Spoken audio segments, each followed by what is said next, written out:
Alright. The time has finally come. Good day everybody. There is no more postponing, no more procrastinating. I've procrastinated all that there is to procrastinate. It is finally time to tackle Gleba, the meme planet, the doom planet, the spoilage planet. It's gonna be horrible, but fun at the same time, I hope. Hey Odium, good to see you. Hey Erfard, I posted 2 saves onto my Discord as well as on Patreon. They're the same. One of them is the starter base, which you can use to jumpstart into Space Age. The other one is the Revive Novice challenge. Basically, that involves trying to remotely revive my Norwegian base, which is dead at the moment. It would help if I had some vision here. But it is possible to remotely revive this base without actually visiting. I've already reversed the coal belt back into the boilers, and we've got 4 chests of coal. Let me go into...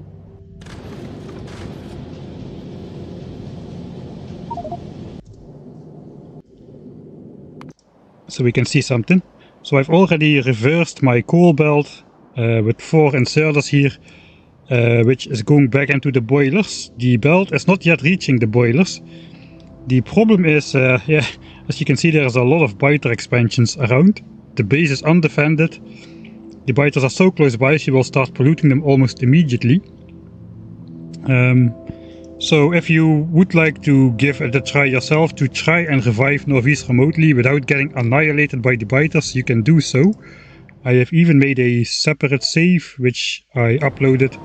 It has the blueprint book in the inventory, which is basically the blueprint book I made while I was still on Norvies, which I expected to be able to use, and you can basically place like a self-expanding Roboport network and the good old laser turret creep by bot. Of course that requires a lot of power, so that is not going to be easy. But yeah, all you need to do is basically go to map view, go to Norvies, try to somehow reverse the coal belt into the boilers, manage pollution, manage everything. You can see we've got some stuff. We've got solar panels, we've got stuff in provider chests, we've got requester chest fed assemblers, so it's probably very possible to revive the base, but it will require some fine balancing and disconnecting certain parts of the base before going back online, because as you can see, pollution starts immediately. It is a nice challenge to do so. You can also download the save of the Discord if you just want to take a look at my just my bases, basically. Not necessarily the one I built on Norvies, but the one I built on Volgora you can explore for yourself. This thing is in finished state. I'm not going to make more changes to it. And the base on Vulcanus is also pretty much finished. We've got all that we need. We've defeated a big demolisher last stream. We've even got it like a memorial on camera over here.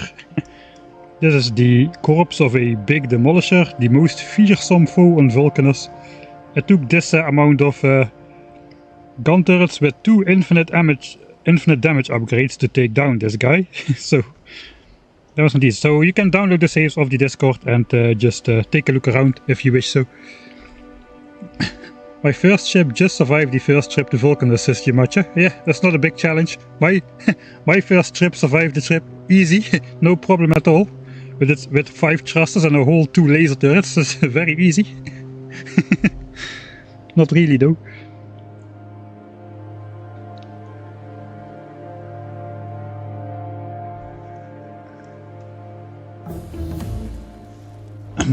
Alright. So as I said, there is no more procrastinating. I guess except, dang it, I need to make the trip again. Because that is the last save without spending a bunch of time above Gleba before it's even Gleba has enemies in evolution, so I don't want to waste unnecessary time, especially after you all made me so scared. There is one thing I would like to ask, and I'm going to make a poll on Twitch about this. So you can only vote if you are watching on Twitch but again, you can on YouTube just spam the chat, not spam, just one message per person, but let me know in chat what you want and I'll try to incorporate the approximate results as well. Would you like to have chat on screen or off screen? So do you watch full screen and you appreciate the chat being on screen, or are more people would they rather have chat off screen and just read chat to the side? That is the question I wanted to ask, because some comments some YouTube comments have asked me this. But of course that's just one voice, so that's why I wanted to hold a poll.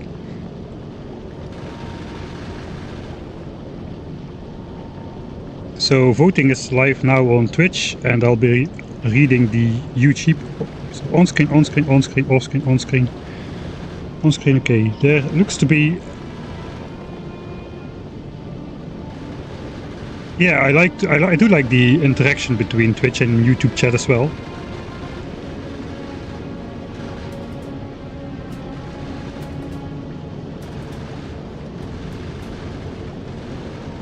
Both. It cannot both be off screen and on screen. I cannot have a quantum chat. We can only have quantum biters.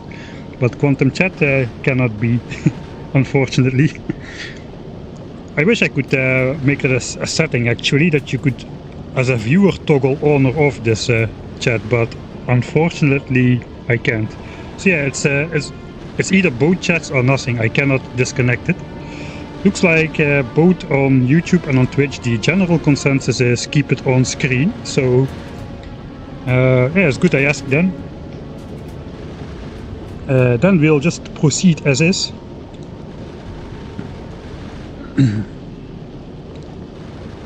Alright, it's not close, so I'm just gonna end the poll here.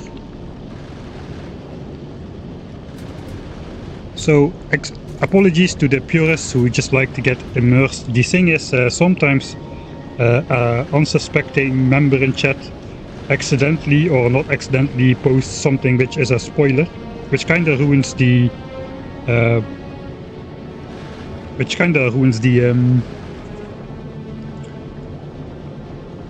yeah, which kind of is a spoiler. I don't know how to say it else. There is an overlay for Twitch. Oh wait, I have it basically embedded onto the stream in Streamlabs. So there's a toggle, you can keep it off.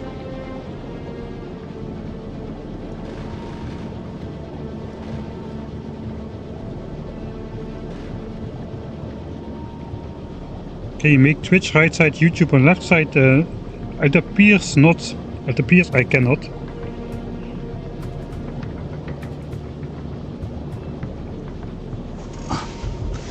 Alright, Sirex. I have my coffee ready. Okay, we arrived at Gleba. Let me make a save before I again spend an hour in the atmosphere here. I couldn't name the title. It's Gleben time. But we are going to name this one. It's Gleben time. So, let's start Gleben all over the place then, I guess.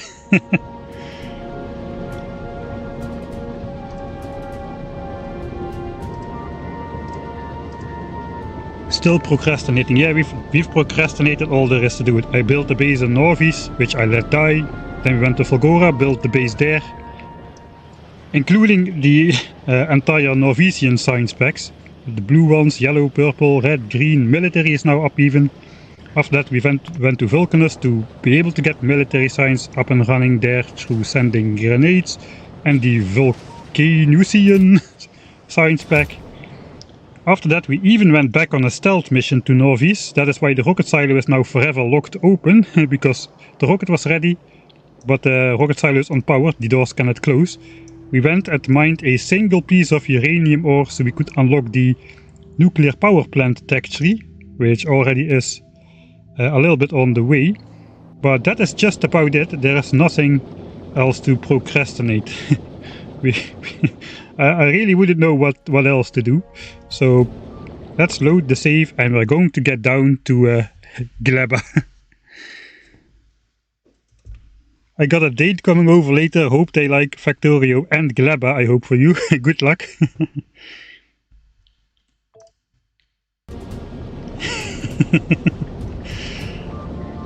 Alright. I can do one more thing, one more procrastination. Let's change the technology order, because I'm out of military science. So let's just queue up Covrex enrichment process in front. We've got the electric damage upgrades. We kinda did almost all technologies we can, excluding the infinite ones. Is there anything else non-military? Asteroid reprocessing, I guess.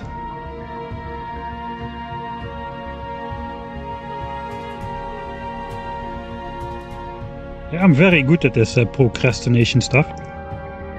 Let's get follower robot count as well, because last time I missed them and that might come in useful on Gleba.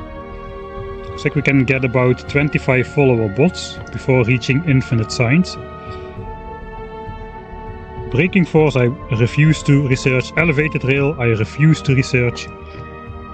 I guess let's throw uranium ammo in there, and then it's literally only like high-end military and Gleba stuff. Let's delete that. Alright. Here we go. Gleba is going to spoil before you get onto the surface. Then we'll just head straight further to Aquilo. Alright. I need to adjust the sound a little bit on my headphones. Very important. Drop to a planet. Here we go.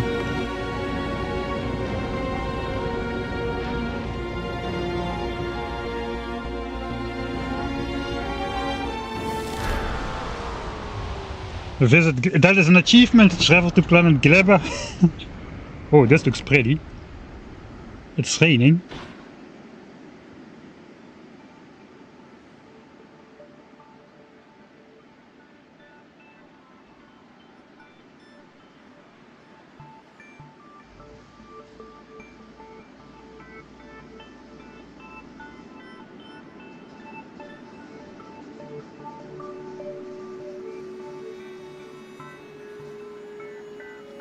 Good luck on Gleba. New music. I'm just listening a bit. Got some new trees. Sunny combs. Expected resources 10 somethings. 6 somethings and 4 wood. Oh, that's already good. Then you can at least make small power poles on Gleba if you do a cold start here. Like a hardcore cold start, starting the game on Gleba. Of course, I can only just... I've already got my mech armor, and I should have some personal construction bots. I'll send those down from space. This start is too good. Reroll for true Gleba experience. Is this a good start? Let's zoom out.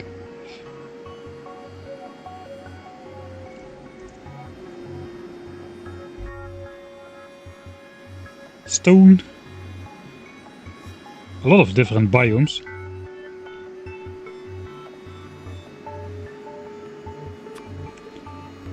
Alright, I will send down my construction bots, and so we don't need to manually chop trees and stuff. Or should I not do it?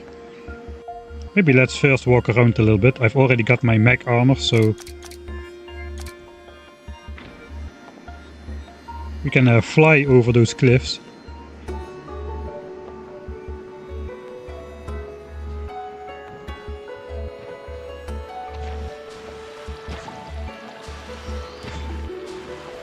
Okay, the mech guy wants to fly over the swamp, but he can land on it. What happens when I take off my armor? Oh, you can walk through this. Alright, but just your walking speed is reduced? No, it's not.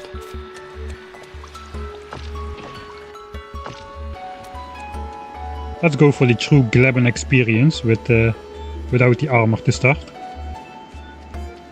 Okay, there is something on the map.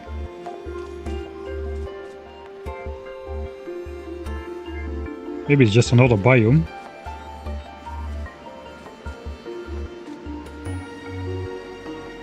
Era of suffering has begun. Maybe take a look at the tips? No. Not yet.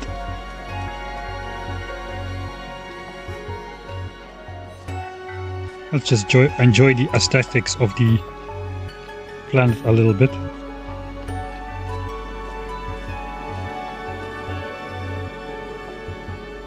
There's a lot of weird glowy stuff around.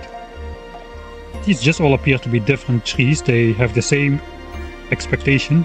2 wood and 8 somethings.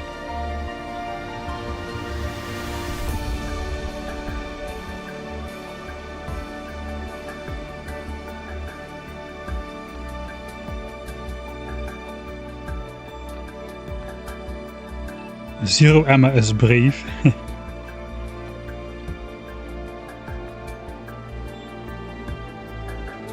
I mean, I've got some backup supplies which I will use in case of like true emergency, but in general I want to do as naked of a start as I can. There's a ton of biomes around here. I haven't seen any enemies just yet. Don't know how big the starting area is here. I also don't know if I can just walk around anywhere or if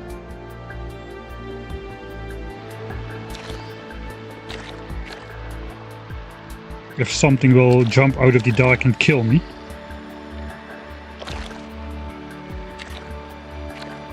$50 jelly stems. Alright. Does it hurt? Are any of these plants poisonous?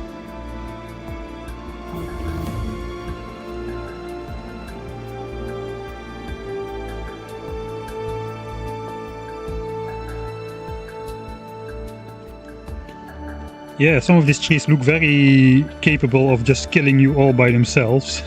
With some like super concentrated deadly poison or something. Oh no, what is this? Get away from me! I guess we have to fight.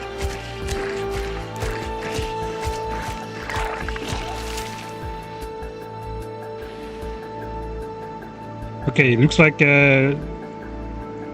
I just get attacked out of nowhere. I'm not even starting with my pistol and 10 ammo. Yeah, that may turn out to be a mistake. Maybe I should send down 1 stack of ammo to start with. Because if 2 of those guys attack me, I'm basically dead, and so will be my base. That is probably not very sustainable. Don't know, but maybe I just trespassed into his territory or something. There's only stone. Okay, looks like we're going to need to take a look at either the new recipes, the technology tree, or the tips.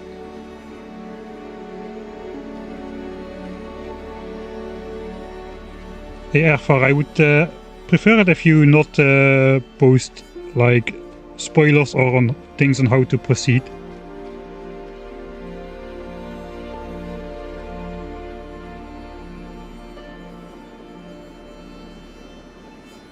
Alright, let's go back to where we spawned, approximately.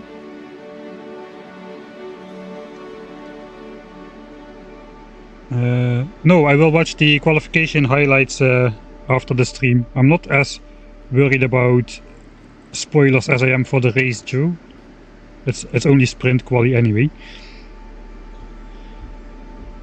Dang, I increased the hydrate timer to 10 minutes, but those still fly by without...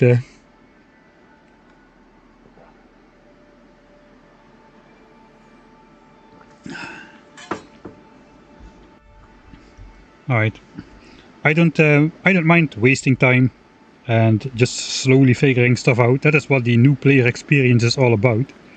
So I guess if I chop this tree, I get 10 somethings, and that will have some time of spoiling, I presume. Okay, that that is literally spoilage. Alright. I thought it would be 10 useful things, but I literally just mined spoilage. Achieved getting spoilage from the tree. Yeah, I'm not gonna be reviving Norvis, so let's just put some stuff on the bar here. How much spoilage do we have? Spoilage is not gonna spoil. Alright. What about wood? Okay, wood is just wood here as well, so wood won't spoil.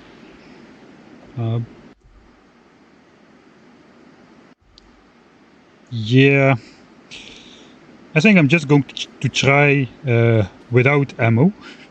See if I can get some made before I'm attacked. That's probably not going to be the case. I think there's a pollution mechanic on this planet, right? I mean, the other two planets didn't have it, so it's probably this planet which should have it. I don't think Aquilo has one either.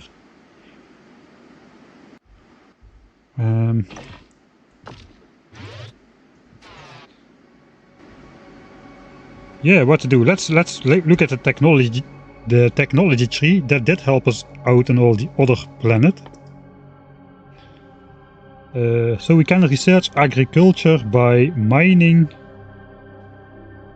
iron stromatolite. Iron stromatolite.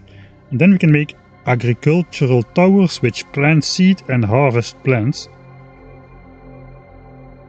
And we can get nutrients from spoilage which are already pre-spoiled for my convenience. 50%, alright. And that spoils in 5 minutes and just gives back spoilage. Alright. 5 minutes is not a lot.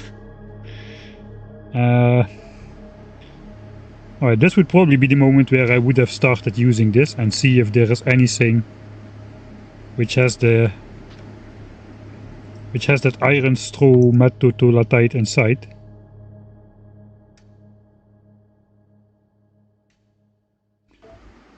Better yet, let's make a deconstruction planner.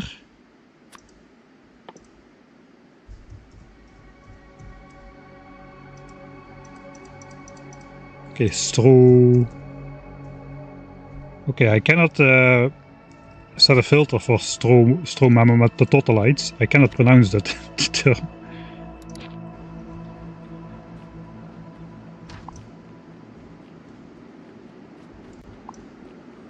Alright, so probably I have to get out of this grey biome then. Let's scan the edges. Alright, I will put on the armor. Just do not walk around super slowly. With the armor I probably also have a way better chance of beating the locals' brains in. Alright, here is some copper stuff.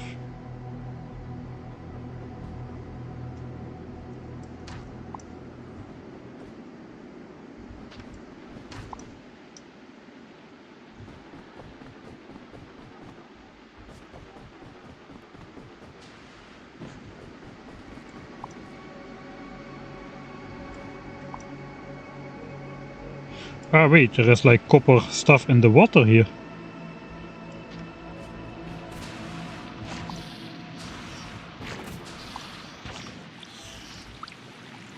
Water, this is the... Literally these pieces, these sticks sticking out of the water cane. That is just wood though. Where's the copper then? Ah, this thing. Copper stromatolite. Alright, now we researched heating tower. I didn't even know that was a thing.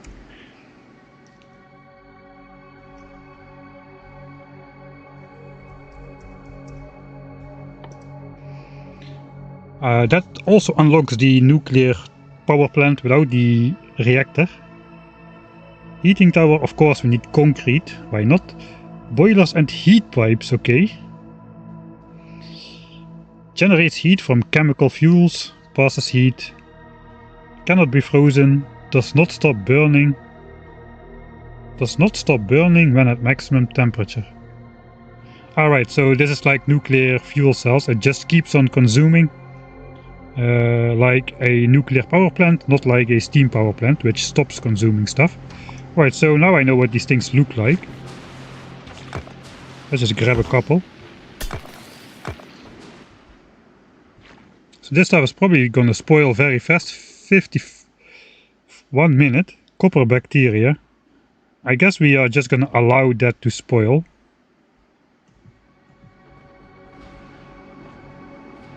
Now we need to find the iron equivalent. Okay, there's a ton of copper ore ones.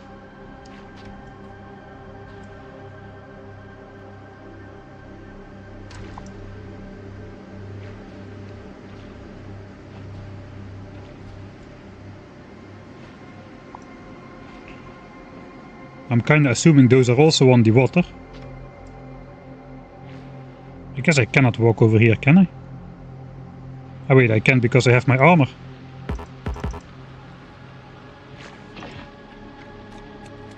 Oh yeah, okay, we cannot walk into these deep parts, it seems.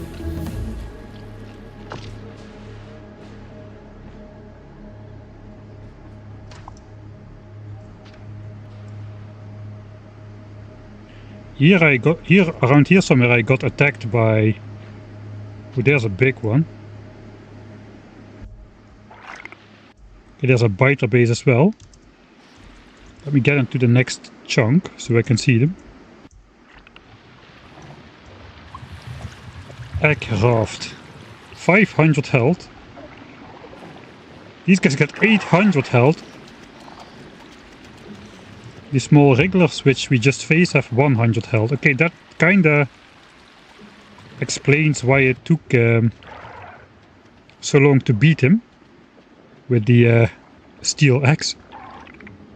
Yeah, but these big ones I have no chance against. I mean, 800 health, I'm not gonna outdo that.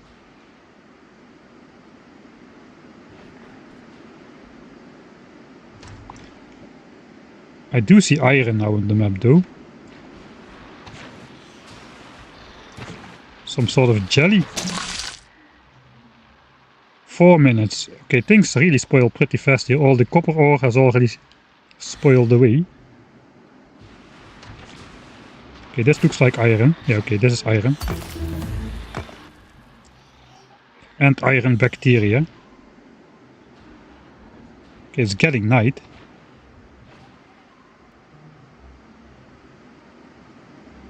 So nice to just hover over the new planet in the spacesuit.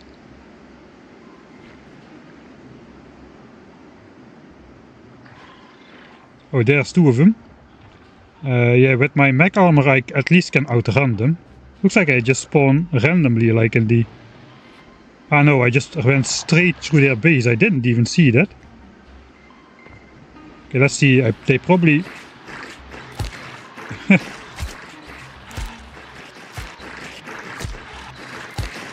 I think they do poison damage, really.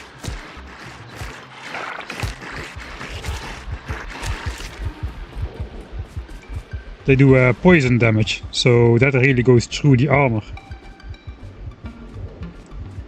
I don't have any resistance to poison. I just saw that in the mouse over on the big nest. Okay, now I need to wait to heal up. Alright, so without the armor I would have been dead, because these guys are faster than me.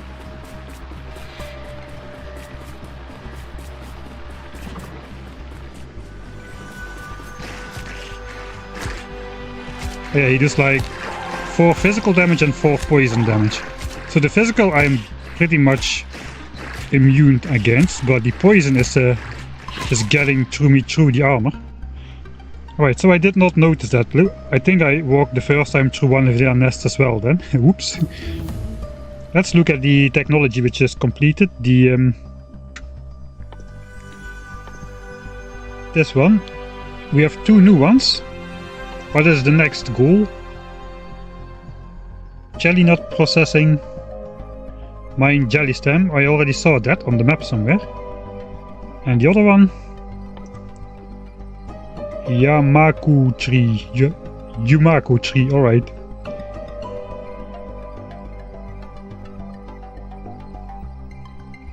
Hey, Yumaku trees are like fish. They heal you in combat. Effect, heal 80 physical. That's the same like a fish.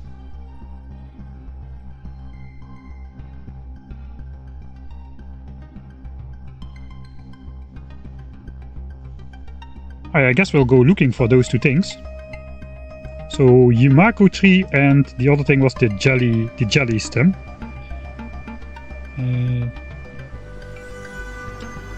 Man, the nests on the map overlay are really hard to see. Slipjack. Kind of forgot where I saw those jelly stems. Somewhere over here apparently. Maybe not.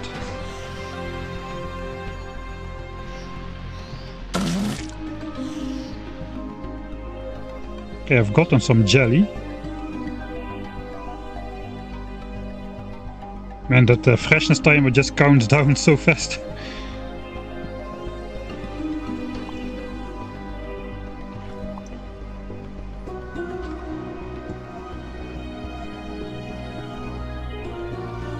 I mean, I guess does this have a fuel value? It has a fuel value. Oh, there's a lot of new stuff. This is the nuclear reactor stuff. I won't mouse over the other two. This I can mouse over.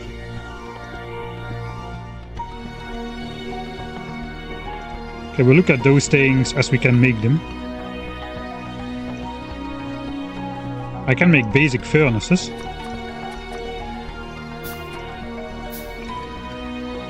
And if I'm not close by enemies, I can probably just smelt my iron and copper a bit. A spoilage also has a fuel value.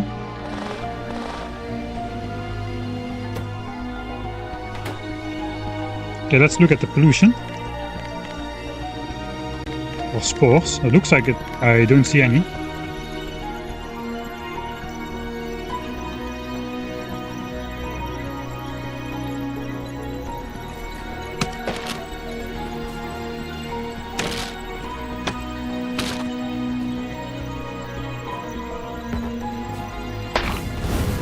Whoa!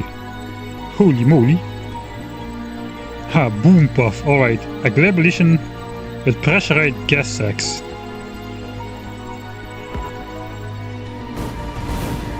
Okay, so that basically explodes when you mine it.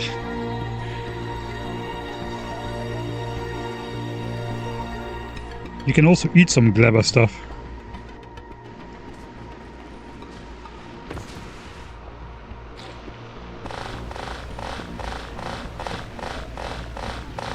Alright, we've gotten some iron and copper. That means I can make make some ammo for my gun.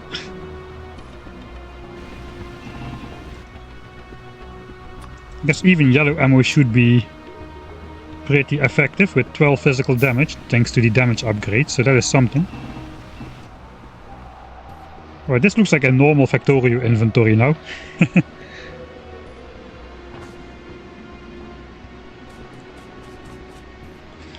Okay, I gotta just go around and find those weird trees.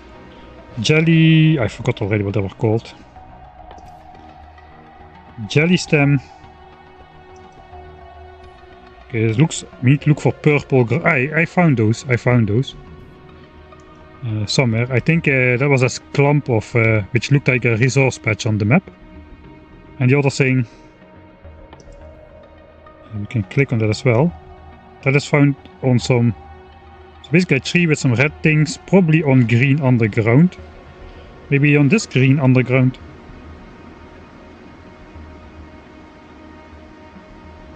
Oh yeah, I see him. They're over here.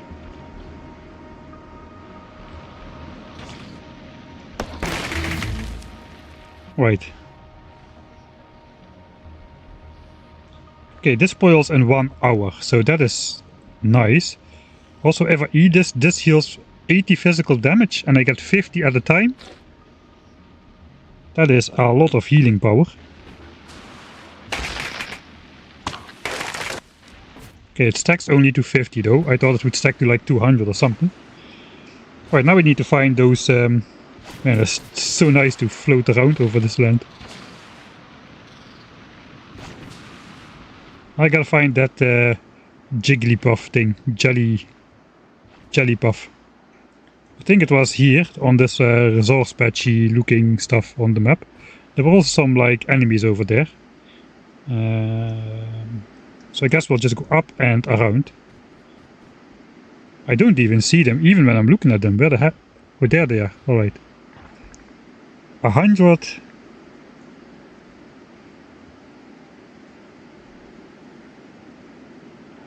These things only have like 100 health.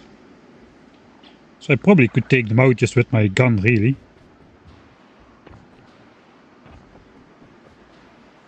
But I imagine that would bump up the evolution factor. Alright, jelly stems found. Will those guys mind if I eat some jelly stems?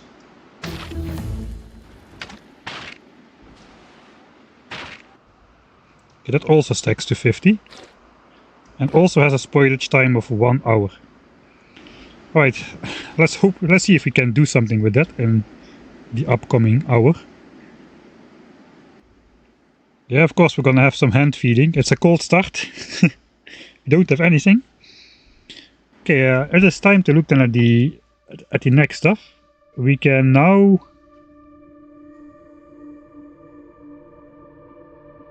make, like, eat this Yumako to make Yumako seeds. It looks like we can do that by hand. And Yumako mesh. I guess the jelly stuff will be the same.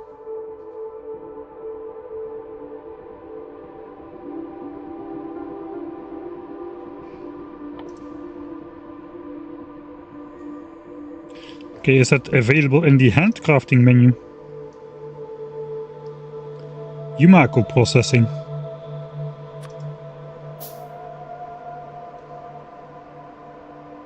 Okay, that spoils in 3 minutes though. And looks like they cleverly caught the like the spoilage abuse trick, which I thought would maybe exist, is if you like in RimWorld or something, right? You can make meals from food that has almost, or like from raw meat which has almost expired, and then the spoilage on the meals will start from 100% basically, but it looks like this doesn't. It looks like that when I click this. Okay, let's do the other one. Yeah, it didn't start at 100% freshness, so basically it starts at the freshness your first stuff still is at.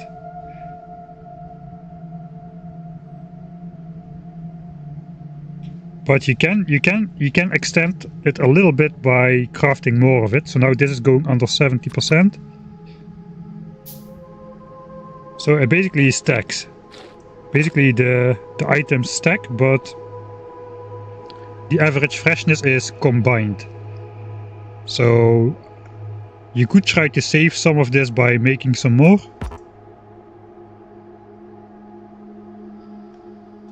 But of course that will also mean it spoils faster, or a larger amount will spoil if you don't manage to use it in time. This is basically how like mining damaged entities works in Factorio in general. If you take up like 5 turrets, all with different hit point values remaining, they just will combine into 5 turrets with the same hit points. Alright, and so what can we do with that stuff? We can now just make it.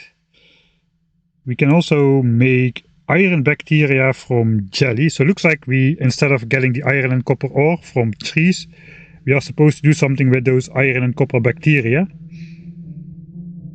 We can make jelly from jelly nut seeds, and then we can make iron bacteria from the jelly. So jelly to jelly nut seed and jelly. Can I plant? Okay, let's just convert a stack of everything and just see what happens.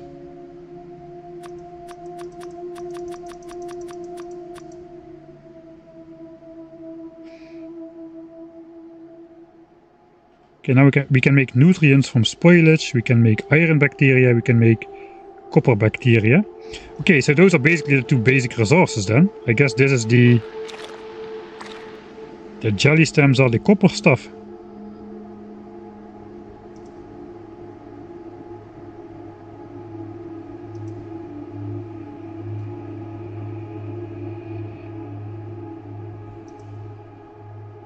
Are we going to have to do like farming simulator, or what is the idea here?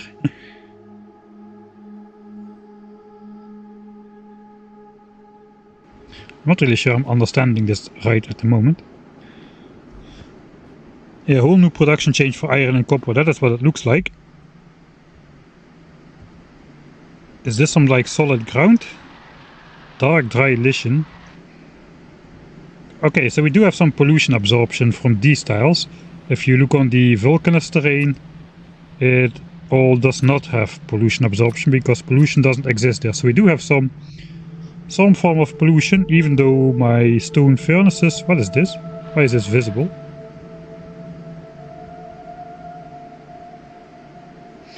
Okay, I see. This is just marked on the map in some way.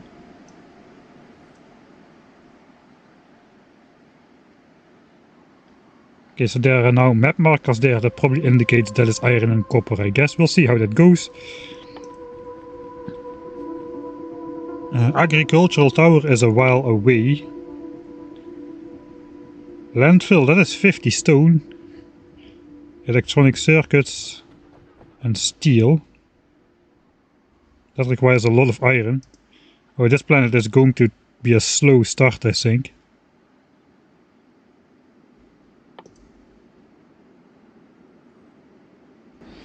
Let's first see what we have to do for the next technologies. Artificial Yamuku soil. Craft 500 nutrients. We're gonna need tons of landfill here, it looks like, to make our own soils. Oh god. Okay, but that's the last thing before we unlock the science pack though. Bioflux and pentapod eggs. Okay, that is... Okay, it's not the last technology. We still have a couple things to go through. Okay, so this also unlocks biochambers. Craft 10 nutrients. Burn spoilage makes carbon. We can get us carbon everywhere. Carbon and coal, except on effing Volgora where we needed it. Okay, bioflux, let's look ahead then. Yumako mesh and jelly. Shaking my head already. Okay, here's where we need to be. Copper and iron bacteria cultivation. That basically makes more bacteria out of one, which kind of makes sense if it's cultivation. Okay, so we need that bioflux to make more bacteria. But we also need that bioflux to make the science pack. And then we need pentapod eggs, whatever those are. I guess I know what those are. That is those 5-legged creatures eggs thing. That's a little bit... I don't know the English word for that. That's a little bit horror-like that we have to use those guys' eggs in our science packs.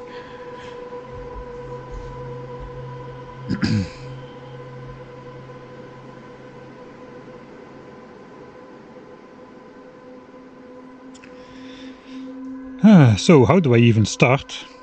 I guess maybe I want to... Okay, let's say Yamuku mesh is about to spoil. I guess I just will go into spoilage. Okay, now it's a stack of spoilage.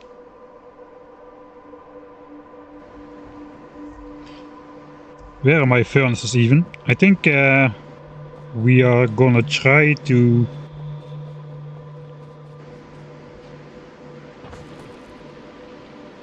Okay, this is still not...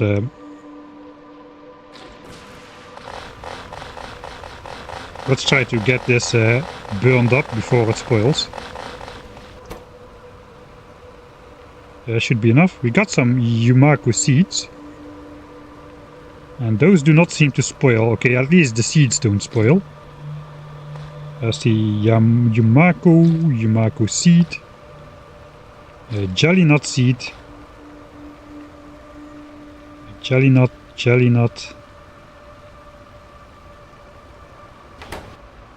Forgot which stuff goes. Jelly. And Yumako mesh. So jelly goes here, and I guess the Yumako mesh stuff goes here then. Man, those names could have been a bit simpler to remember. Yumako mesh. So this is kind of the process. Get this stuff, get seeds.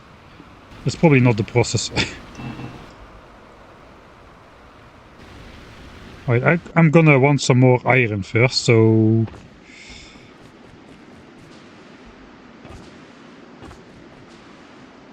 Why does everyone start on Oh, I was looking at chat.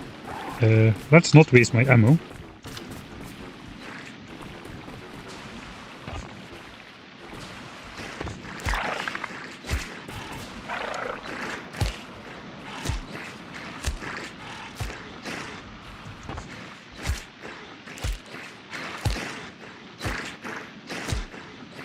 Am I even gonna win this?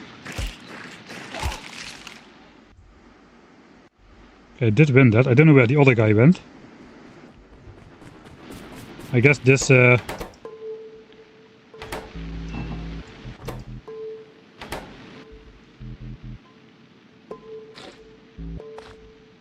spoilage. Okay, why spoilage remains in that slot though? At least spoilage won't spoil, so we can throw it in here and have something.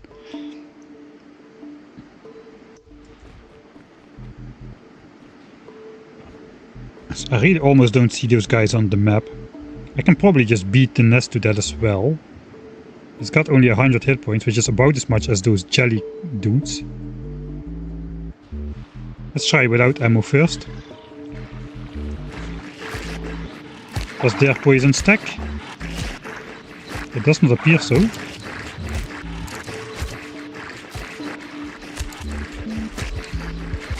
No, it does very much appear to stack.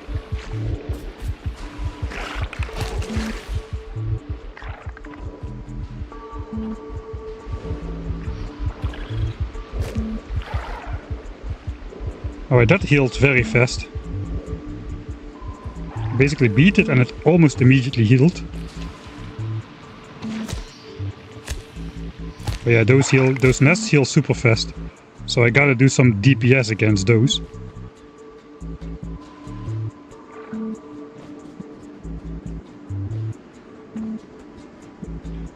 Okay, I need more of those iron rocks. I'm gonna gather some of those iron rocks. Just to give me a starter amount of iron.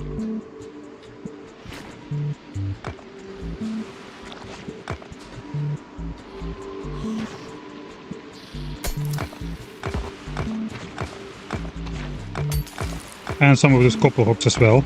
I guess we cannot do anything else with this anyway. Well, I guess we get iron bacteria, which spoil in a minute. Well, so be it. We'll find some other field with these rocks if we need to. For now, we just want to get a couple stacks of iron ore so we can make some of those buildings. We need like expensive steel for this and everything.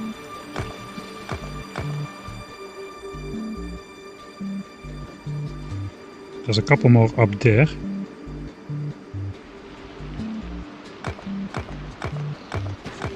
This is definitely the furthest away from base game Factorio in terms of how relatable the recipes are to what you know.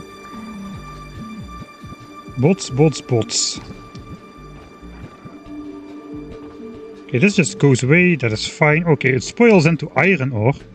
Let's see that. I should get an inventory full of iron ore. Okay, that's basically exactly what I want. Oh, that's not so bad at all. Okay, that is very kind of the dev team. I thought it would just spoil away into nothing. Where's my copper? It was marked on the map there. Cooking with magic mushrooms. There was some copper here, right? Yeah, there should be some copper here. Give me your copper rocks. I guess the copper bacteria also will spoil into copper. Alright, that's nice. That means we get like almost a stack of copper from each of these things.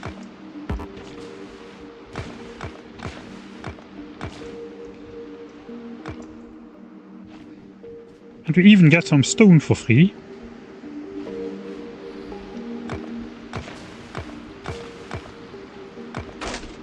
I mean, this is fairly simple to chop down. So yeah, I have no idea what to do with all the stuff, but in general it looks like... You don't need to go around manually chopping down stuff for hours like you would on Vulcanus to get a start if you arrived with nothing and no technologies. So I could probably shoot the nest with my gun. For now I'm just gonna leave it be though. Just gonna grab most of my inventory full of these iron rocks.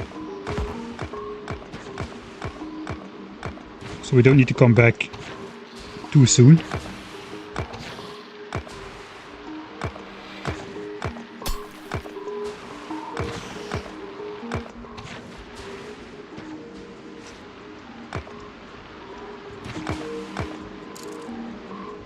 Need to be careful not to run into some big enemy nest or something. 800 health pentapods are something I do not want to fight against. Those are probably going to be faster than me with my 2 legs. There's another one of those guys. So I don't see the nests on the map. What the heck is that? Stomper. Okay, I'm not gonna attack this guy then, because this guy for sure will trigger on me.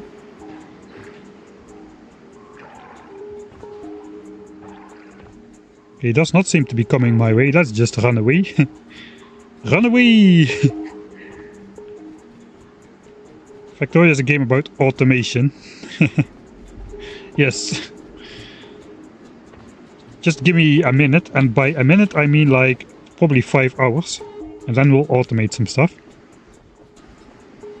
Man, those glowy trees look very pretty in the night. What's the night cycle of this planet anyway? 10 minutes. Novice has 7 minutes. So this is even longer than Novice. Gravity 20 meters a second squared. And I'm still walking around with this relative ease. Even though I weigh like probably near 200 kilos. Oh, Vulcanus had 40 meters a second square. Okay, never mind. Vulcanus had 4 times the gravity of Earth.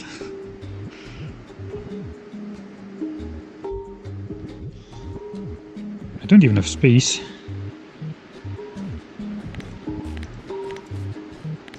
Okay, so I walk very slowly on this stuff.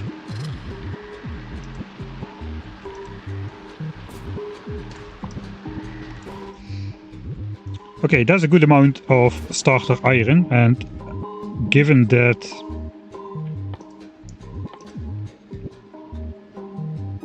all of this has a fuel value of 10 megajoules, so we're just going to use this as coal for now. Let's make like a stack of those furnaces. I should pick up my other furnaces, which are down there.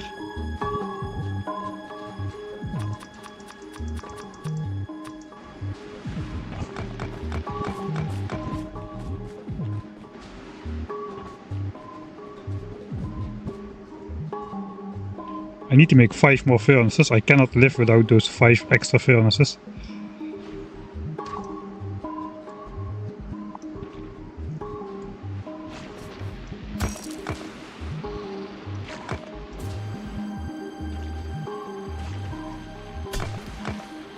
Alright. That is 100 furnaces. Unleash the bots. I don't really have bottable tasks just yet, I feel. Okay, I feel like this is my starter ground or something, this grey patch. I hope that is true, but I'm going to just set up here. Let's first deconstruct the stuff, in case some other plants blow up in my face.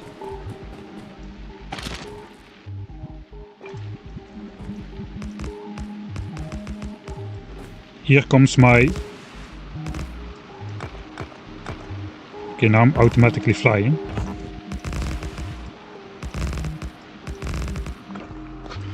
Here comes my 12x9 map challenge stuff. 10 megajoules is a lot. That's like 2.5 coal each.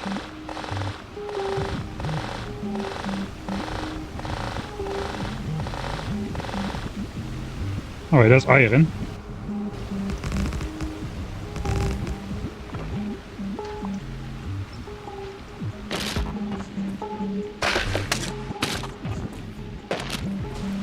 I guess I also did this in Warptorio, not only in the 12x9 map challenge. I guess I do this all the time, realistically.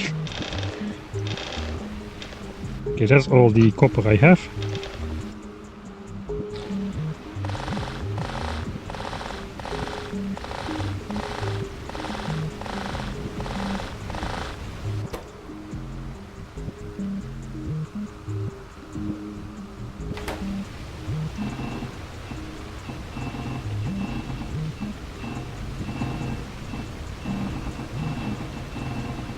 Alright, it is not so bad. We can get iron and copper pretty fast, really. Right, so what do I need to do? Agricultural tower was the very first technology. Do I already need to make one? Plant seeds and harvest mature plants. I haven't seen any recipe yet which you cannot handcraft so far. So I guess until we have the need for like automation, until we understand how all of this works.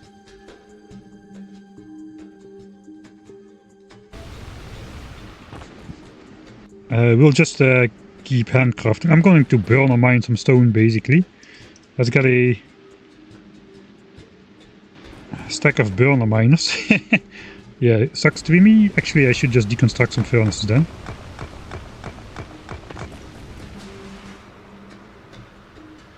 Okay, this stuff has only 2 megajoule fuel value. I didn't look right.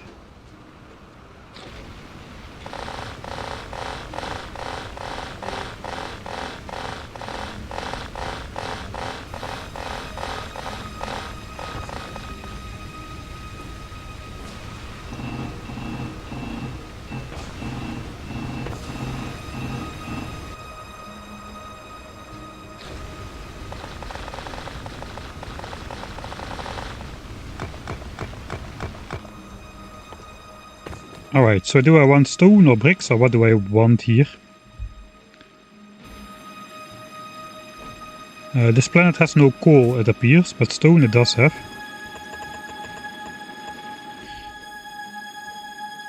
So let's look at the stone recipe.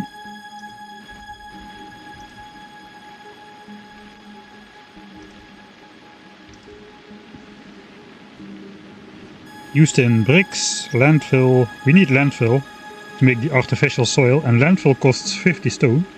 So we want a lot of normal stone. Do we also want bricks? Bricks are just used in... No, it looks like we don't really want bricks, but we may want some concrete. Recycler... Heating tower. So concrete is used in those heating towers. I guess we won't need those just quite yet. Those seem pretty advanced. What does a heating tower do? I guess it heats up things. Generates heat from chemical fuels. I guess that's probably some... Outputs 40 megawatts. Is this how we generate electricity on this planet, huh? Oh no, it generates 40 megawatts of heat. Ah, this is how we make electricity. Now I understand. The heating tower outputs 40 megawatts. That is the same as a nuclear fuel plant. And it also happens to unlock the rest of the nuclear fuel infrastructure. So we can use that heat from the heating tower. This is basically a nuclear power plant, but cheaper.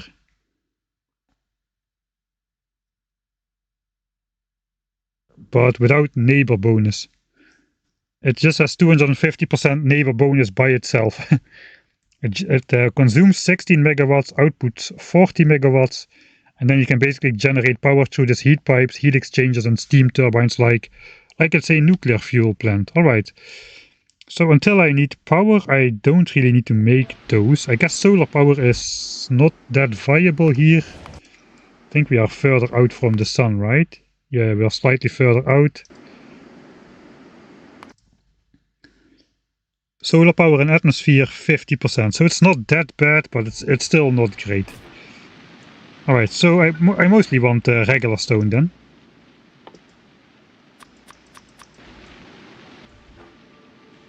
which means I need chests, but I guess I can make some chests.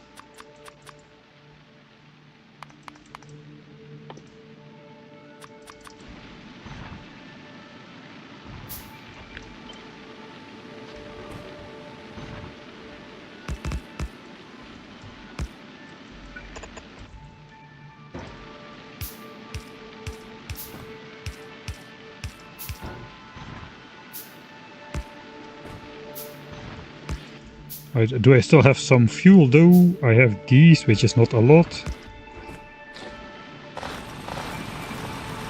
That is some stone.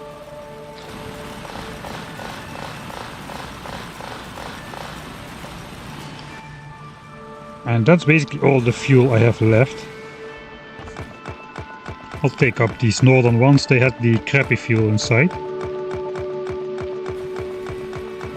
And the bottom ones had the good fuel inside, which is probably gonna go to waste. I know it probably won't waste anymore because it's in process of being consumed.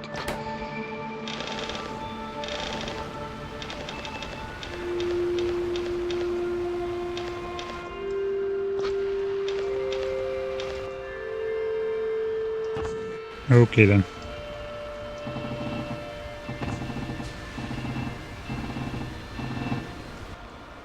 Okay, we got some starter resources. Let me make a little bit more ammo for my gun.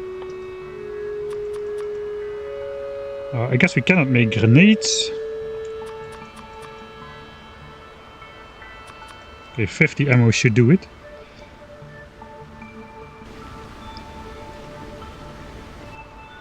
I'm kinda still at a loss what I should do really.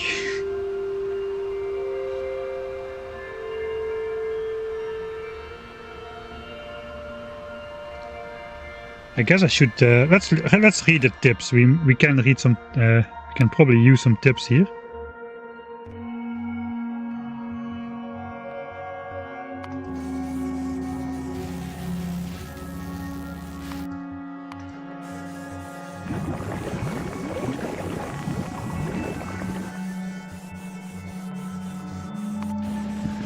Gleba briefing. Gleba is a humid, swampy planet with rich exotic vegetation that can be cultivated using agricultural towers. I guess we will make some agricultural towers and see what it can do. And processed in the Biochamber. That we haven't unlocked yet, I think. Pollution -1 a minute. Oh, that's nice. You cannot find iron ore, copper ore, oil or coal or uranium, but plants provide alternative ways of producing needed items. Most of the items from agriculture come with the added challenge of spoiling over time. Even the science pack has a limited lifespan and cannot be stockpiled.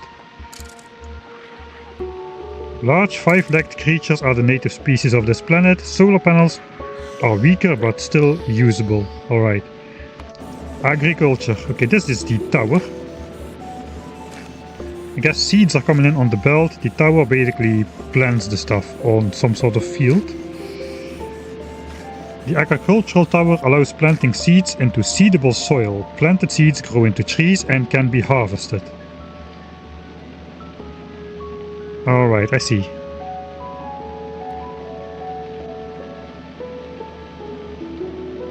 Yumako trees can grow on natural soil. It produces Yumako, which contains seeds to replant the tree. The plantation can be extended by landfilling nearby. Okay, so we are supposed to go out to those distant crosses. Those are going to be our starter farms, it looks like. Yeah, Yumako wetland.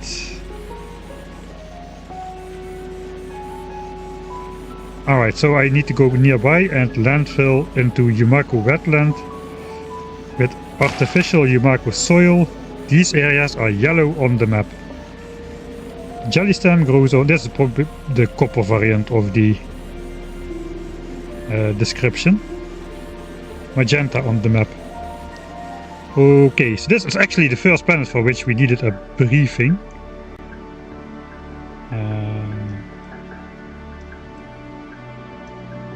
Yellow on the map.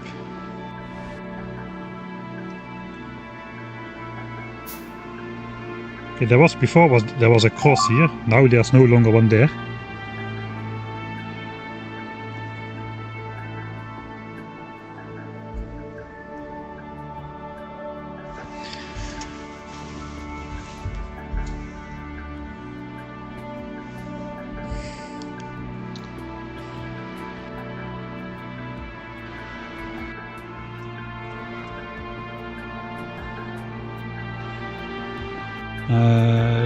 Let's simulate that we would have one of those agricultural tower things. You can basically plop one down. Input, seeds, output, nothing. Okay, that does not really help too much. It does have a range of like 7 by... oh, like it's like 14 tiles around it.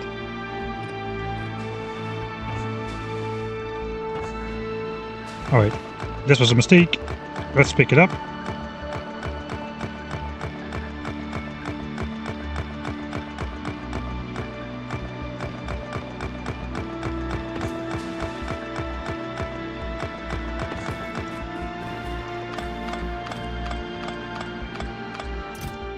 We got barely any stone out of it.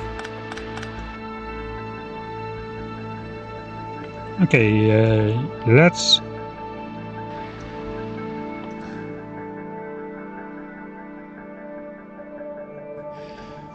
Matja says I should focus on setting up iron and copper production. Agricultural will be after that.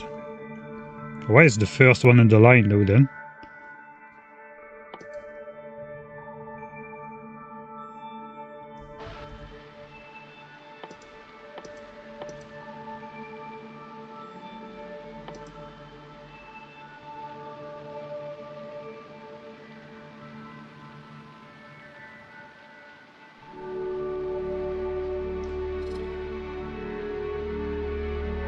Okay, we need spoilage, some landfill. I can make one landfill.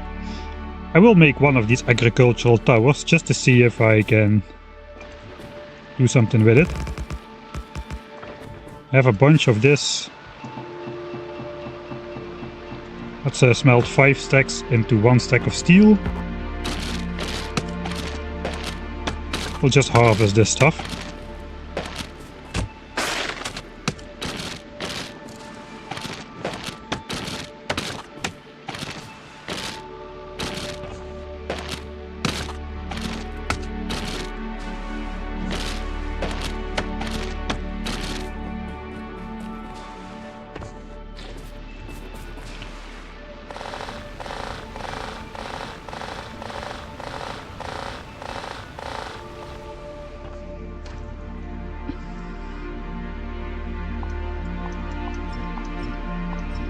Just harvest everything on my island. Let's just mark what is my ground.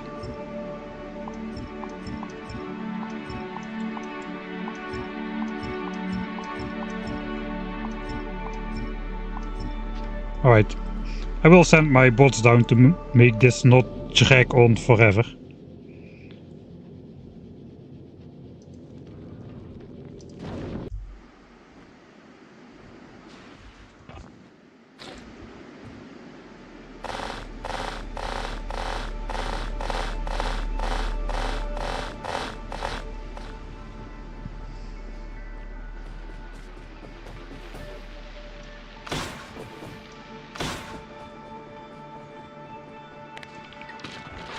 Alright, bots, take all the trees. Okay, those were like exploding trees. Fortunately, the bots survived that.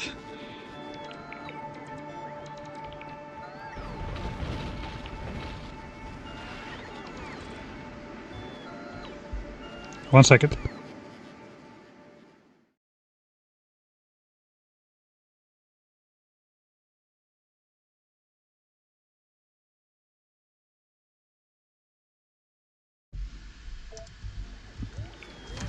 Alright, I have cliff explosives unlocked, but I don't have... I didn't make any.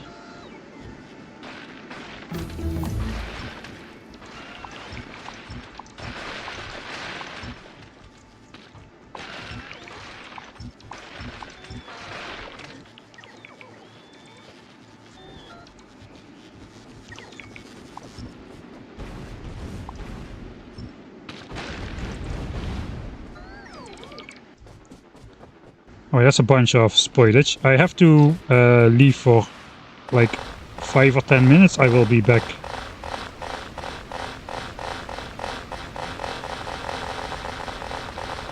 I guess I cannot leave the game on while I do this. So let's make a first save. Gleba seems hard. That is my first impression. It seems very far removed from my actual normal Factorio gameplay experience. So let's watch Forgotten Base instead in the background.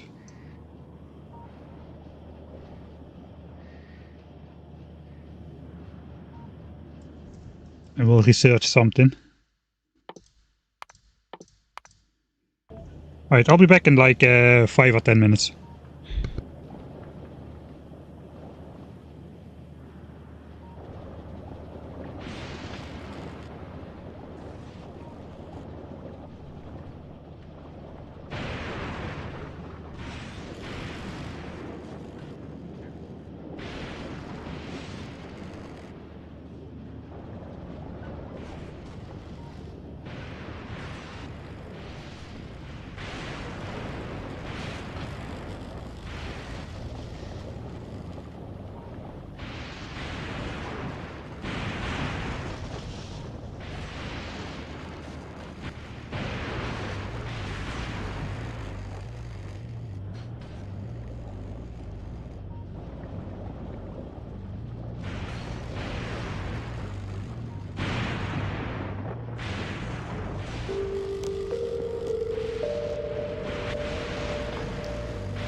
Alright. I'm back. Probably should just load the last save, as to not have wasted time. I also do not want to research asteroid reprocessing yet until I really need it. Man, this fuel is very, very poor.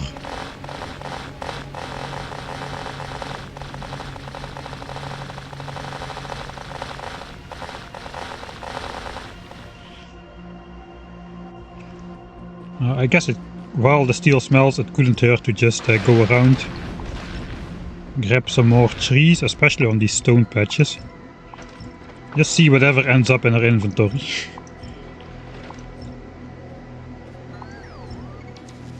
Shouldn't have researched cliff explosives if I don't plan to blow up cliffs. Oh, what the heck is that? Okay, that's some of those ore rocks. Okay, those explode into a whole bunch of stuff. I gotta be careful about that.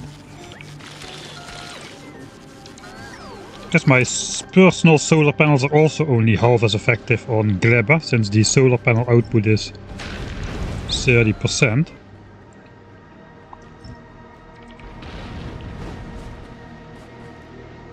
Here again, I just walk almost into this enemy nest without seeing it.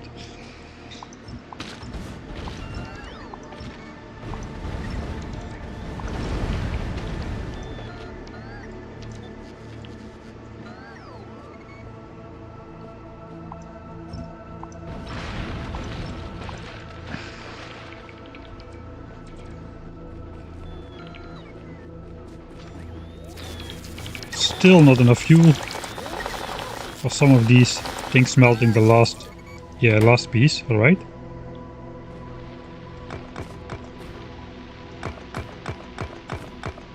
Okay, I have a stack of steel. I can make an agricultural tower. Which I guess is the native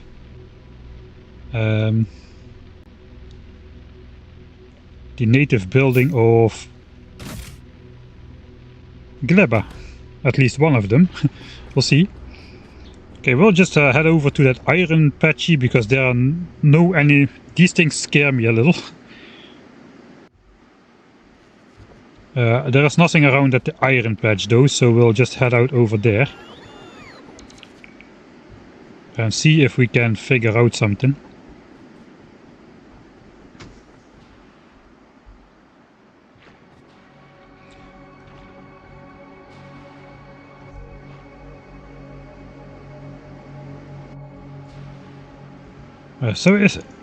How is this marked on the map then? Before there were like bright crosses and now there are not anymore. Or is that because I just deconstructed a bunch of stuff by hand or something?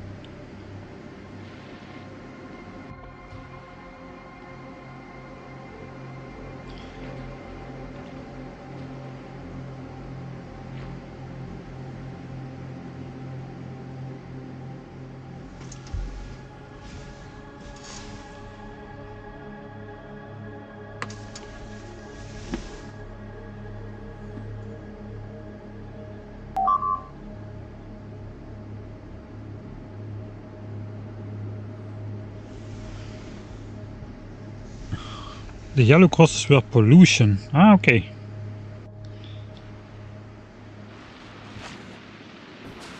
Alright, so if I click on this, this is Yumako wetland. That was the expandable area. All of blubber.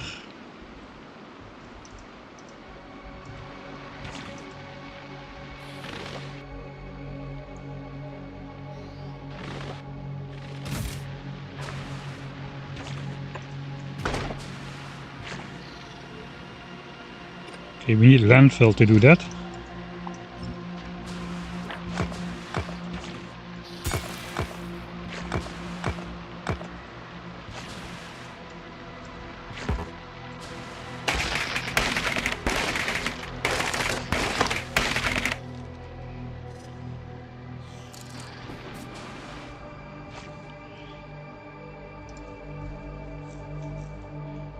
Used in copper bacteria cultivation. Made in Biochamber.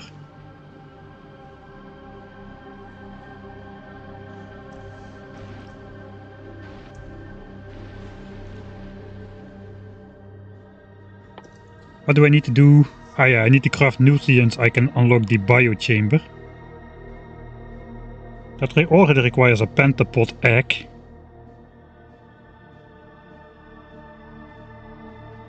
I only need one pentapod egg and then I can make more, it appears. Spoil result. An actual enemy. Okay. Well, let's make some nutrients. I can make nutrients by hand. One technology requires 10 nutrients.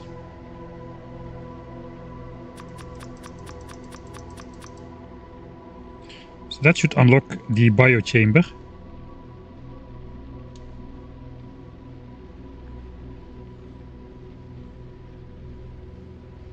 Yummy value 2 megajoules. Is that a joke in the tooltip? I mean, all the things have fuel values. The nutrients have a yummy value. Oh, that's a biochamber. I cannot make one because I don't have the pentapod egg.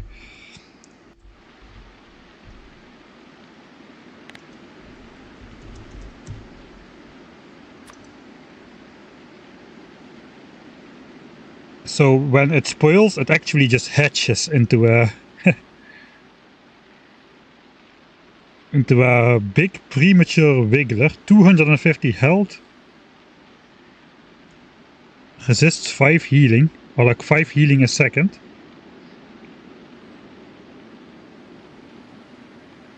I don't see what does 8 damage and 8 poison damage. So those quite a bit more damage than the small ones.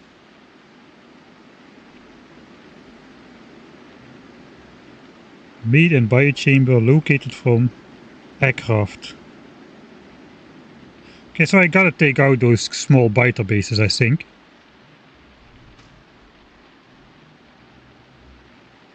And then we can make more of them with the pentapod egg recipe. For that I need nutrients, water and a pentapod egg. And I have 15 minutes to do that before it spoils. And then it breaks into a big one of those big wrigglers. Okay, so I need to use it. I need I need a biochamber. I need one of those to make a biochamber, but I need a biochamber to make more of them.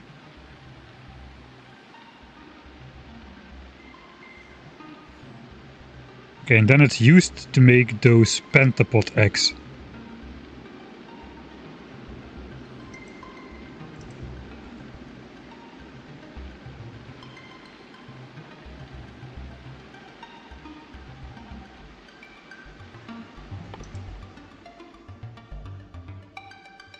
Craft biochamber. Alright, so I don't need to set up agricultural stuff just yet. The whole idea is I need to take out... Probably these are there just for a reason. They are there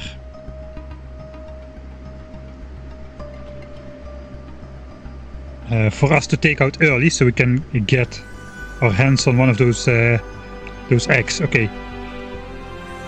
So this is a good point for a save, I would feel, because if I let the thing spoil, then we may have a problem.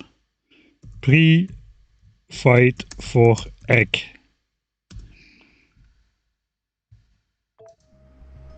The player character accepts quality. Right, I should not get distracted. Okay, let's use my gun. I made bullets.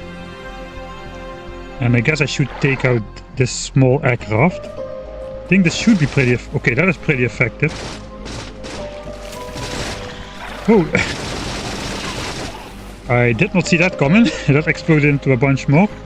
I get 3 of those. Alright, let's put those on the bar as well. Okay, there's still another nest here. Okay. I again somehow did not expect that.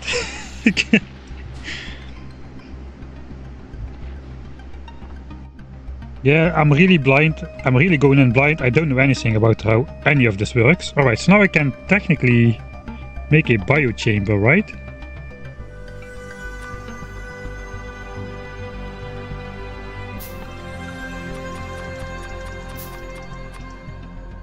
I guess I'll just handcraft some more green chips because it looks like we'll need those.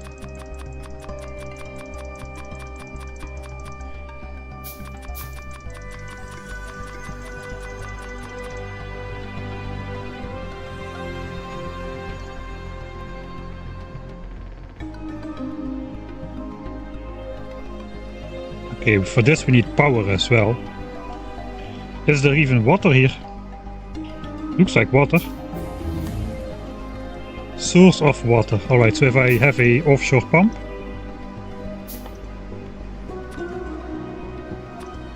Okay, I can place that everywhere basically. And get water for free at least. Bioflux finished. That allows me to make nutrients from bioflux and as well as bioflux from mesh and jelly. But you cannot make that by hand, you need to make that with the biochamber. Okay, I gotta hurry up a little bit. I've got only 13 minutes left. Let's cancel this. We make an offshore pump. Guess we make some solar panels then.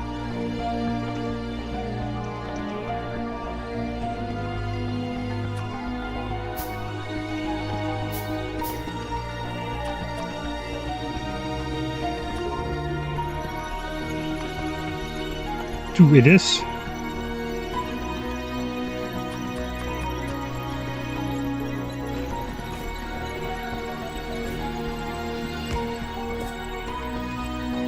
Biochamber. Okay, that's a tiny building. It can make more of itself. No nutrients.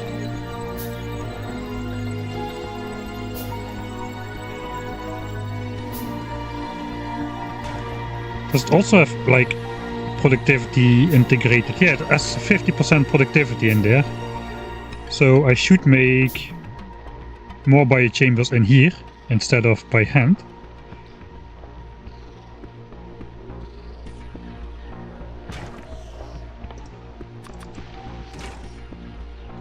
What else can it make? A lot of stuff. Okay, I guess that's a lot of recipes which you will probably all need, so I'll just start off by making some more biochambers in this thing, which has the productivity bonus. Biochambers of normal quality.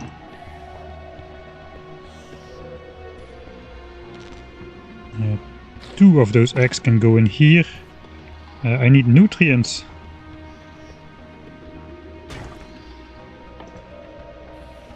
And then I need some stone. Okay, I can make nutrients from basically everything. I need some stone for the landfill. Probably should not have.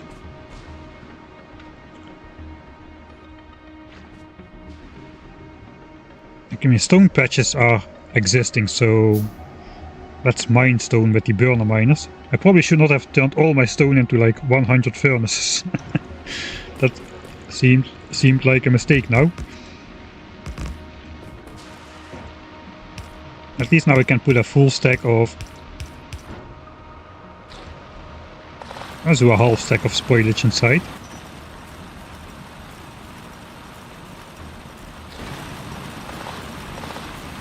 I guess we won't have a shortage of spoilage anytime soon. Okay, that is one landfill.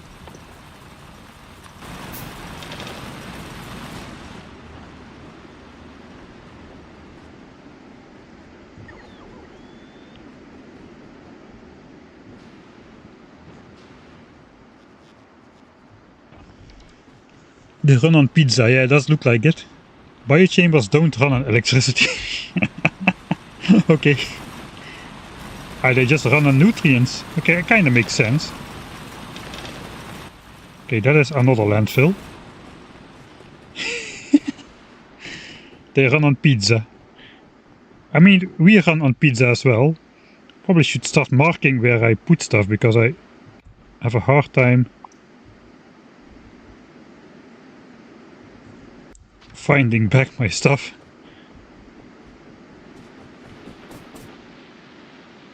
Okay, it consumes 500 kilowatts, but I guess that is coming from the nutrients then. So we need more nutrients. Oh, this is already spoiling. Dang it.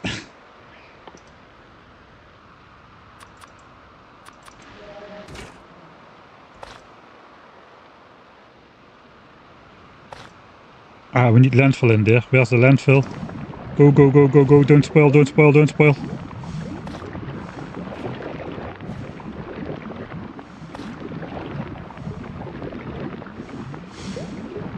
Okay, I think we made it before it spoiled away.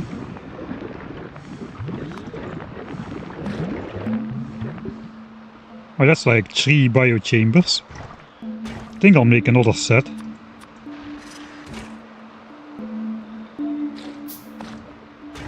I need more nutrients. And some nutrients to fuel it.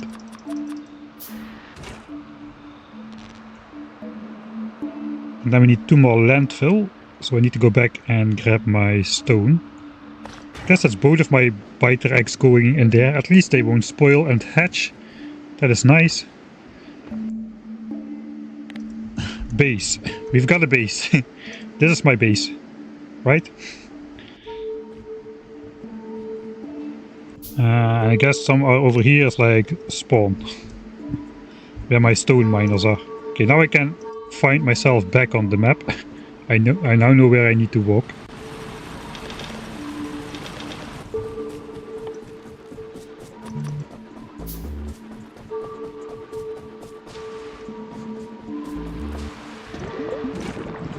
Right, there we go.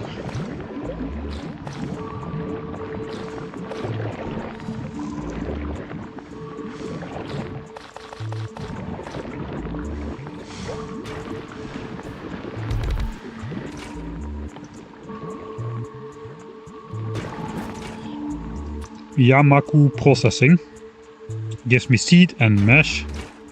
Okay, now we got something.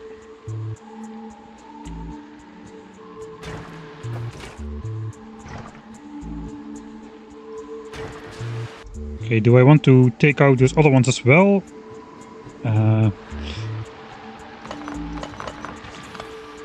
Okay, there goes my base. Okay, I'm going to fly around a bit. Let's insert some more legs.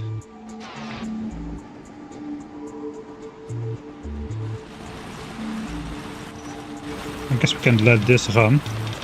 I'm gonna fly around a bit to see if there are more biter bases, which we can get easy eggs off. If not, then I'm not sure I want to destroy those other ones already. But I kind of feel like I need more. Okay, there are some other ones on the map. I feel like I need more of those biochambers. Okay, that's another tree. Probably do not want to mess with those guys just yet. Is that guy coming for me already? No, he's not. So I just want to find these small nests, really.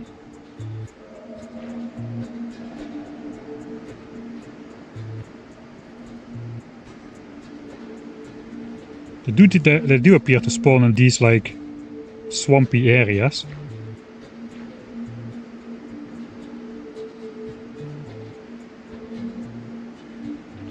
Okay, there's another one.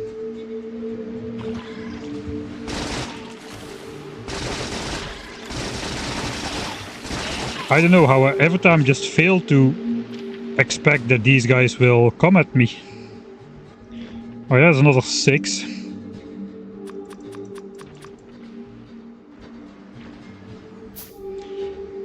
Let's just fly over the ocean.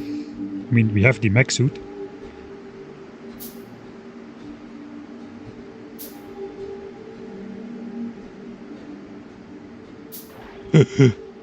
Okay, that I just annoyed that guy. I hope they just will, yeah, lose anger like normal biters do.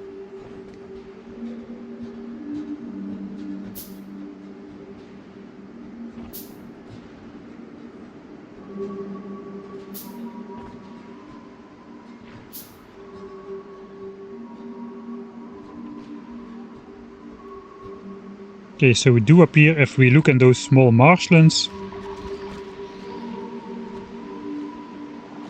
This is a small strafer pentapod, it's not even a big one. So if we look in those marshlands, we can find those small egg producing small pentapods, those wrigglers.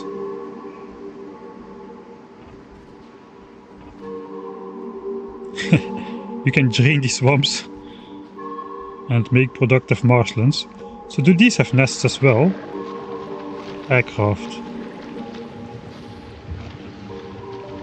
Alright, so the wrigglers, strafers and stompers all spawn from the same biter base. It's basically chance based, it appears. And they do not like me by default, they are not neutral at all.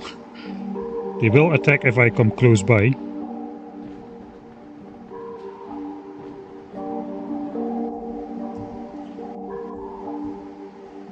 Alright, so we got a couple more over there. Okay, so this is the pollution.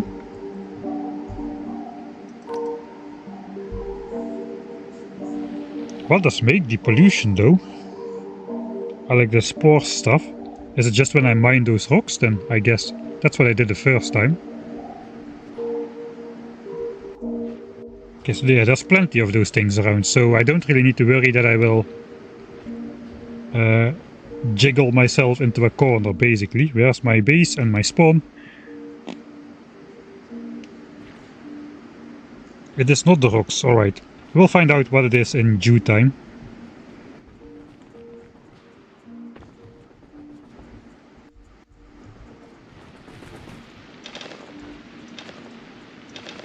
Okay, I got 6 of those eggs, so I need 6 landfill to make 9 more biochambers. Then I have 16. And that should be a good starting point.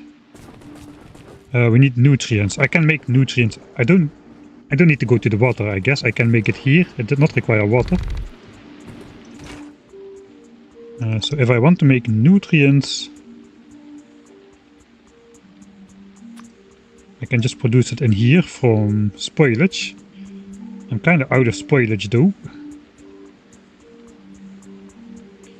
Can I make nutrients from other stuff? I probably can.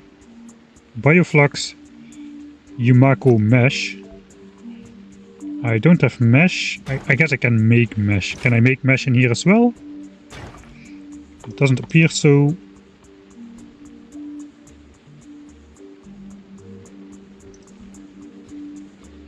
I should be able to do that in here. Alright, I can. But it requires nutrients to do so. Okay, I'll do it by hand.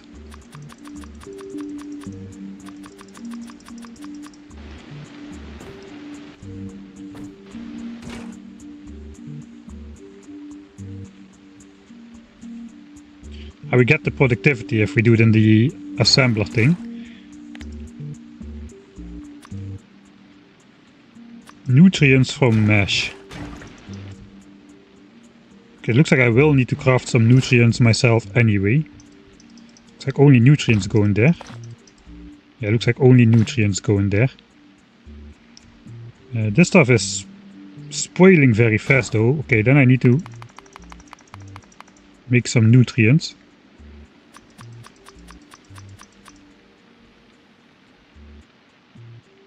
Wait, I can make this? Oh, okay, wait, what is this? I make copper bacteria and spoilage from Yamuku mesh by hand. That's probably something I could learn from.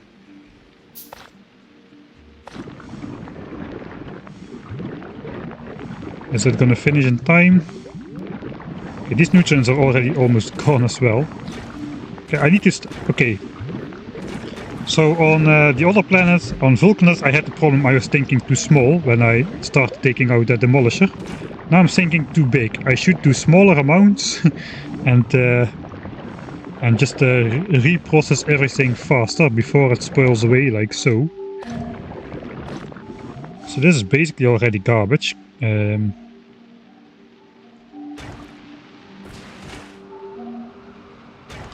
My goal was to get some nutrients. Nutrients spoil in 5 minutes.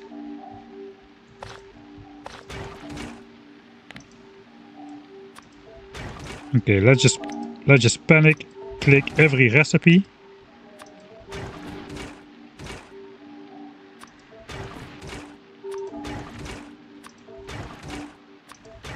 Okay, that requires water, so not that one. Ah, that's the egg producer. Okay, this I cannot. What is this? Jelly nut.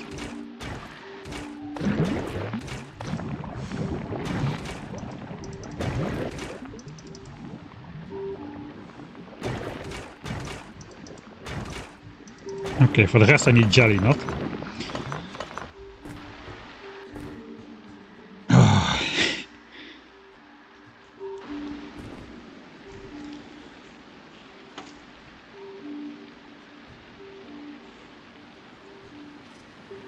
Maybe hand feeding is not the way to go on this planet. Yeah, I think you are right. This is the anti-Michael Hendricks planet. We need to do some proper stuff. Alright. But I still haven't gotten my head around on how to produce iron, really. So I just unlocked Bioflux.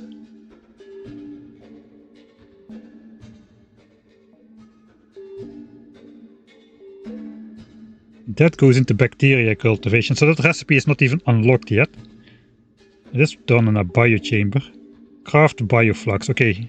Craft Bioflux and craft 25 Bioflux. When did I research Bioflux though?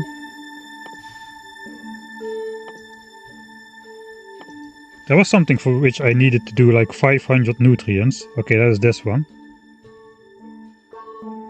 I guess that's not really required. Maybe that's required as well. I don't know. Okay, let's just use this to produce nutrients. We'll unlock the technology. Already out of nutrients again.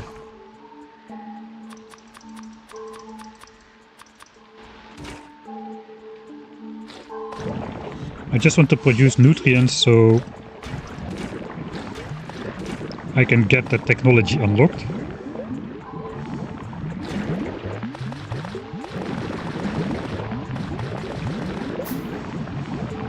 And for the rest I need to craft Bioflux. Yamaku mesh and jelly. Jelly was from some sort of jelly tree somewhere over here. Jelly nut. Oh wait, that was iron.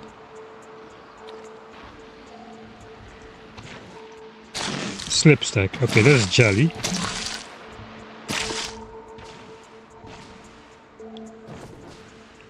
So now I can make Bioflux, but I need Yamaku mesh for that, which I just basically all turned into nutrients, so I can make Yamaku mesh in here. Okay, we'll get some seeds as well. We'll probably need those soon anyway. Alright, and then I can make the Bioflux stuff.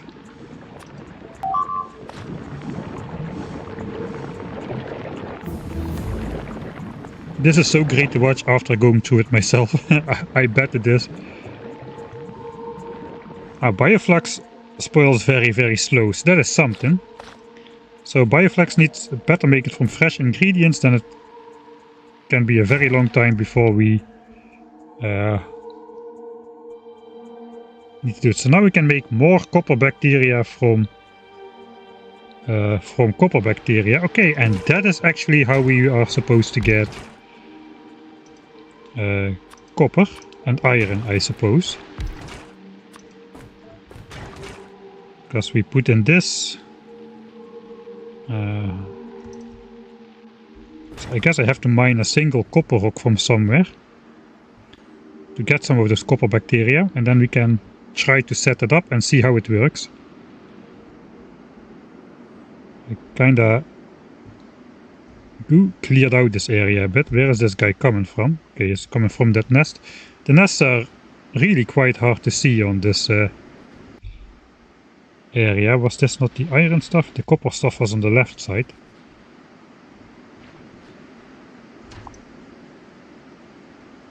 Okay, this is iron. Okay, the magenta stuff is iron, so the green stuff must be copper.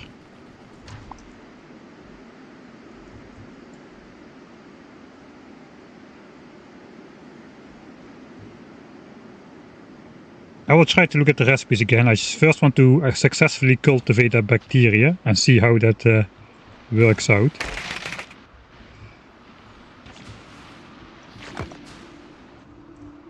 Okay, think small, just a single stack.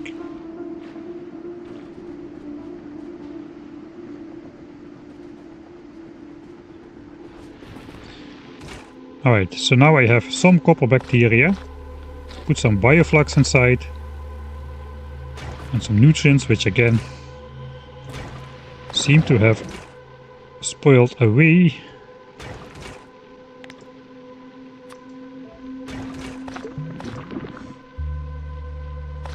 Stuck at 99%.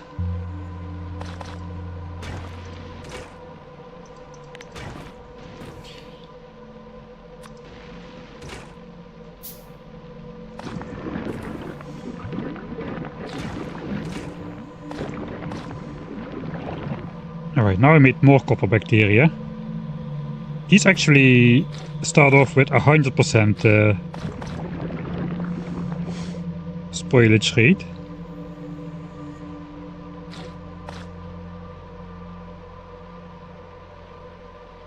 It goes down so fast. Right, and that spoils into copper basically. So this is how we get copper ore. So we need to put that on a belt. Then we, even if it lays on the ground, right, it probably will just become copper ore after it dies out.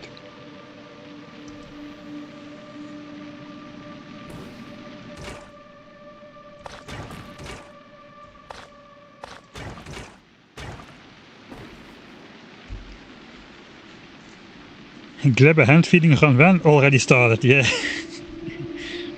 Okay, let's watch this turn into copper ore. In my incredible mech suit. Alright, there we go. Okay, that is how this planet works then. At least some part of it. Are there any more technologies to research before this one? Bioflux processing. Craft 25 bioflux. Then we can make it into plastics. Rocket fuel. Sulfur. And lubricant. Alright. And we need the artificial soil. Craft 500 nutrients. Okay, let's craft 500 nutrients.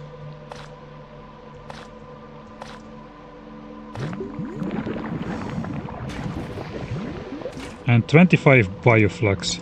Okay, I already don't have jelly anymore. How do we get jelly? There should be a recipe which produces jelly as well, right? Gathered from slipstack. Jelly nut processing. Jelly nut seeds. So ingredients jelly nut, and that makes jelly and jelly nut seeds. That is this stuff. Okay, so I can do that. Okay, this gives me jelly basically. Alright. And the other thing gives me, I guess it goes in here as well then.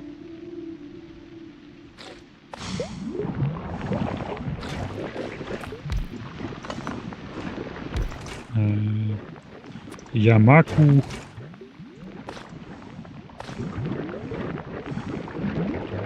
Alright. And jelly nut stuff. That was the copper stuff.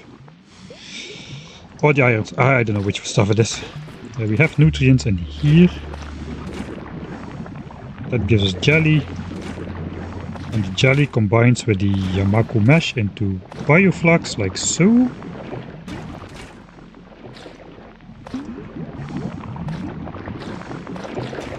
If it has nutrients to run on.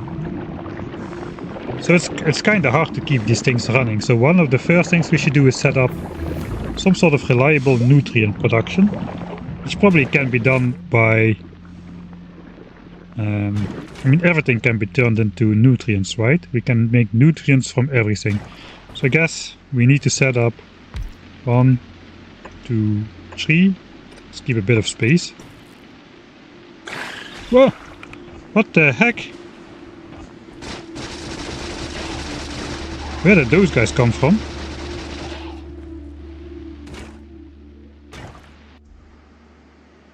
What the heck? Why did those guys spawn? Did I trigger something? Or is that just a random event which just happens every so often? Or did something spoil into those guys? Holy moly. Eggs. Did I have those eggs in my inventory still? I may have had some more eggs in my inventory. Yeah, that made me jump as well. I got Gleba. Random. Yeah. Was it these things? It was probably these things. That kind of makes sense. Alright, I finally was making some progress and then... Alright. Reset. We need a reliable nutrients loop.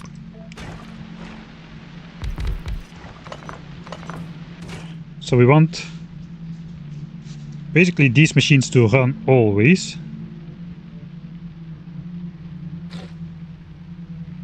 I'm gonna be too slow, this nutrient is gonna spoil away again. That's okay. We can make nutrients from everything. For now we'll make nutrients from Yumako mesh. Wait, we cannot make nutrients from jelly nut then. We can make it from bioflux. Spoilage, Yumako mesh, bioflux, fish and Biterex. Okay.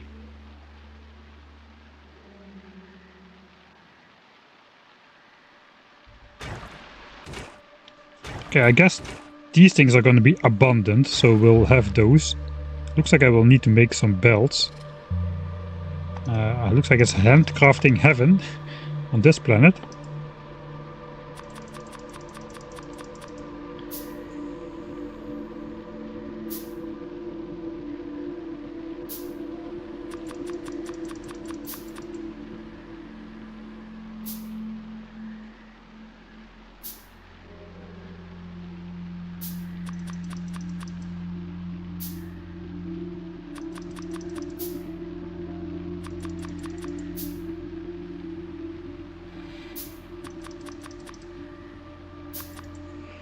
Alright, 200 bells, 10 splitters and a bit of undergrounds. I guess we want some inserters. I guess slow ones will be fine. We got 50 power lines we don't need. We need power to power the inserters actually. Do burner inserters, do they actually run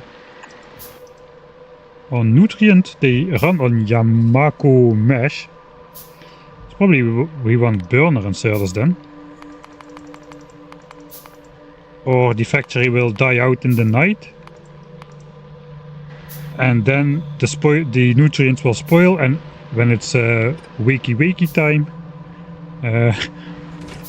all the nutrients will be gone and we will have deadlocked ourselves.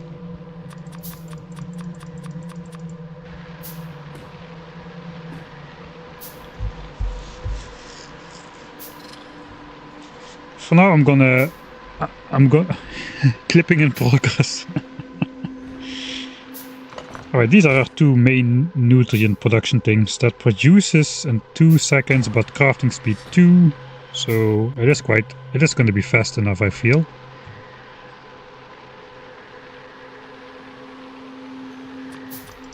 We'll replace the fast inserter with the burner inserter. I'm probably not sure burner inserters will be the way to go, but I guess it will simplify the process here.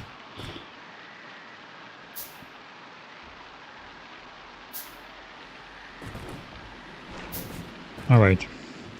So eventually we want to get to bacteria cultivation of both iron and copper. There's a bunch of new recipes again. Right, we're almost at artificial soil as well. Okay, these are just the advanced recipes to get us off the planet.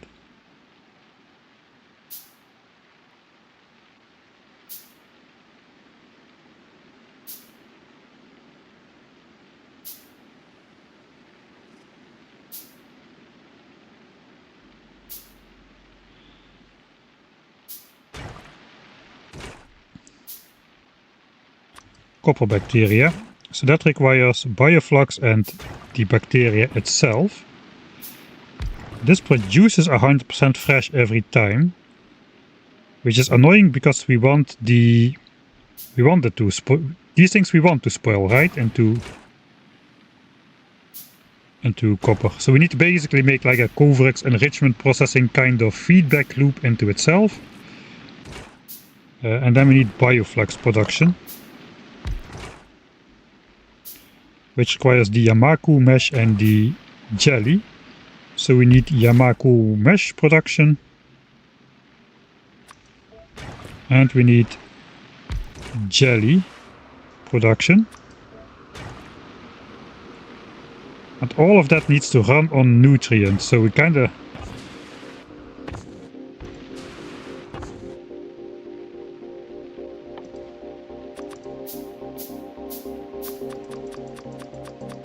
need to make a... I think we'll try to keep the nutrient production separate from the rest of the processing chain. And I'm going to need probably even more of those bio things. So I guess I'll take out those guys as well, so I can make a couple more of those. Okay, there's a big one. I don't want to fight with that guy just yet.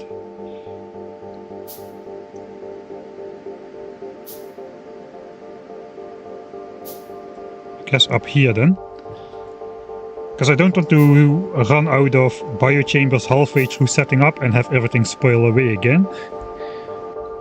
So let's make sure we are kind of properly-ish prepared.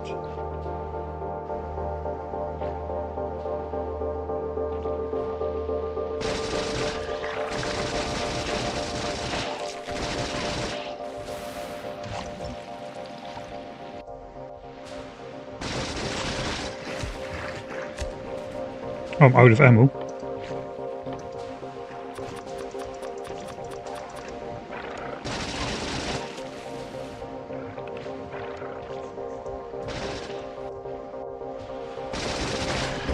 This may be a mistake.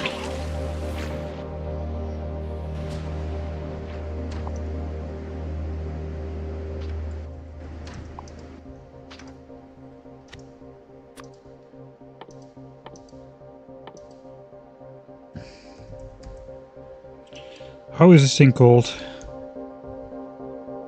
Pentapod egg. Why can I not? Alright, just item on ground then. I don't want to keep scanning the ground for these things. Okay, there it is.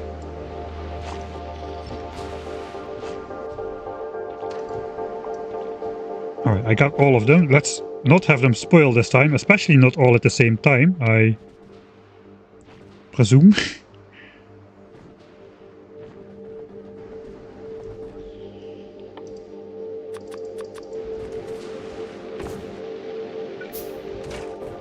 Alright, more biochambers. I'll go get the egg to make more eggs. Can I do that already?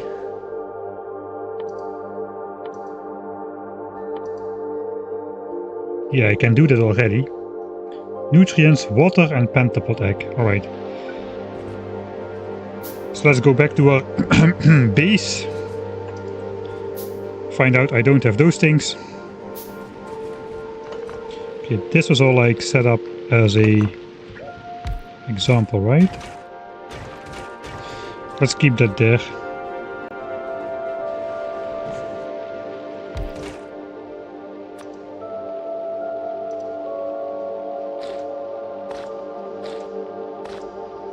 Alright, let's do this. I need 4 landfill, which I can make.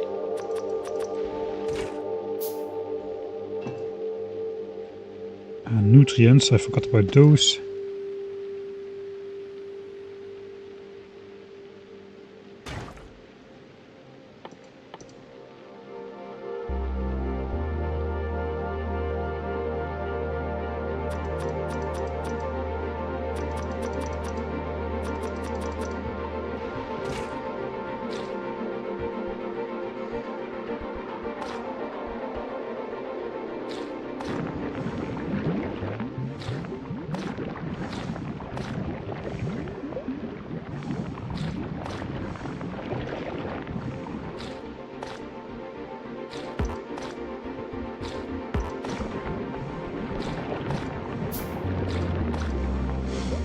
All right.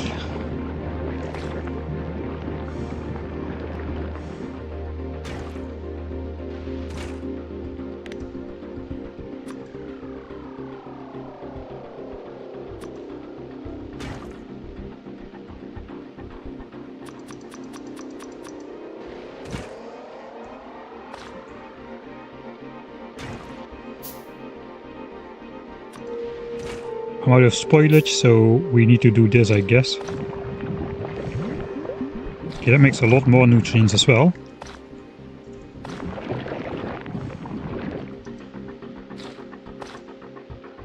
Yeah, I will need 4 of that, alright. Never mind. That should be enough to finish the biochambers.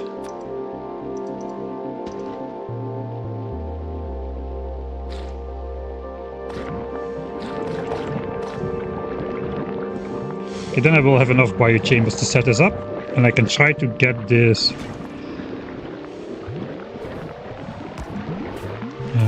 recipe set up where we make more biter eggs. Okay, that requires water, so I guess I'll just move my base over here to the water.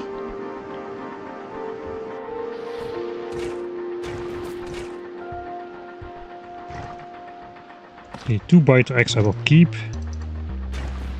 Grab this. I have only 8 of those. Let's make Yamuko. Let's make nutrients from Yamuko.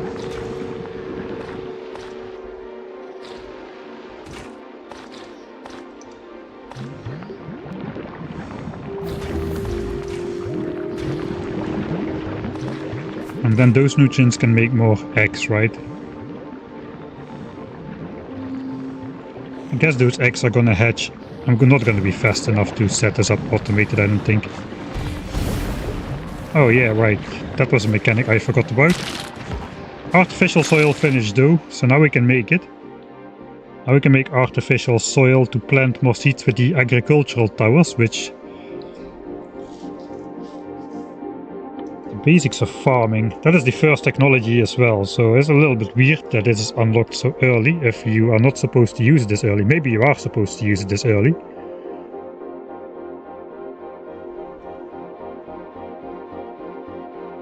I guess it allows me to get nutrients from spoilage.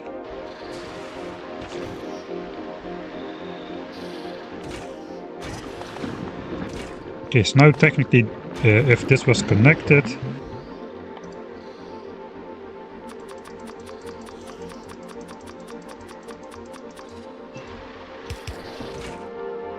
and we had more nutrients in here. Now we are making more eggs from old eggs. Okay, so the good thing is these are completely unspoiled. And these are almost hatching.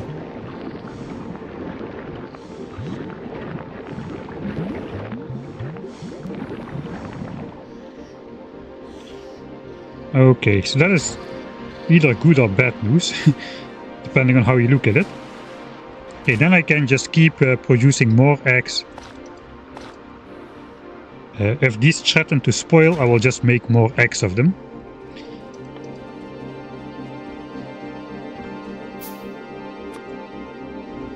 Let's make a couple of repair packs.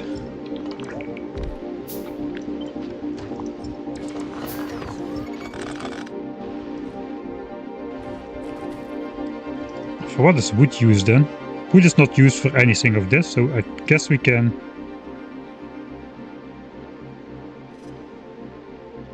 I guess wood is used to make trees later on. After we research, after we have the science pack. Alright, so I can use the wood to burn the rest of the ores I have.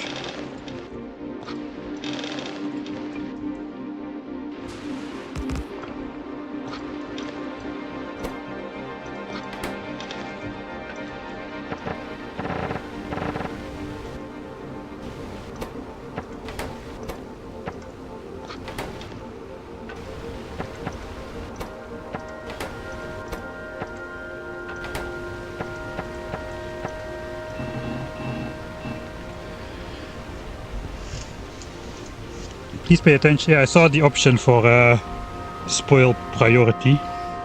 So yeah, I should definitely set it up. Right, now we have repair packs. At least a couple of them. Guess let's clear out this area then. We'll set up a base next to the water here. There's a lot of explosions from those trees.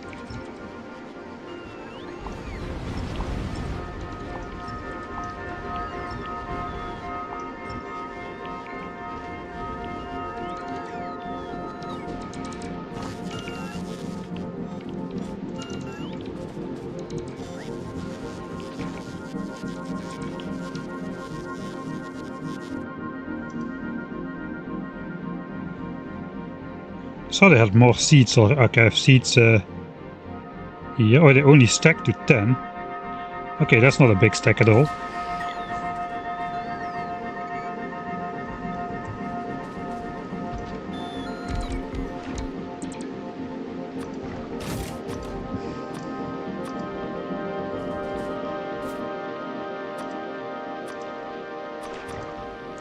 Alright.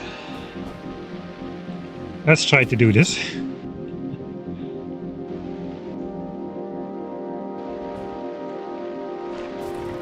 First we need nutrients. The best way to do that seems Yamuku mesh, not spoilage. But I guess we'll use spoilage as well, so if anything spoils we can take it off our belt. So I guess we want, let's say we set up a belt. We have stuff. Belt, stuff. We want a splitter, I guess, which splits off spoilage. Spoilage.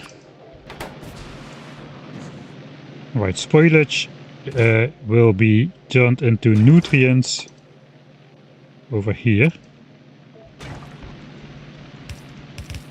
And I guess we probably are going to need a chest of it with the speed which I'm working at.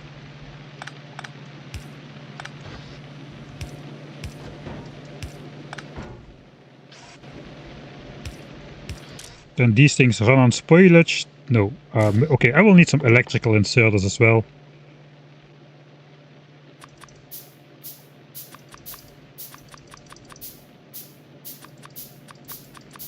I'm not handcrafting anything anyway, so let's do this. We have a solar panel. Okay, there. Alright, we also need an electrical one putting that stuff in here. Because now that gets put in here.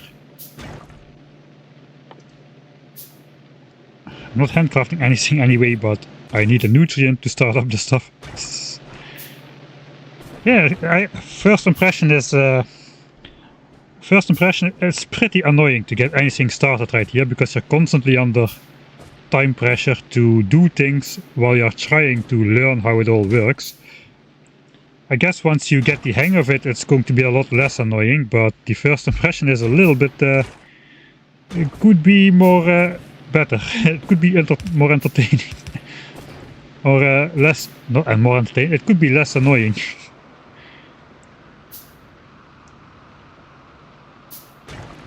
Especially with all the recipes being so foreign for... let's check these eggs. 62% already.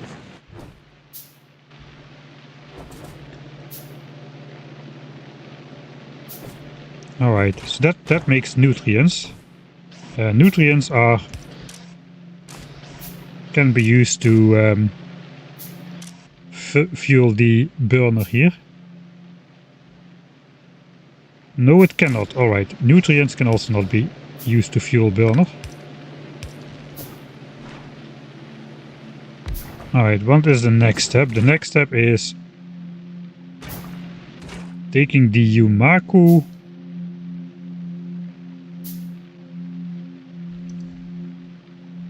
and turning it into the Yumaku mesh.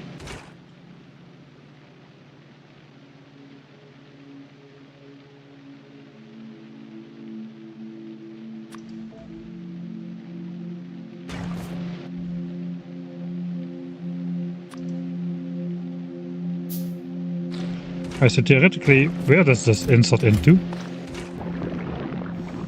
Okay, not in the fuels slot. Alright, so that gets put on the belt.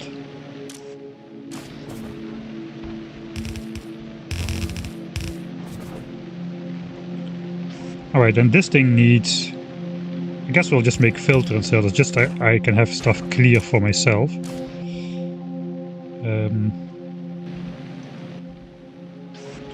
Burner inserters are not the way to go, it appears. I thought they would run on the nutrient stuff, but they don't.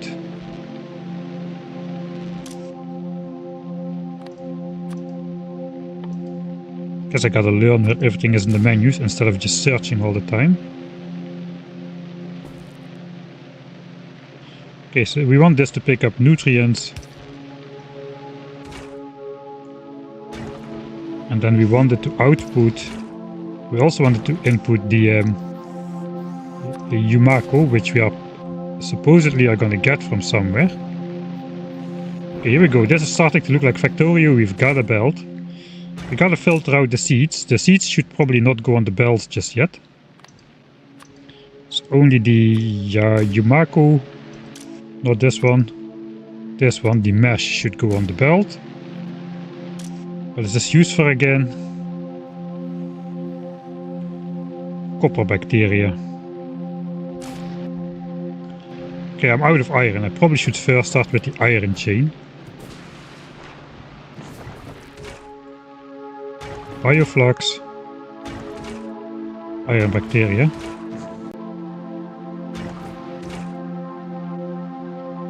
Okay, no, it's not used for.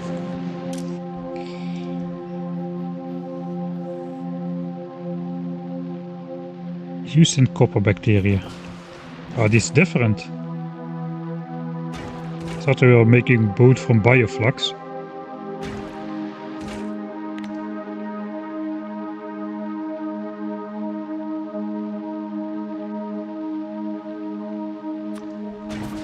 Wait, what? Used in making nutrients. Okay, this I understand. Making bioflux, yes, okay. Making plastics, whatever. I can just turn this into copper bacteria. Okay, so I don't need to mine those rocks to get started. Oh, I see. I can ignore this for now. The bacteria loop can be as a closed loop, basically.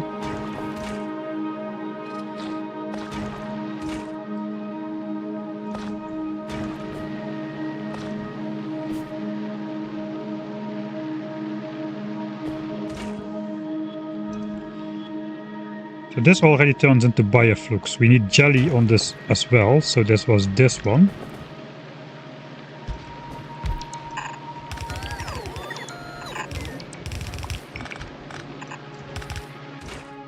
That's the pink one. Red one and pink one. Alright, we want nutrients and the pink one.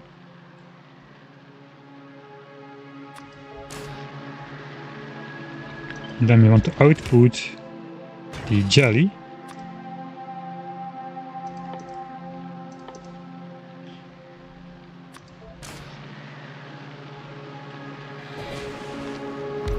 Let's put both solar panels there, I guess. The seeds will have to be outputted somewhere else.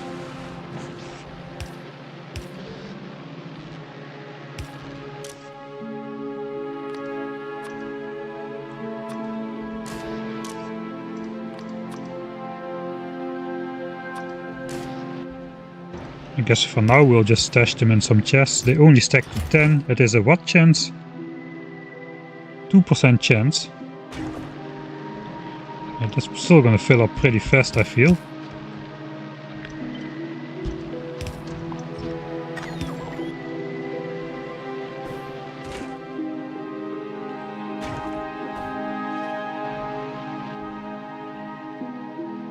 Alright, so let's hack the nutrient system here.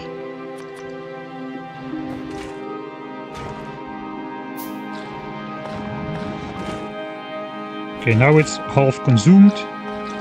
Now it's half consumed and it will no longer spoil. We can at least just switch on these machines without handcrafting nutrients all the time. Okay, so now we got the jelly and we got this stuff on the belt. That was the bioflux, right? Yeah, that was the bioflux. Alright, so now we need to consume that stuff to make bioflux. Let's not care about ratios just yet. I guess we want to put bioflux on a different belt. Wait, could burner inserters eat bioflux? No, but they can eat Yumako mesh and jelly nut itself.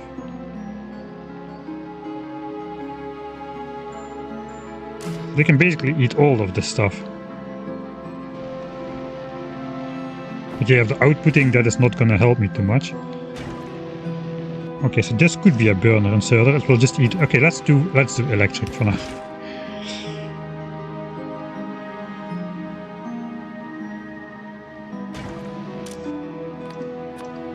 Yumako mesh and jelly. 15 and 12. And that will make bioflux. Which spoils in 2 hours time. Okay, 2 hours is good. Bioflux, I guess, is a separate thing.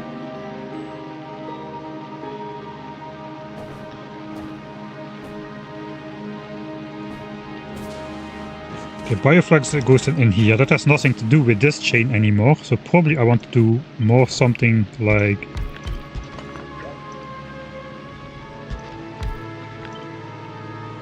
direct insertion into bioflux.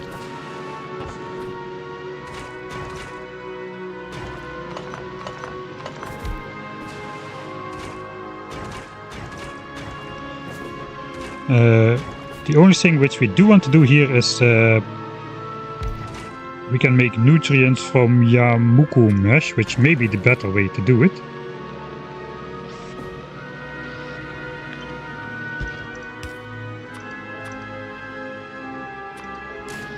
So if that not get consumed by bioflux, we can use this alternatively.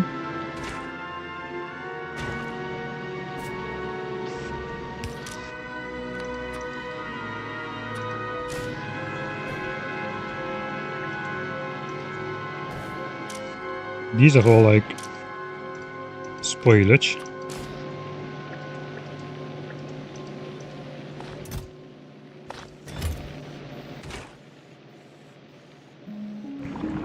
Well, let's see if this works at least.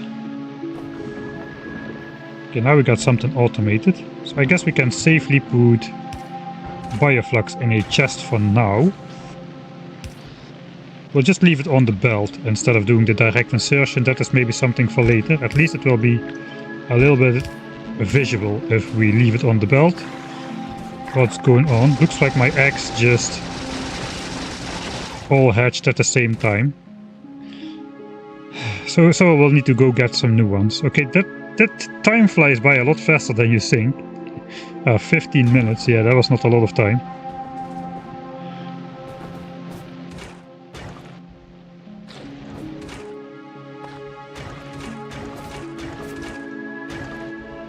Okay, looks like I will need some sort of infusion to keep this running.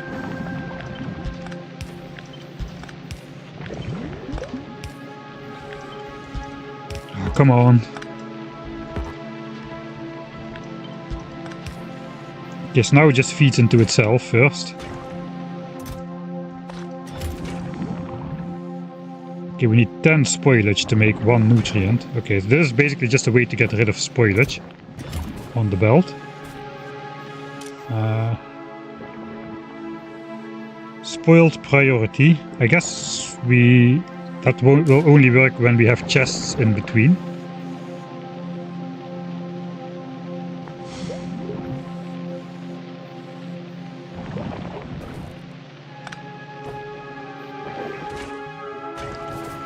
Or then we somehow need to get this Yamuku on there, which I guess is also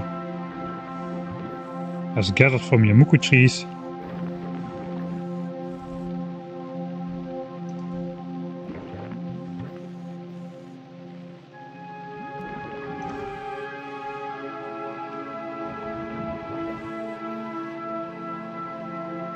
But we can make new one with seeds in biochambers.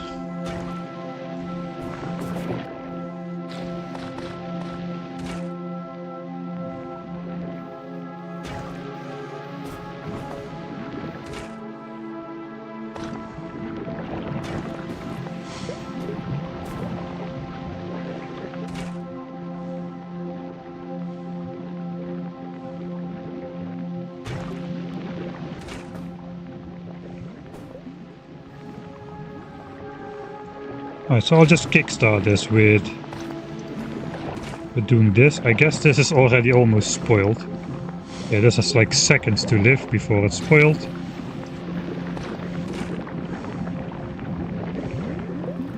Will the assembler deadlock if this is inside? Okay, it just goes to the output slot. So I guess I have to add spoilage to all the output inserters just in case that goes wrong while inside. Spoilage.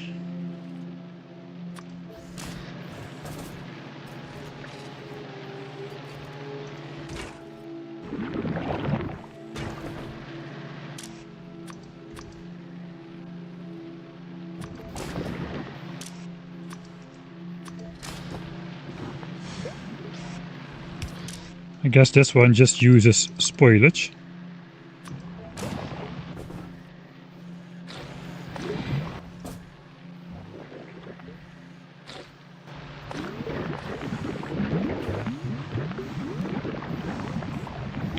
It's getting night, so this will now basically stop.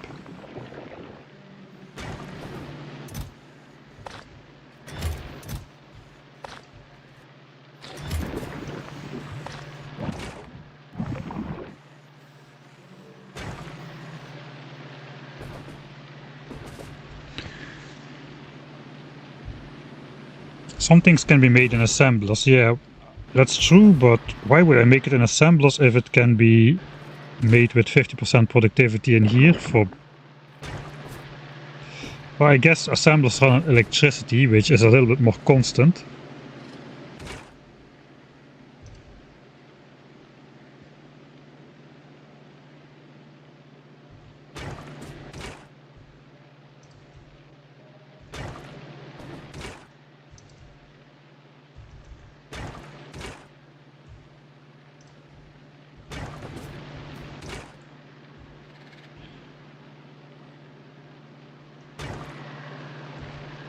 Okay, so this just spoiled away in here. This was probably about to spoil as well. I mined this stuff like at the beginning, so that kind of makes sense.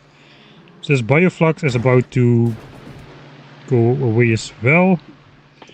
After 100 bioflux we can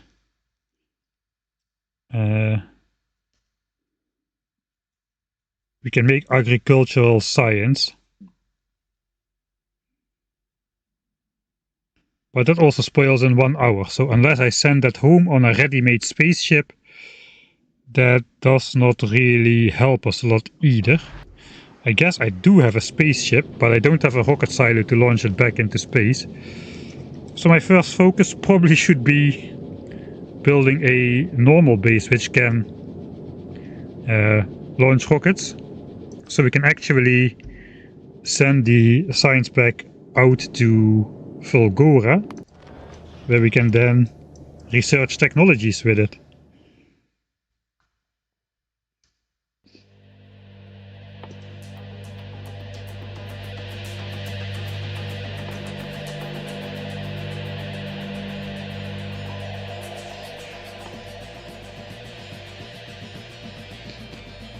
Okay, so I have another research tree which unlocks, or at least one thing. Capture any spawn, alright. So we need to research captivity.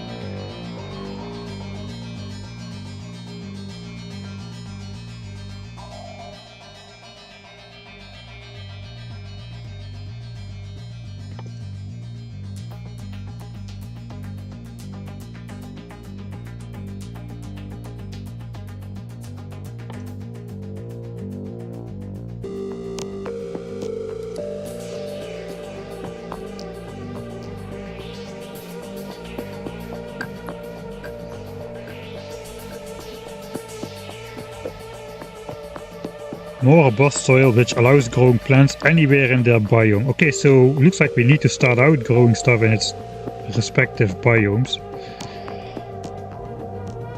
Oh, this is not all not very intuitive. Ah yes, I forgot to bring a rocket silo as well. This is not a planet where you want to start without... This is very, very different from the other planets.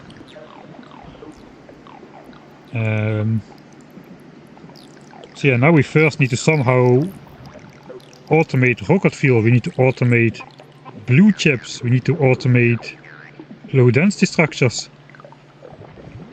Then we have the capacity to build rockets.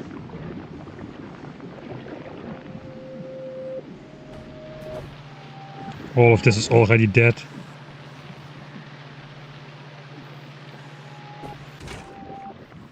I guess the bioflux will also be very, very dead if I use all of this. So I guess let's just let all of this spoil away. Let's just grab everything. Stop it. All my stuff is spoiled anyway, or near spoiled. We need to start with some fresh ingredients at least. This does kind of not make sense. I guess we can just let that stuff spoil in here.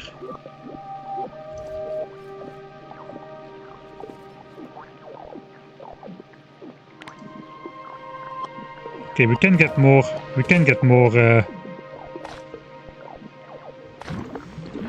spoilage if we let it spoil in there. So let's at least try to do that then.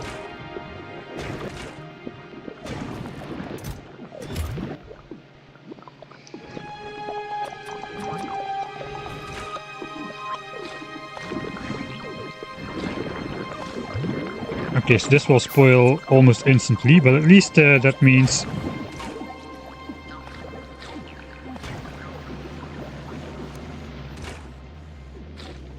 Okay, this can spoil away. This will spoil away.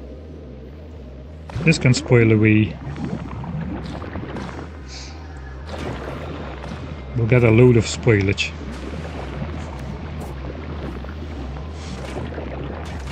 At least the spoilage won't spoil. That is at least something.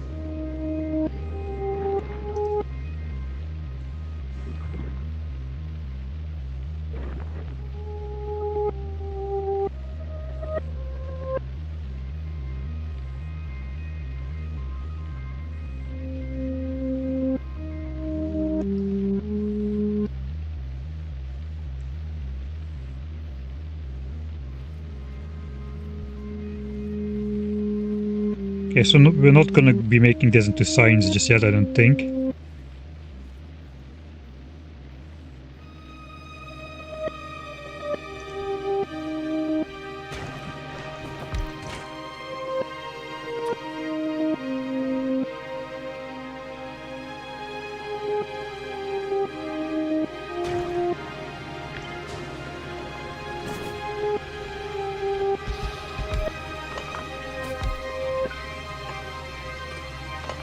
Alright, looks like I'm just going to be turning this into rocket fuel, so at least I will have something for my efforts.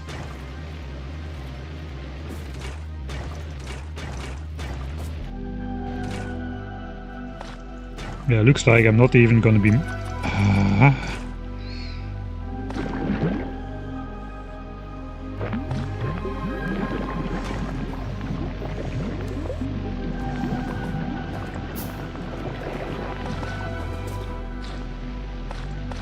At least it won't go to waste.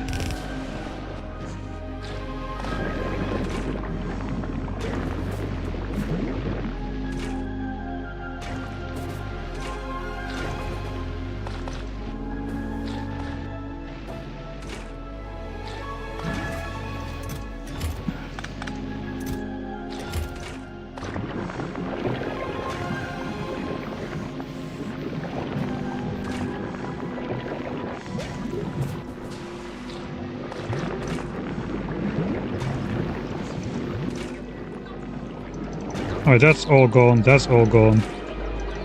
That's all gone. Okay, this will be all gone as well.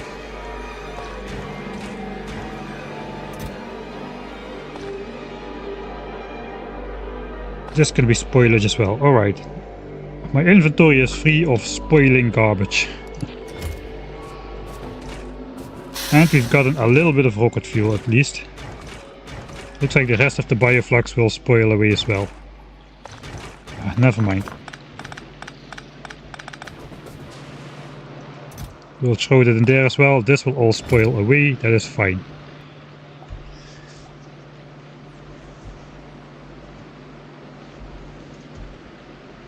I do feel like some feelings of annoyance boil up inside me.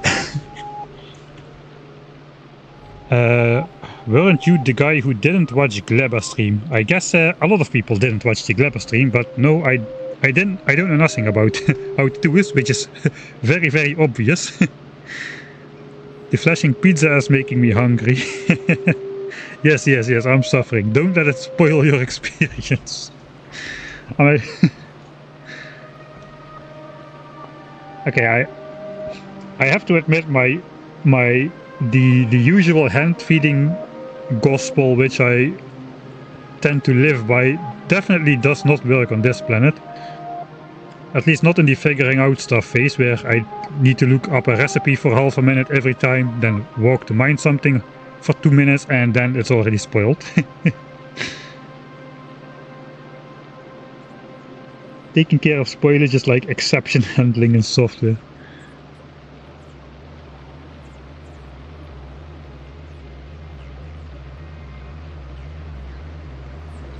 Yeah, I just bang the square back in the circle holes. I will keep hand feed. No, I won't keep hand feeding.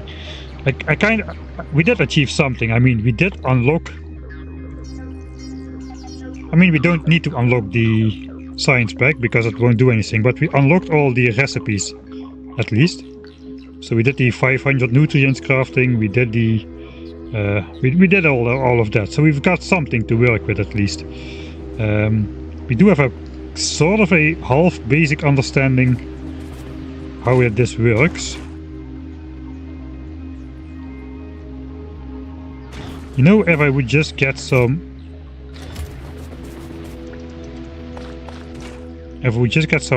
iron bacteria, which I could handcraft if I understand it correctly.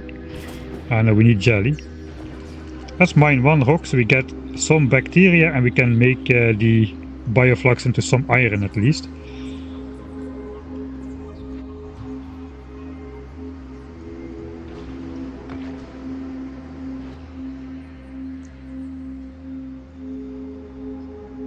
Those spoil literally in a minute.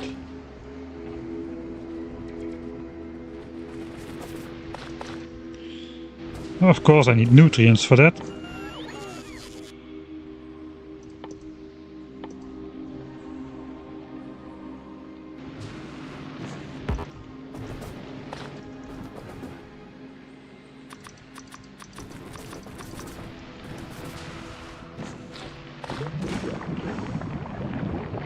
Alright, so at least we get some iron ore out of this stuff then.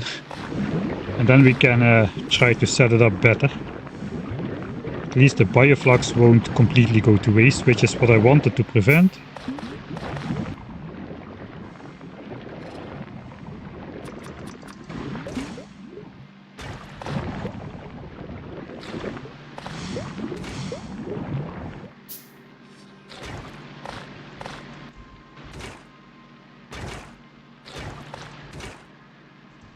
Why is it not working?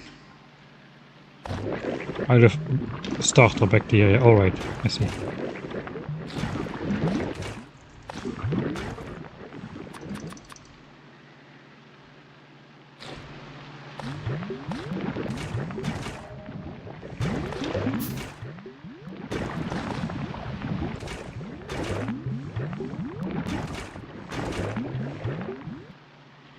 These are already spoiling.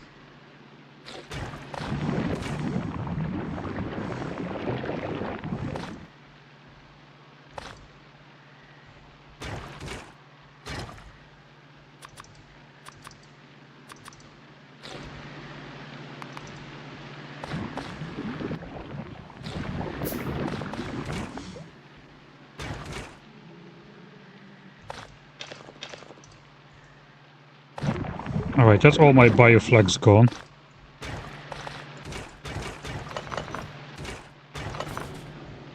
Okay, this is not gonna work, at least. This setup, it's fundamentally flawed in some ways. I guess something like this could work if we use chest in between and use the spoiled first priority on both of those.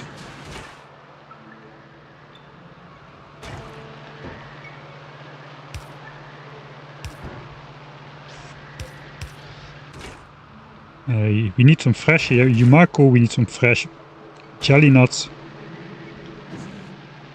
I do wish to unlock the science pack, so let's try to make at least some bioflux, even if just by a cobbled together setup.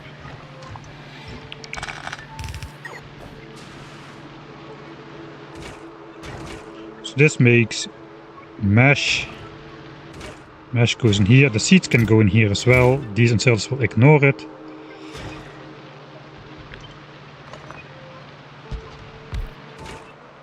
We can make nutrients from mesh.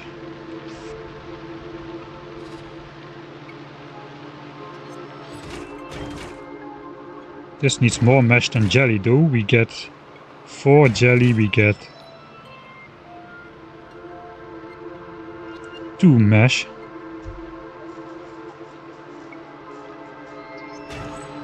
Why do we get more jelly then if we need less of it?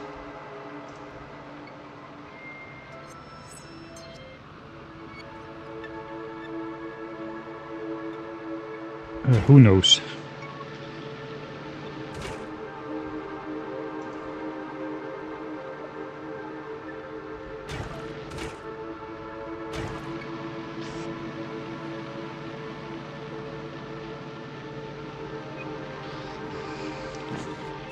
So we are still struggling with the nutrient delivery to these machines.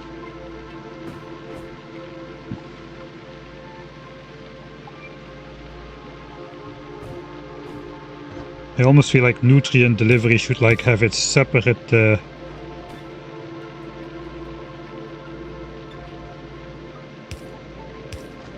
like a separate system almost. So we just insert nutrient like this. Nutrient is on a belt. We do have this point. I think the nutrient on a belt is a good idea.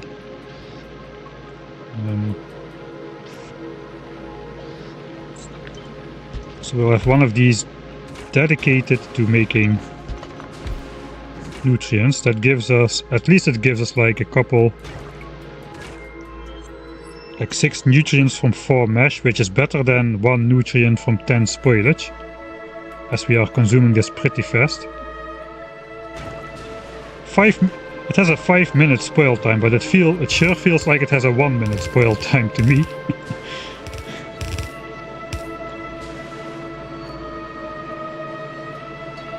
Right, so now we provide the stuff we take from trees into chests for the moment.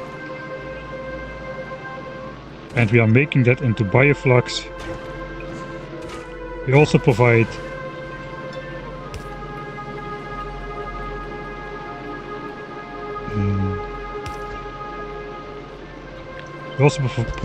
these things in a chest to the fuel system. And make it into mesh. That also actually requires a chest in between, because we're going to get those seeds as a byproduct. So let's also copy the spoiled first thing into here.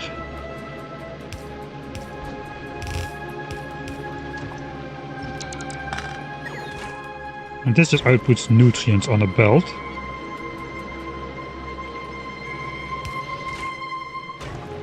This also runs on nutrients, so we have to grab that as well.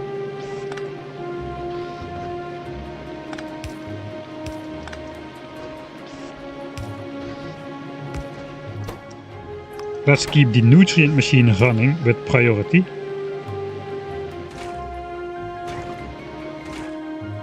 Nutrients go in here, like so.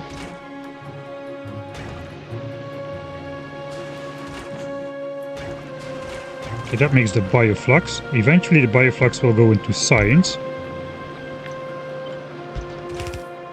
This has no byproducts, so at least that is nice. Science is not unlocked yet, that is why I wanted to make the bioflux. Then I can select this on a as well. And then we need the pentapod biter egg thing, which is more nutrients and water. So this one requires water. And it spoils, so I probably don't want to stash these things in a chest in case they spoil and I will have hundreds of those things exploding over my base.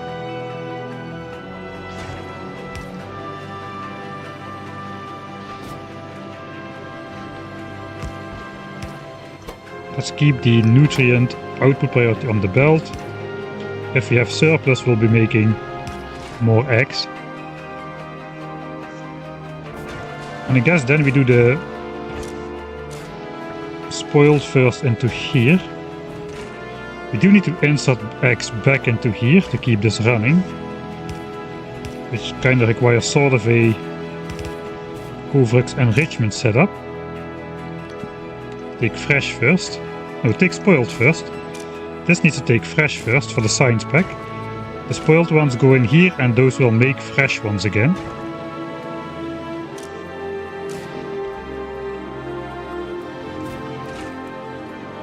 So this makes one egg into 2. So I set stack size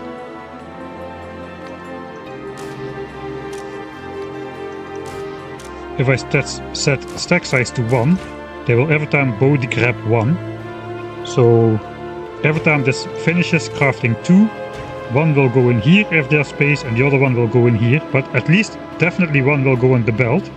If this is full, both will go on the belt. And if we keep this belt short, there can be a maximum of 8 of those eggs on here. So we never can have a uncontrolled explosion. Better yet, if we just put them on the ground, it will be even less.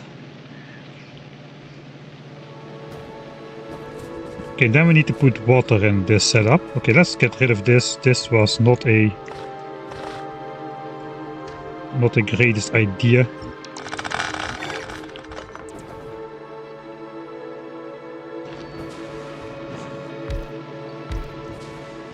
And then set up this close by the water somewhere.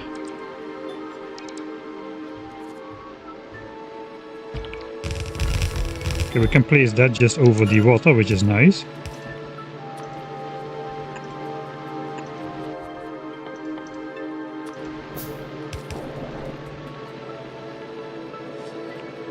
Alright, so technically that's a setup that could work. This just outputs X, nothing else. This will come from the belt, this will come from here, this will go in science. I think this should work if I just go take 1 stack of this stuff, or maybe 2 stacks, and then 1 stack of this stuff. With a little bit of luck, we should be in business. And I'll just have 1 extra over here, which makes nutrients from spoilage. And I'll just hand feed the spoilage into there. Just put it on the belt as well.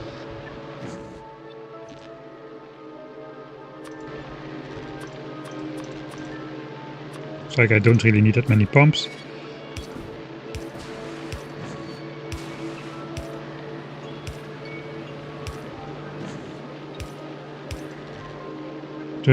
Okay. And then science packs go theoretically into somewhere. But those will just spoil away anyway. I'm not actually gonna make science packs. This is just like another proof of concept thing. Alright, it's night, so I better now go off to grab one of those. Like 2 of those trees and those red trees over here. Somewhere. Up here.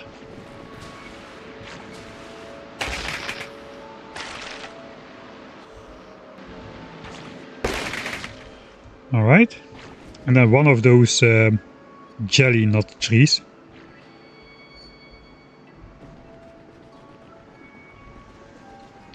I'm not really reading chat right now because I don't want all my stuff to spoil away again. Where even is the jelly nut stuff? So I still don't recognize the resources here. Ah, this stuff. This is not jelly nut, but this can be made into jelly nut, right? Yeah, this can be made into jelly nut. Chat is spoiling. As long as you don't spoil spoilers.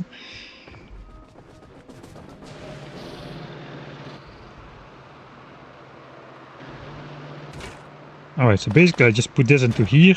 I make some nutrients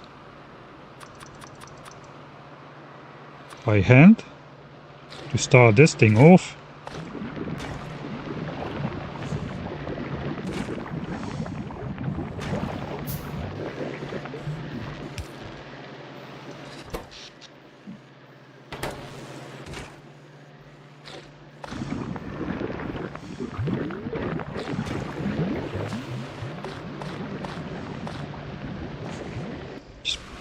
This one doesn't need it. Okay, so this one doesn't need it, so let's rotate this belt backwards. Alright, let's set the plan into action. So then the only step that is missing is the automatic making of the Yumako and the jelly nut stuff, which is something we still have to figure out. And I'm not sure we'll be making enough of this jelly nut stuff. Or if we are just outputting it fast enough. Maybe we're not outputting it fast enough. And we still need to deal with all the potential waste stuff. Good luck with Gleba, don't give up.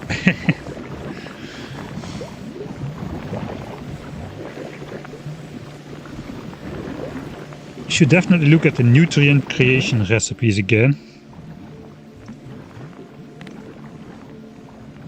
Spoilage, Yamako mesh, bioflux, fish, biter egg. That's the only 5 ways I can see.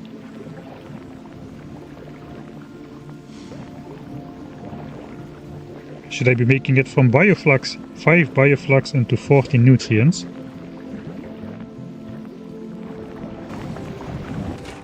So that's 1 bioflux into 8 nutrients, but it also consumes 15 mesh, and 15 mesh goes into 22.5 nutrients, so that is more. So probably I should not be making it from bioflux. Forgot this inserter here.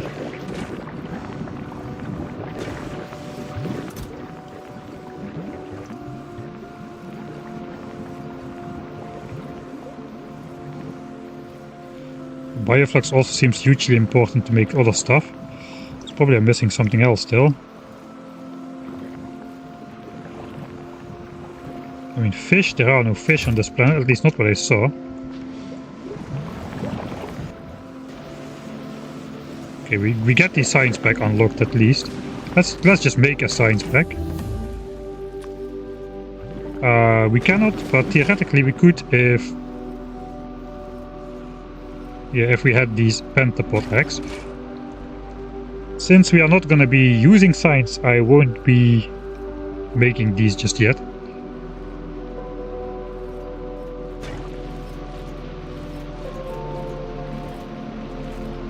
You have to consider the 50% productivity bonus, I guess.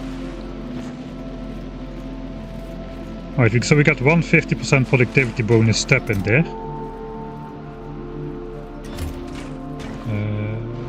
Dang it.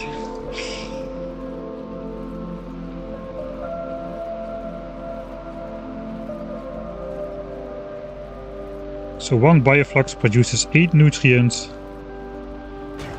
And it takes 10 Yamako mesh to make a bioflux. 10 bioflux produces 60 nutrients. No, 10 bioflux produces 15 nutrients. Bioflux, I'm getting so confused. 10 Yumako mesh will produce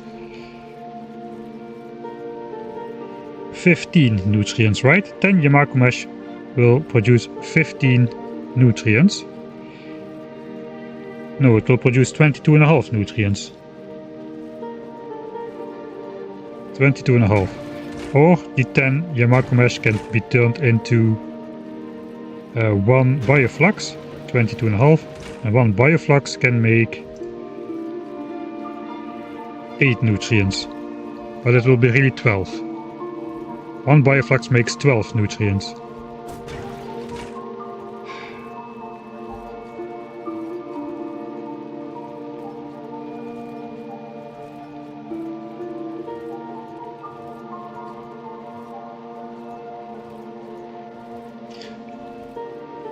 I know, to me it looks like Yamako mesh is more efficient in making nutrients instead of turning it into bioflux first. I'm not even counting the jelly costs here.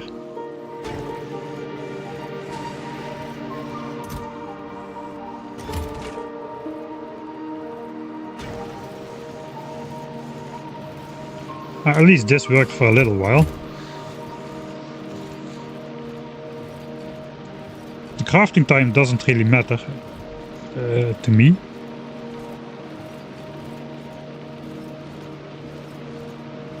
The bioflux recipe gets you 4 why? Yeah, you're right. It gets me 4 bioflux. Okay, this 4 times is good. Okay, that means that suddenly jumps this to a solid first place. In terms of making nutrients, I guess. So this is basically a no-go then. Okay, we've got a belt full of spoilage already.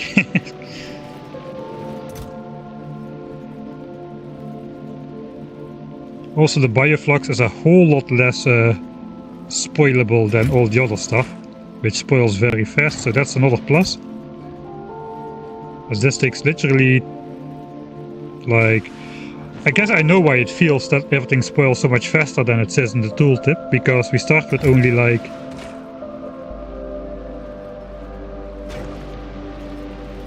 by the time the fuel, or like, what's it called again? The nutrients reach the machines, it has already half or more than half spoiled away, which means we also get, and that's not true, we just get less fuel out of it, I presume. But yeah, if we don't immediately consume the stuff, we get this stuff of less quality. And I guess this process gives you already like half fresh nutrients to begin with, so that is not great as well.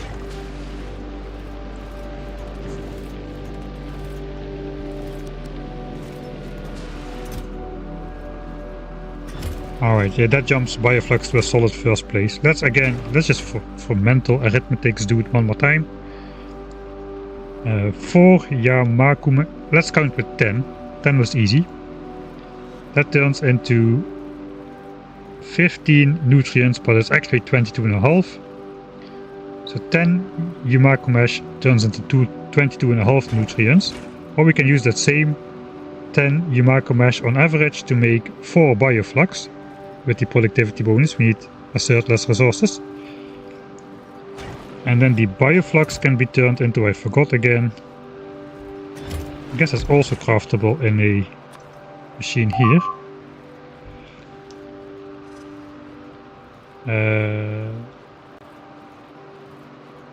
That is 12 nutrients per bioflux. That's 48 nutrients.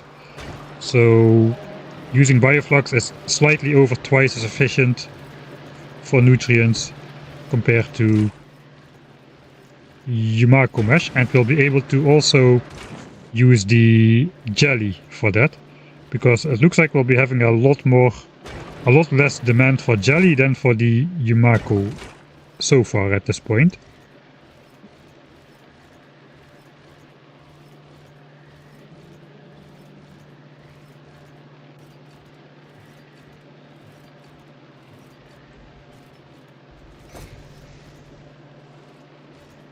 What does quality do on spoilage? Make it spoil faster? Doesn't appear to have any quality modifiers. I guess we can get slightly longer spoil times with higher quality, but I'm not going to filter out all the quality stuff. No effing way.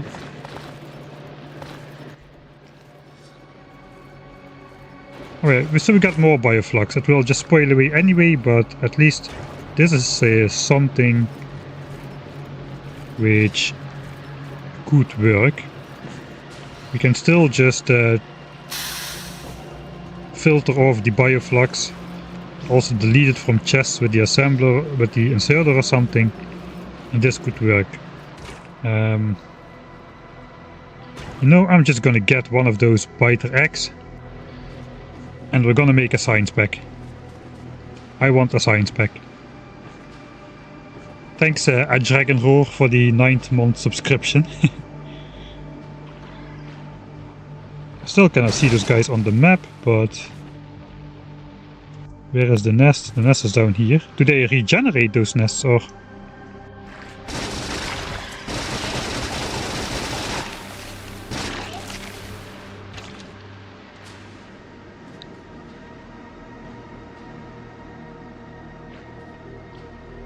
Did he ever look at the heating tower? Yes, and I put it off as not really usable at the moment until I have a demand for power. It looks like a nuclear power plant. Okay, we're gonna make science packs. Okay, we don't have nutrients yet again, obviously. Okay, so we can make better soil with the seeds as well.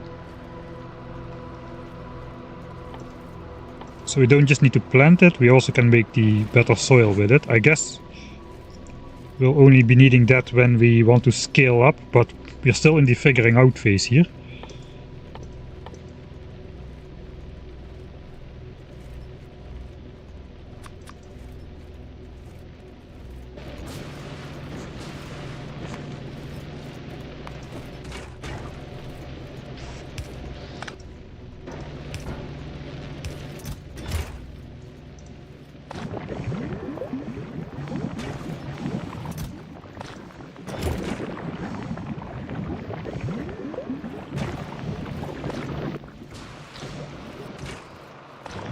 Alright, here we go. First science pack. Alright, we did it. We made some science packs and we won't have those guys spawning all over the place. Alright, so those have only 40 minutes until they spawn, so it doesn't make sense to make the science packs until we somehow get a rocket launch set up. So yeah, this entire cycle we kinda don't need it at this point. Or at least we don't need the latter half with the eggs and stuff. That's only used to make the science packs, I think.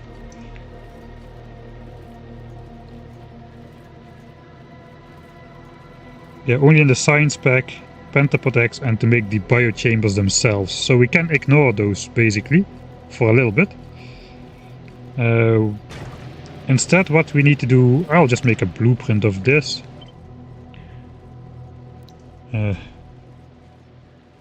Gleba, science pack, concept, half finished, because we are not dealing with no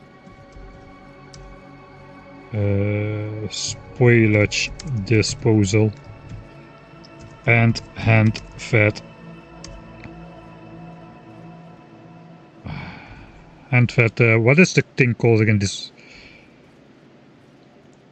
iron and copper trees. Let's call them that, because that's what they are.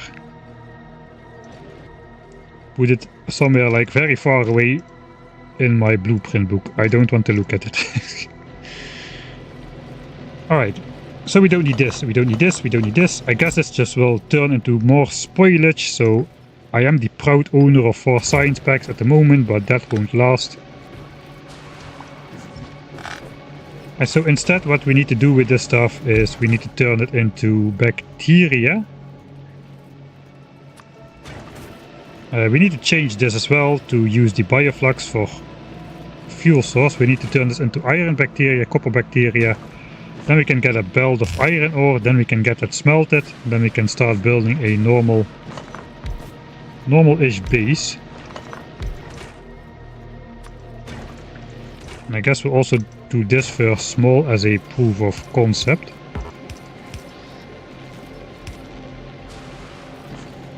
But you know what I'm really going to do first?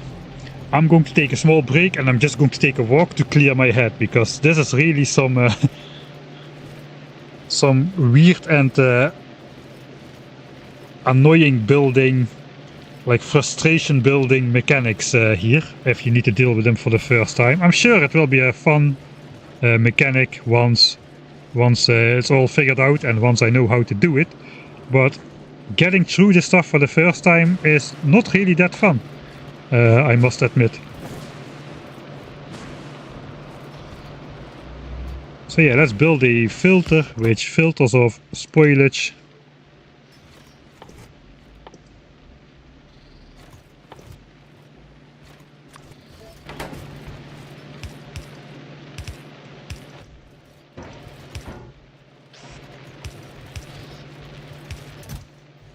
There you go, spoilage in there. This will spoil as well. I guess we can, with a little bit of luck, we can use this to make fuel to start up our base. So I don't want this. Instead I want to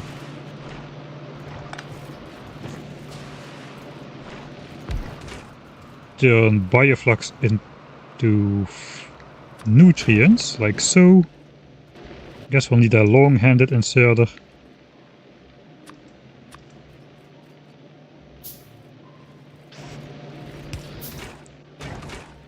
And that just goes into fuel. 2 seconds, that's a lot as well. So it looks like we may be needing some fast inserters.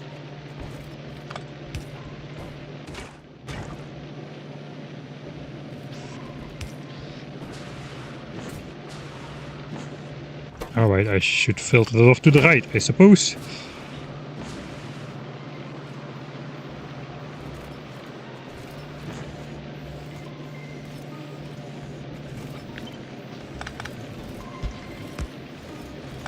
This no longer exists, so that can go away as well. So all the garbage is filtered off at least.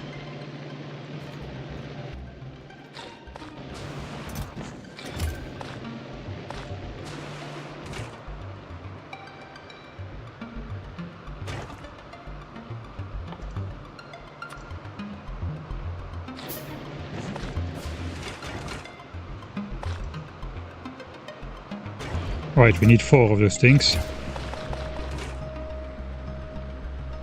5 of those things. There we go, 40 nutrients, which will spoil in a bit, but that's okay. Okay, that will turn into 1 spoilage each.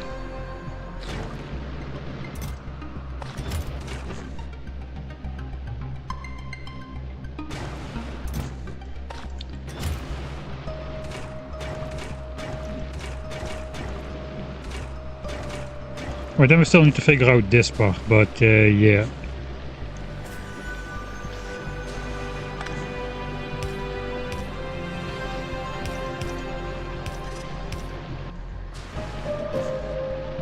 I guess this should be fast enough. This planet would really benefit from a bunch of circuit network stuff, that you only start consuming stuff when you actually need it, instead of just trying to let it circulate on a belt. That's what I feel like, right now. Alright, so I'm just gonna... No, let's keep that one on there as well.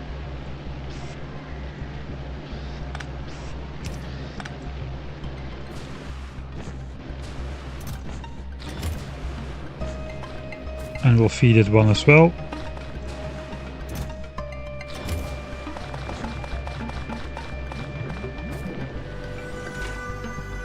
Alright, so fuel is in there. Dang, that is something to wrap your head around. Alright, let's see what else is available before I take a break. I guess captivity. But we will need to No, I guess the first thing is just making a rocket silo and not worrying about anything else really.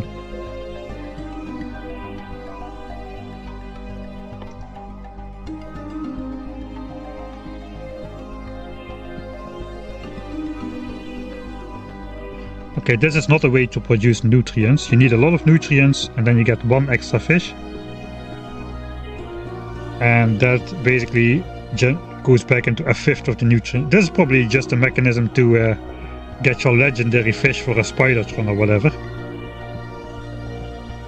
Anyway, that does not seem too useful at the moment. Epic quality, we can unlock it. I mean, once we research it, we have a chance to get something of epic quality, even if we make something of rare quality, so that would be something. Carbon fiber, that's the way to go for unleashing the coal recipe on Fulgora.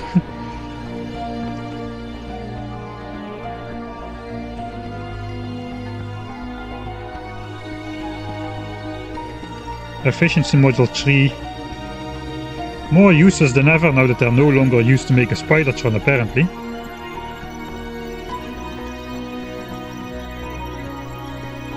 Okay, these no longer use any modules at all to make a spider.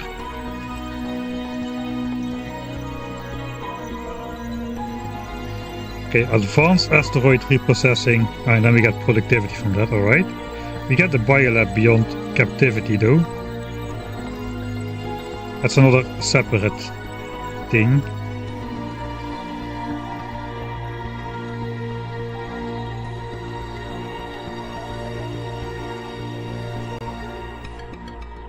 Alright, this does look like we need to use this on Norvis really. This looks like a normal biter spawner. Biter X, spoil result big biter.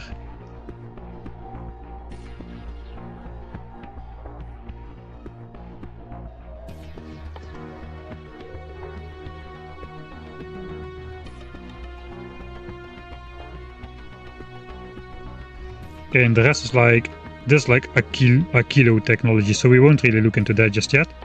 Just the biolabs. Those are pretty decent, except my base is on Fulgora, so I either need to send all the science packs back to Norvis or just ignore that biolabs exist, which I may just do because we have so much science. And I guess over the course of Gleba we'll be filling up all these chests with science.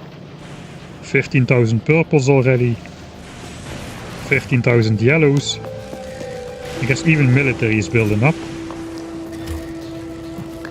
For as long as we have grenades. That is not too much longer. So perhaps I'll try to send a remote package of grenades over from Vulcaners. I didn't set up a bot network here, but I can still send these 3,000 grenades, which will make another 6,000 military signs. I can use my spaceship for that because anyway I'm not using it at the moment.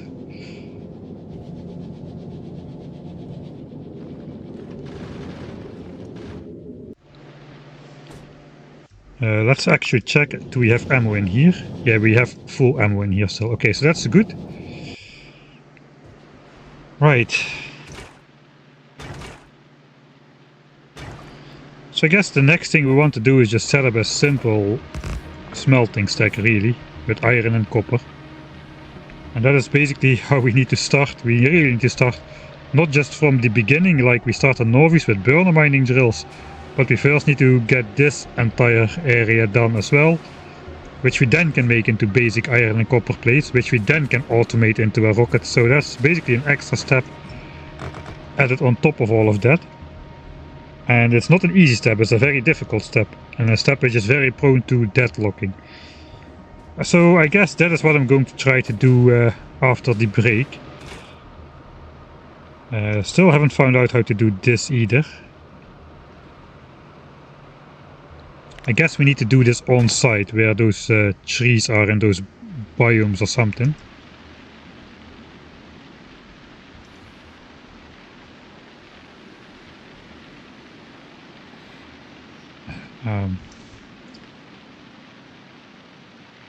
So maybe I need to... It said something about expanding the territory, but perhaps I just need to place that in general. Which means we'll need to burn or mine some stone together, so... Yeah. Right, I'm just gonna go on my break. I hope you are having a lot of fun watching this stream and watching me struggle. It's been a while since I struggled so a lot with an aspect of Factorio. I mean, even I played through space exploration in my own time, like a year or two ago, and even space exploration didn't stomp me this hard than Gleba is doing right now. It is really, yeah, piano done lights? Alright, piano done lights. I am glad I got sent here last though, because I really had a ton of fun figuring out Volgora and all the ratios there and all the weird reversed recipes there. And I also had a lot of fun on Vulcanus after that with the foundries and with the demolisher fights. Yeah, so far it is an interesting experience here in Gleba. I cannot really yet call it fun. You were all right about that. I guess the stream is titled correctly, but the despair. I kind of feel desperation a little bit here. I'm going to be back after the break. I'm going to take probably 20 minutes or so. I really need to clear out my head a little bit. So yeah, hopefully I'll see you in roughly 20 minutes or so. I'll be right back.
All right.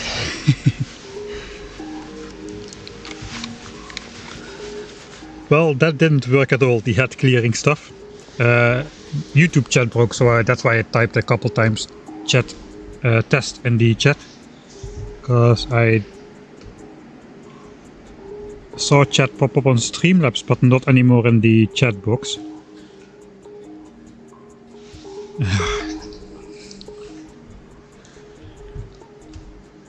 Well, let's see if we can make something. How much time did I spend on Gleba already?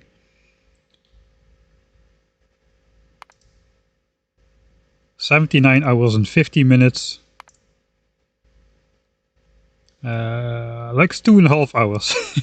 That's not too bad. It already feels like 5. Gleba is hard to get the ball rolling on, but once you've got it rolling, it should be one of the best planets. Yeah, it's definitely going to be like in the top 3 of new planets so far. I can agree on that already.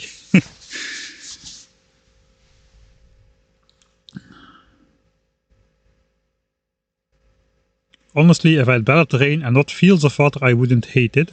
So how is this spawn? How is my spawn compared to yours? I don't have giant fields of water, it appears like.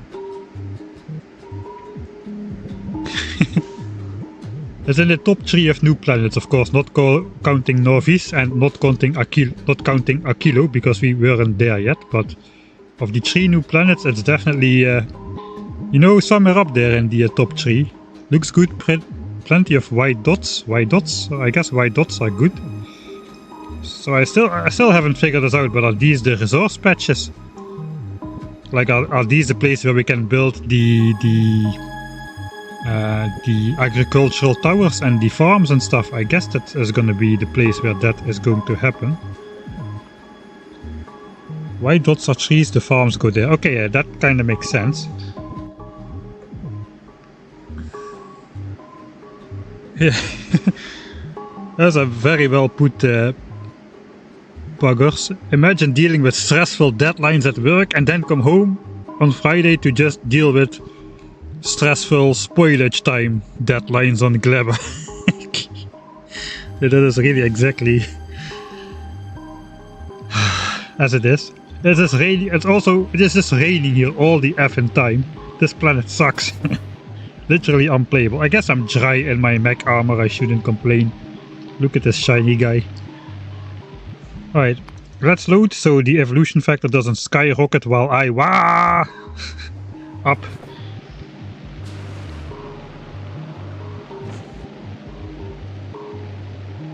Alright, so no more doing multiple of these things at the same time. Let's just go then over to the resource field. This one is supposedly iron. And just try to get a belt of iron ore out of there. That would be a good start. Just try to get a belt of iron out of there. That means I do have my tucked away blueprint somewhere, so I can just use that. So let's just say 2.5 hours of progress. Choop, and it's gone. Okay, let's also pick up stone over here. Up.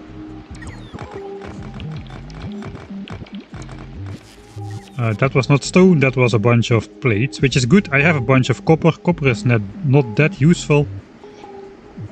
Let's just go over there. Hopefully we can build there.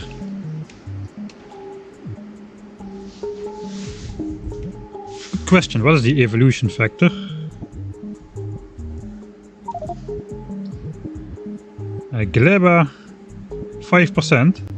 Oh, every time I kill one of those small biter bases, it contributes to evolution, I see. Or those to get those biter eggs, so I should not do that too leisurely. Also, some of those kills just resulted in nothing because those biter eggs spoiled and they just hatched biters. So that was a double whammy. Alright, so here we've got these red trees. These red trees are the source of iron. I need landfill to... If I landfill this, will it not just go away?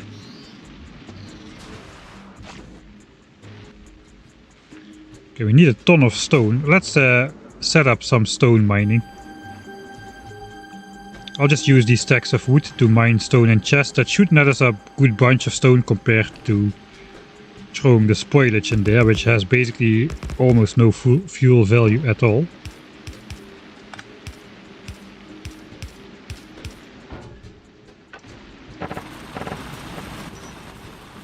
As that's gonna produce like a couple stone per wood we put in there.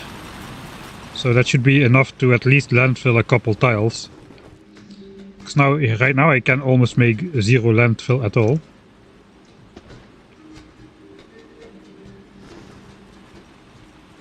I forgot, yeah. Removing landfill is a thing now. So hopefully I won't destroy the underlying terrain by doing so. Okay, that is another 6 landfill.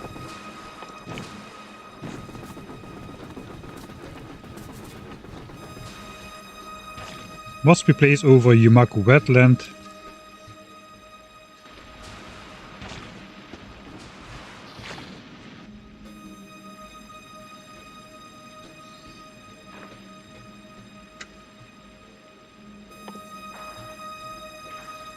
Alright, here we go again. I want to get this stuff. gathered from Yumako tree.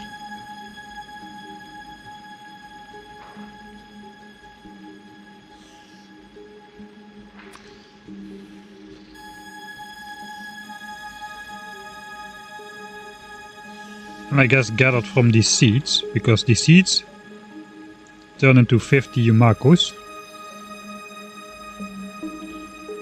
Spores, I guess that's the pollution, 15 per harvest. Growth time 5 minutes.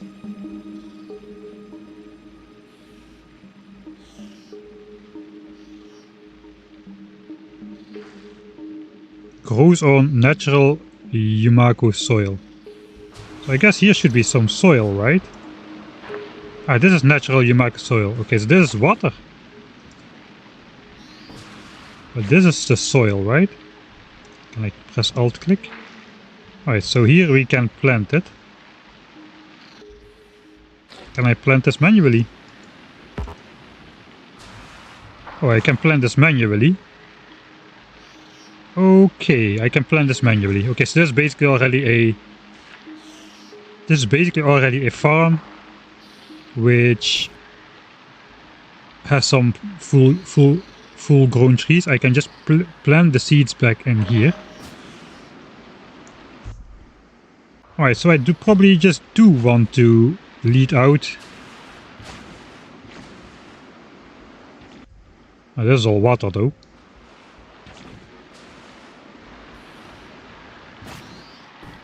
So hard to see what is water and what is not water on this planet.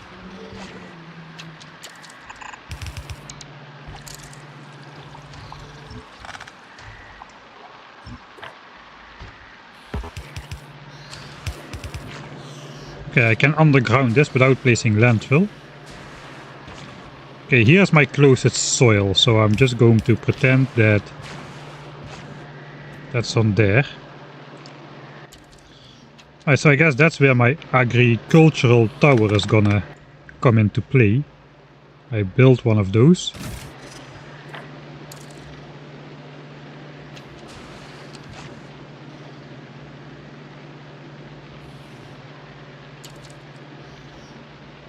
Okay, and each of these squares represents the space for a tree, I suppose. This thing needs to be powered though.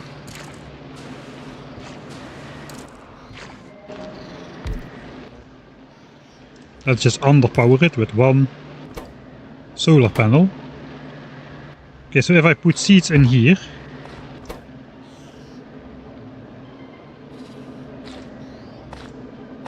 then it will automatically plant this tree somewhere in one of these squares, I presume.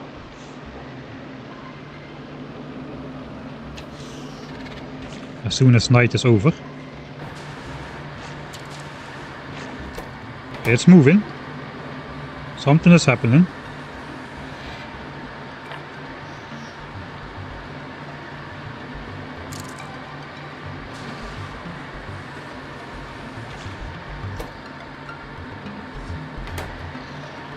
Is it gonna put the seed in the ground or what? I probably don't have to set a recipe, it seems.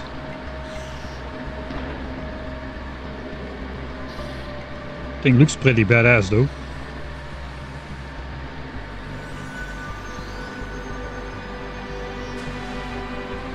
Where's it going?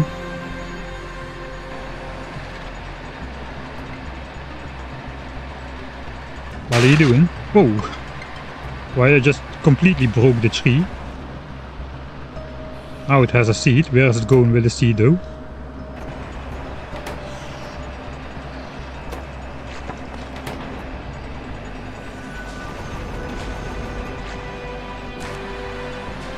Okay, it happened. We have a tiny Yumako tree. We can already harvest it for one of those red balls. It needs to be 50 red balls.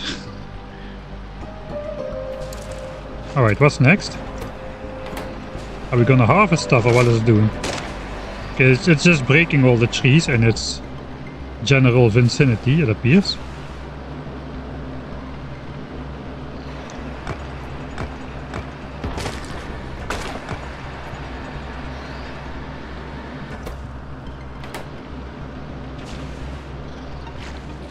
How is it gonna output stuff though?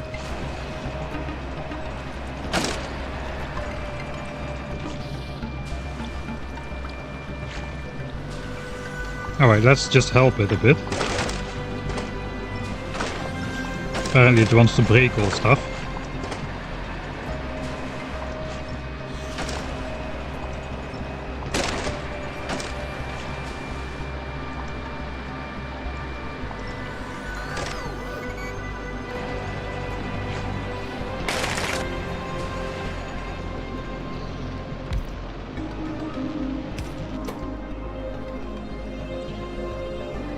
So how do I get it to output? Do I just output like this?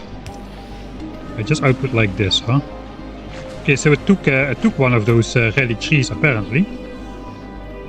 Alright, and this thing then we can turn into iron ore, right? This goes into Yamako mesh. That goes into Bioflux. Oh, do we need a jelly anyway? We need a jelly anyway, we need the entire setup. So we need to do this on both farms at the same time. Belt it back to the middle.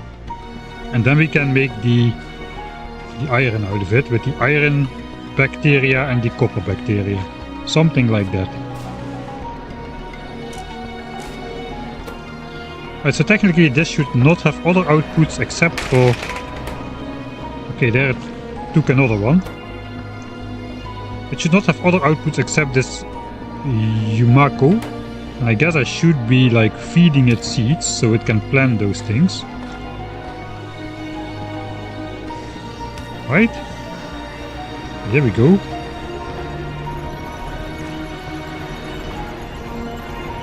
Okay, it's planting those. Alright, so this is indeed for later care then I suppose. I suppose I could just be harvesting these trees manually for the time being. Alright, but that is how this works.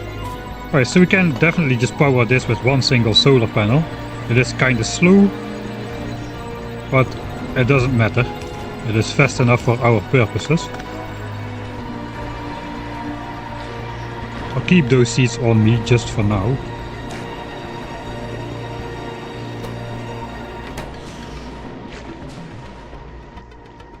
It's kind of horrible that we have to get this out over the water though.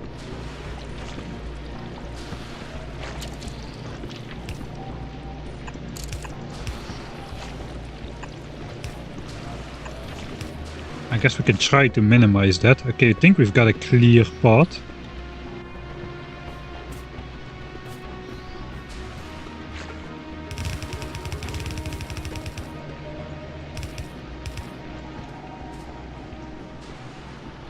This stuff is gonna spoil again probably before I can get it processed, but so be it. I guess we're just gonna go close to our spawn point. We're gonna need more belts. Now, let's not do all our iron into belts.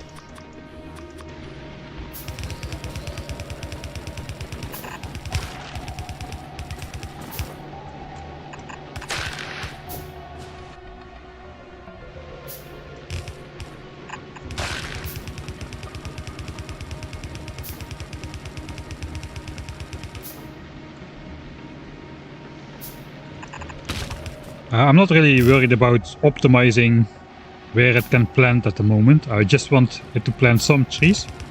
I first want to get the basic idea going and we'll worry about throughput and stuff later. Okay, I kind of still think actually I should just set up right at the water so we can later make those... No, we don't. Do we? Let's set up at the water because...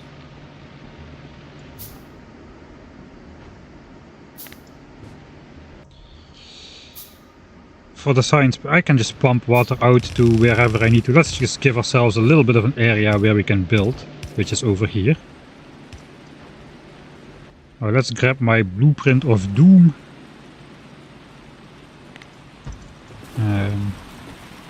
Not worry about this part yet.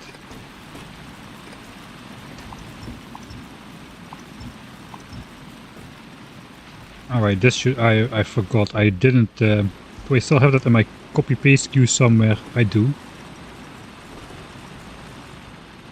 No, I don't because I reloaded the game after this, I think. That kind of sucks.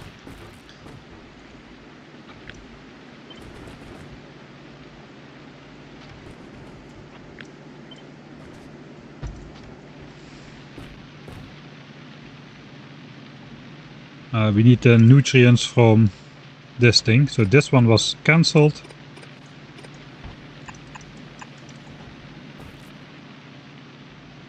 This does not exist. This was just outputting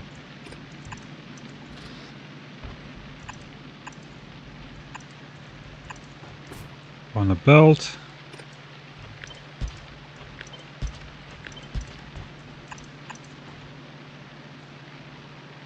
And we had a long-handed between here.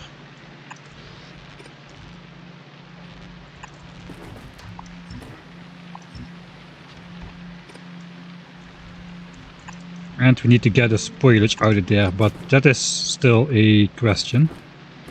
Right, we have only one solar panel left, I guess, so let's just build this. Okay, so now this does not come from a chest anymore, that part has been kind of automated. So that can go into Yamako mesh at some point.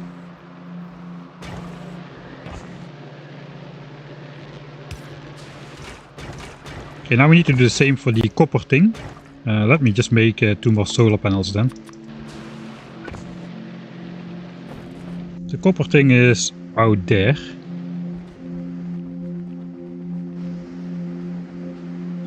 Now we're starting to feel the Gleba experience here.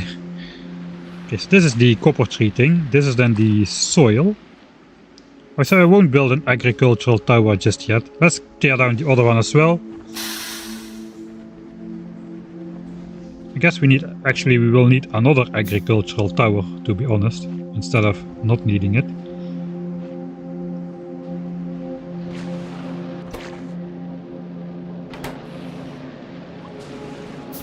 Then again, I don't want this guy to break all these trees before we are ready, so let's hold off on that. Thanks PH4E for subscribing on through Amazon Prime. Thanks a lot.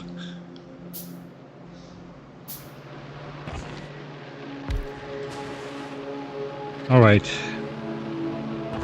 So these things at least spoil fairly slow, so that is a benefit. Now we just need to do something similar over here. I also set up the agricultural tower just to start off. Oh, that fits like so. Throw a solar panel in there. And a chest with seeds. Then a belt for the output.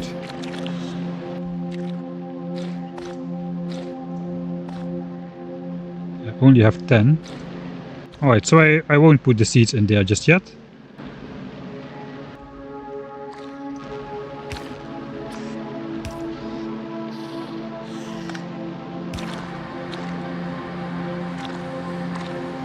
Alright, so now it's gonna destroy those trees, I presume.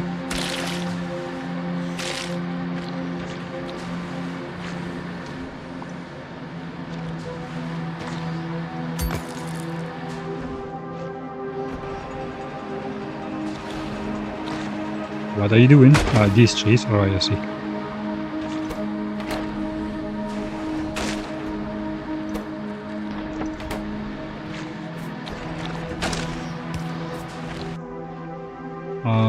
This is almost all.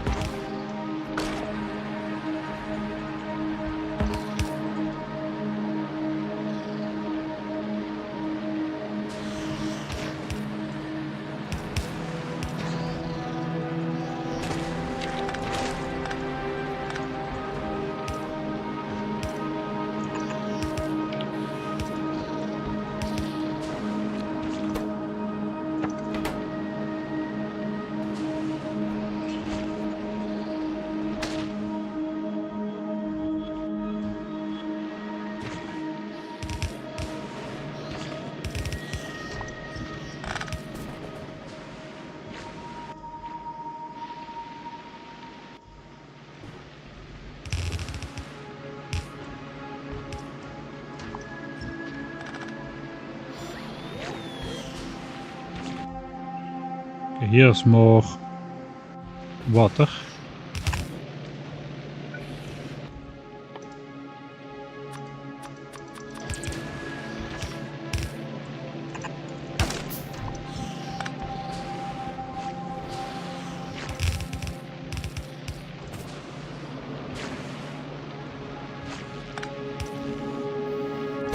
Okay, I took the jelly nut stuff.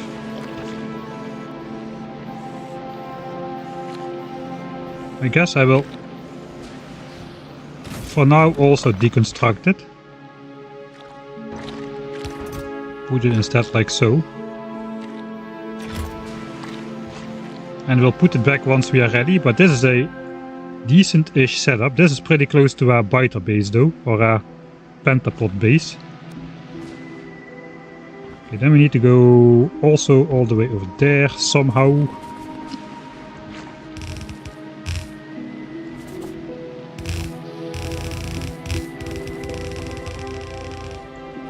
Okay, why did that suddenly skip over?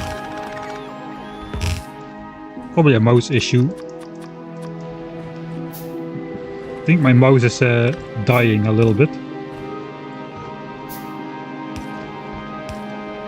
Oh, that goes in there.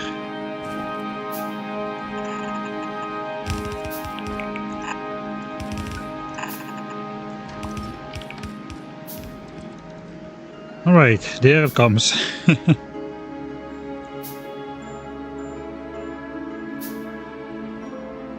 Still figuring out the basic loop, yes. Well,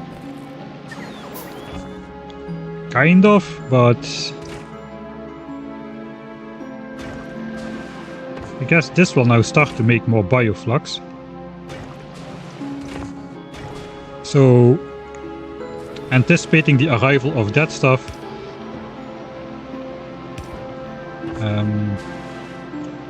let's see what happens when we do this stuff. We need again some nutrient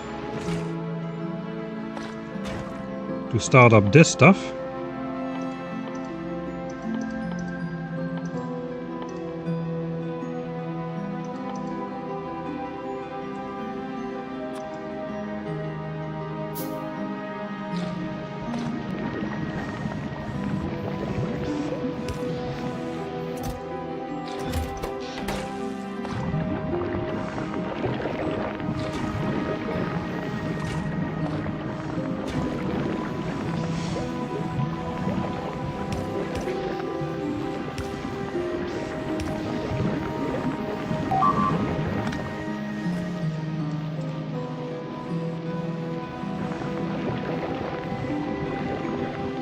Do the spoilage to nutrient conversion in an assembler so it cannot deadlock.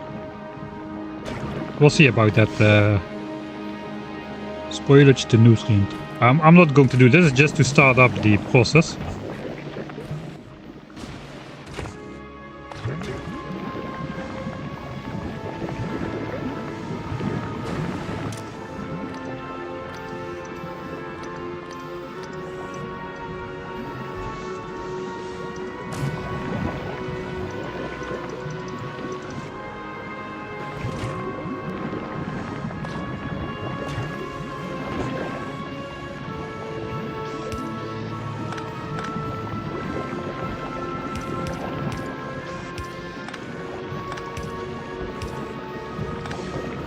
Nice, now this one gets stuff as well.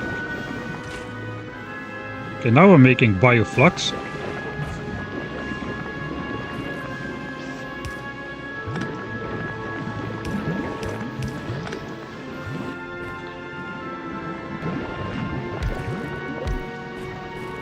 Bioflux can then be made into the cultivation, copper cultivation.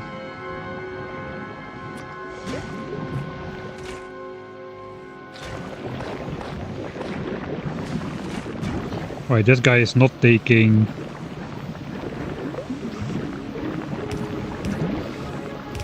any for itself.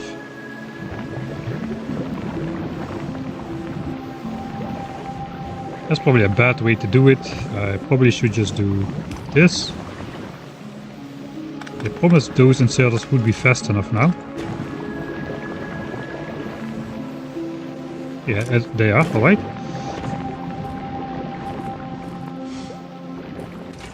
Alright, then we basically need just the bacteria, which means I need to mine yet again a copper rock, and iron rock. But before I do that, let's just set it up.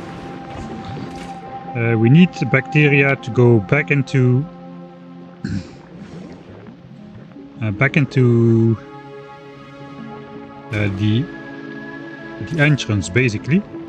There's only one output possible. No, actually no, because we have spoilage.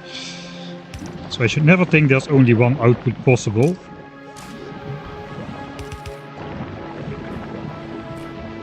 Everywhere should be a filter for spoilage, basically.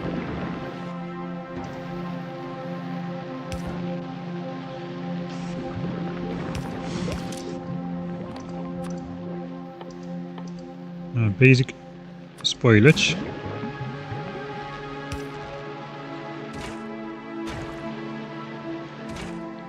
Okay, so now it outputs bacteria on the belt. This makes 4 iron bacteria at a time. Okay, now it's already outputting spoilage for some reason.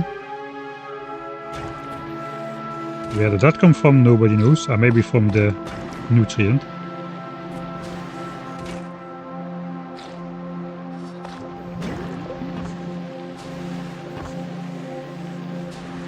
Alright, I should first set up the spoilage filter here. This is gonna deadlock almost immediately. If I don't.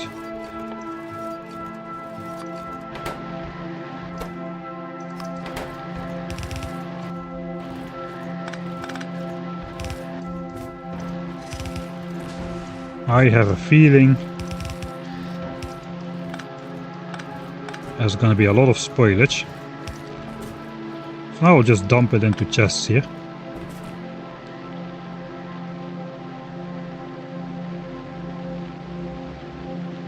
Alright, so this probably should work.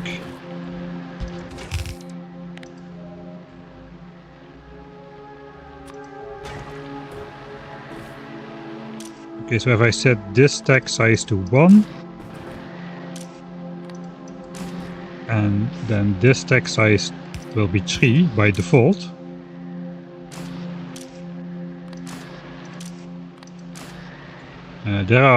It outputs 4 at a time, so every time something finishes, 1 will go in here, 3 will go in here. And that's basically going to be my iron.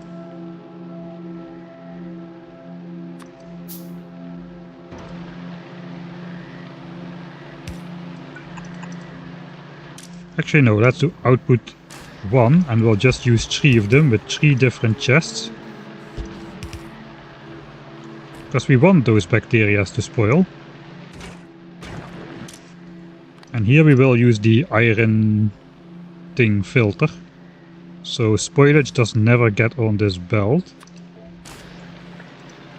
And here we use the copper bacteria filter. So spoilage will never go, on these chests I should say.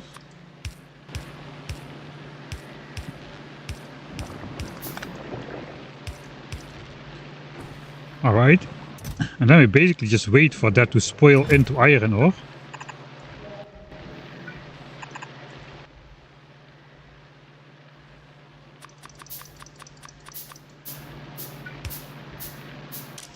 So we basically set the filter for iron ore on here.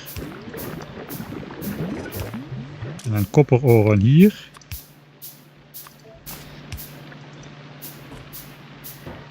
I guess we can put it into more chests to keep space. But I guess we won't. We just will put it on a belt for now. Still proof of concept based stuff, not really like any actual scale stuff. Okay, we do have enough for some landfill later.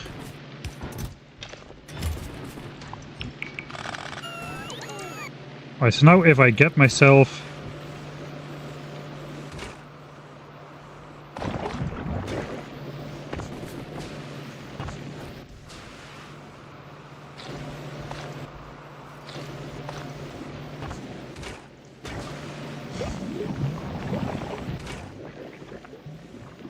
that basically spoiled on the spot.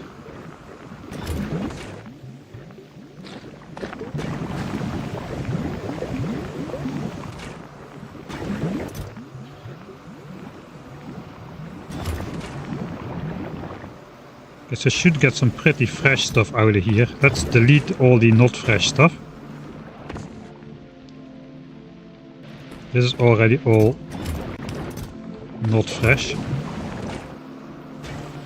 Now we should get some reasonably fresh stuff in here, right? This is already pretty spoiled as well. That is the problem here.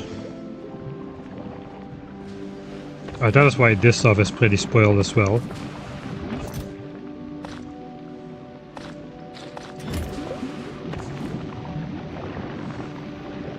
Alright, so I just need to get some copper and iron bacteria. This process can get started, and then I will find out I need way more of those things. That's okay, I can put the bioflux on a belt. Oh, this is the wait, this is the copper fields. Wait, what? I just keep... It is no matter. We need both of this for both copper and iron. Just every time confused. What is what? Okay, let's quickly get this over. Because this spoils very, very fast. And just see if it works.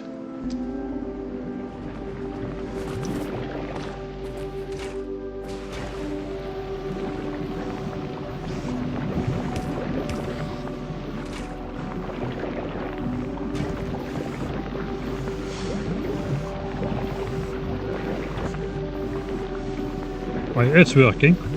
This actually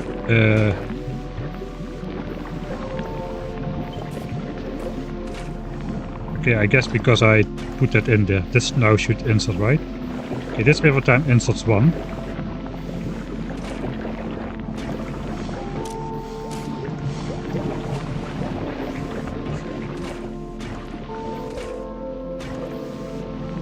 Okay, it's nighttime again, so power will fail. But it appears to be working. All stack sizes are set to 1 now. Oh wait, we got 50% productivity bonus on this as well, so... Alright, now we just wait for this to turn into copper, and then we will have copper on a belt, I presume. Okay, once we got this under our belt, we can then start thinking about what do we need to basically consume all of this bioflux that we're making.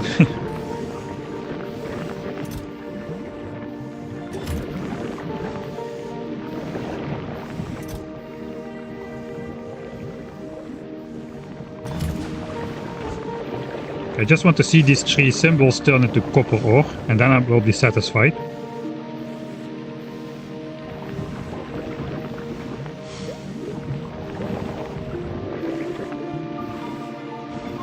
Ah, there we go, copper ore on the belt. Holy moly, we did it. Finally. Underground belt, yeah.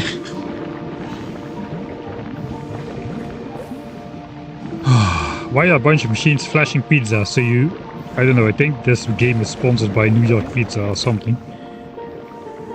Alright, let's grab an iron rock as well.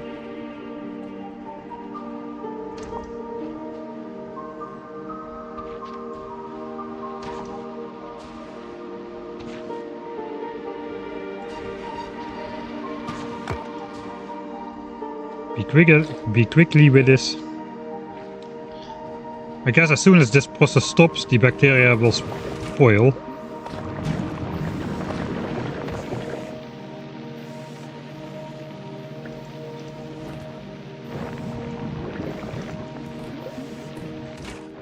Right, so this should now run every time as well. 1 and 1. 1 goes in, 1 comes out on that side. Spoilage goes, yeah, that's because of the nutrient stuff. The nutrient sometimes spoils, which is in the machine.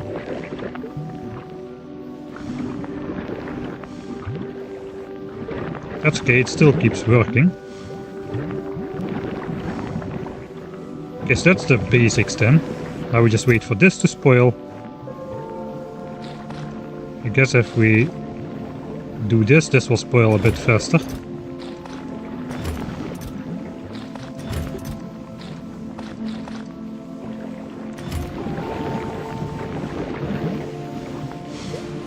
Alright, this guy is having trouble. Because it's being input from undergrounds.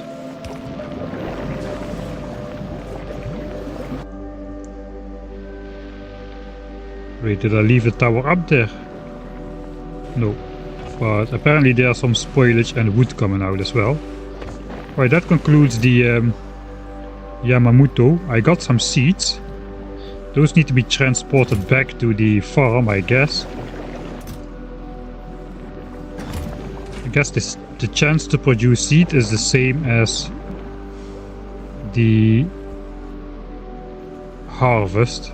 So we get 50 of those out of a seed, and it has a 2% chance to form a seed, so that balances out. Except not because we get 50% productivity bonus. Okay, we got iron on a belt as well. Okay, now we can build a smelting stack and smelt that. But before we do that, let's worry about ratios a bit. Right, let's just use mouse overs. The mouse over production and consumption rates on the right side. So this thing eats up half a bioflux a second and produces 3 iron a second. But one of these iron, a quarter of the iron has to go back in. A quarter of the iron bacteria has to go back in. So it really produces only 2.25. 2.25, 4.5. So 2 is 4.5. 4 is 9. 6 is 13.5. So it takes 6 of these to make almost a full yellow belt of iron. So I think we're going to go with the almost full yellow belt of iron thing. So we need 6 of these.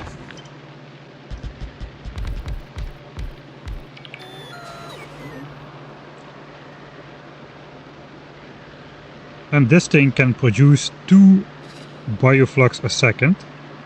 So this thing can feed 4 of these.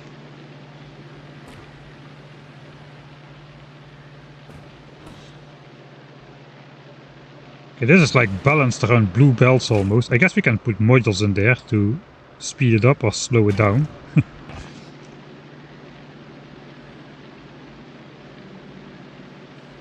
4.5, 9, 18, 27. Okay, that would be a red belt. A red belt is then 12. Not quite a red belt, but almost. Alright. So basically that means if we... Oh, what do we need to produce rockets really? I think the blue chip is mostly copper. 40 copper, 24 iron. And the low density structure is also mostly copper. 20 copper and 10 iron.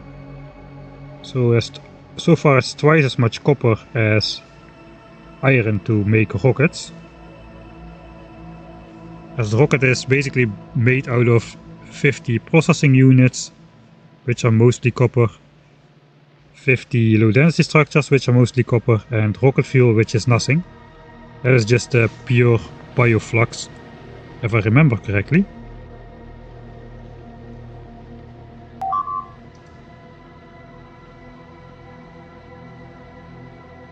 We need the jelly to make rocket fuel. Okay, that is a purpose for extra jelly use.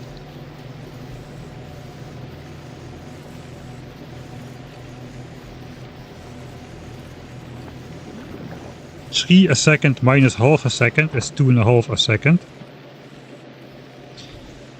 Right. I forgot to account for the productivity bonus. So yeah, 1 bacteria does not turn into 4, it turns into 6. So this setup is flawed already.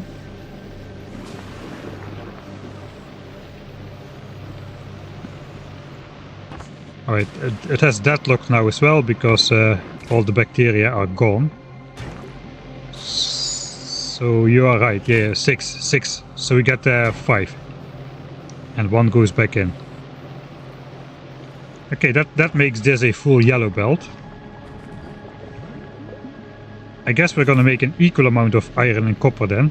since the rocket construction is mostly copper, but the base elements are mostly iron in general. All what we need to build the base is generally like 90% iron.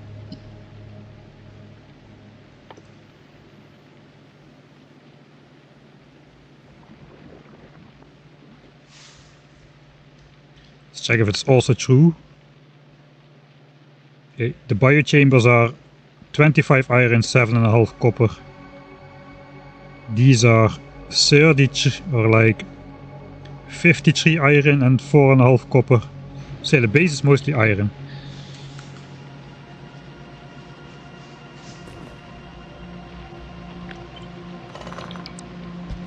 Okay, we're gonna start small-ish though. We're just gonna start with...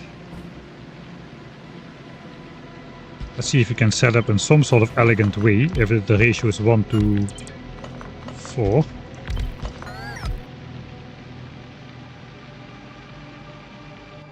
So we're just going to be assuming it's going to be producing at full speed, which is optimistic.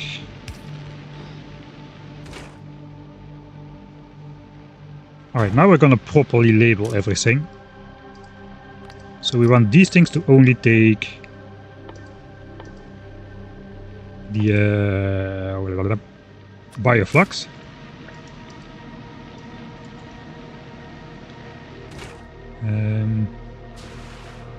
We gotta feed in Yamak. Yeah, I didn't look at how much we need for that, but we feed in the Yamuko mesh. Let's just look at that as well. This makes 6 a second. This eats up 5 a second. That is pretty much 1 to 1. 6 and 5.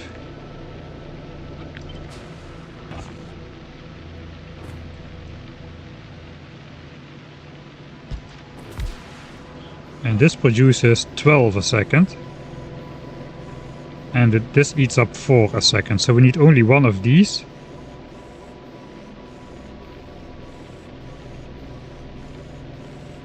To feed 3 of these, theoretically.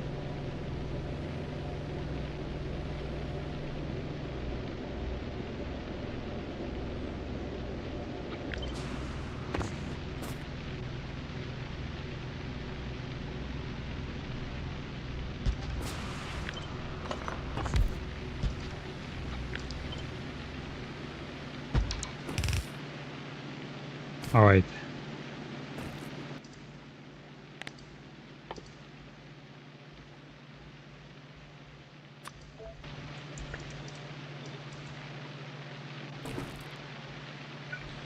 So technically this can feed this can feed this. We want the filter of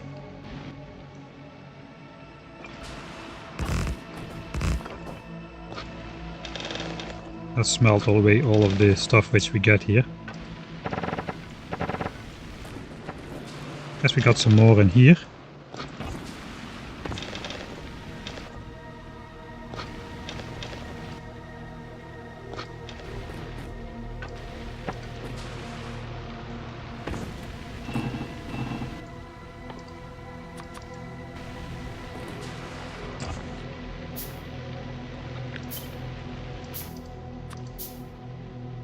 Jelly and jelly, and the Yamamuku mesh. It all sounds very Japanese around here, this stuff.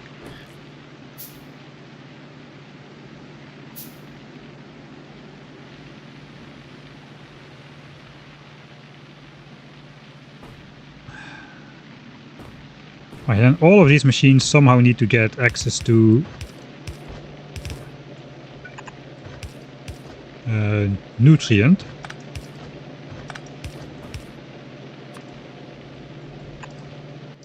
So this has to feed in nutrient.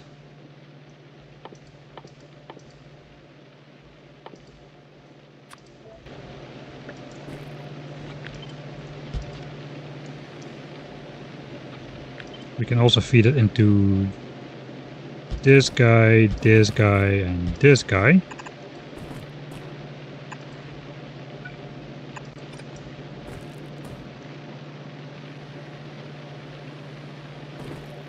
And I guess we still need to put out some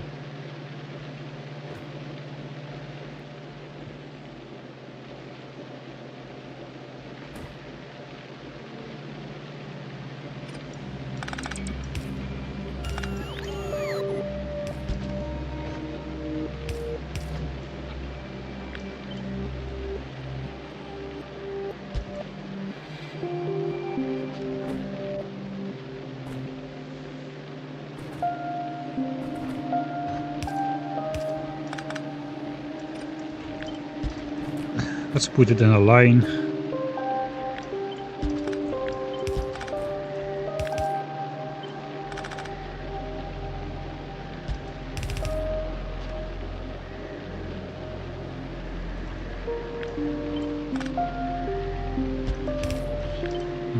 It was good how it was, really.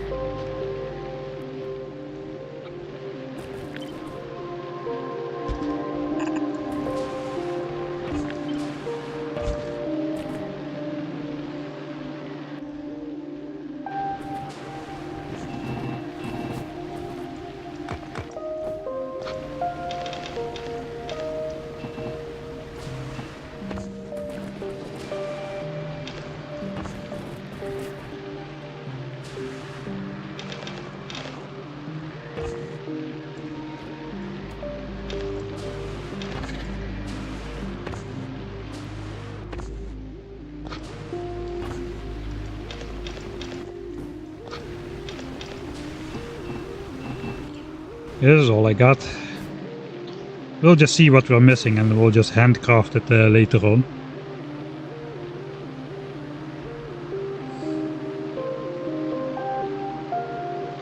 Yeah, I think bots is the way to go to deal with... maybe bots is the way to go to deal with a lot of this stuff, really.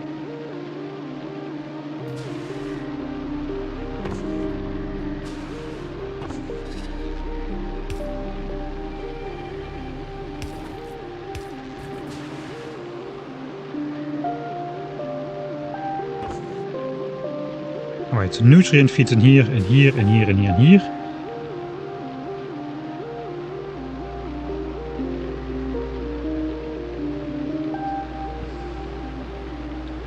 All of these need their own, like, iron bacteria loop.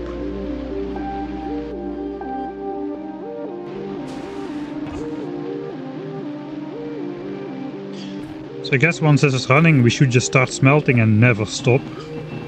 We should make sure it never stops smelting, or this will lock and the iron bacteria will be gone again.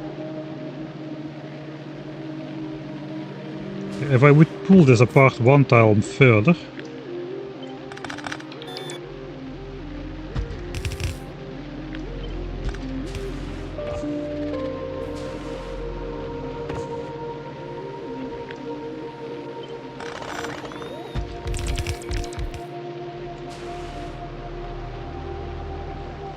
then I can give all of these their own, like, iron bacteria loop.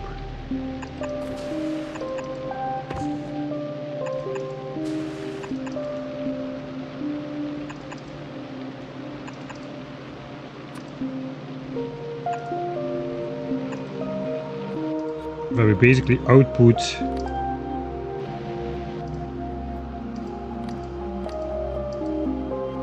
this goes like this spoils super fast though. So perhaps I should not do that. Perhaps I should just output iron on a belt. I guess we'll do iron on one side and copper on the other side, then like this. Output iron on the belt and just put it back in. That means we need a reliable power source, because if that is just going to... if this dies in the night every time, that is gonna be not great.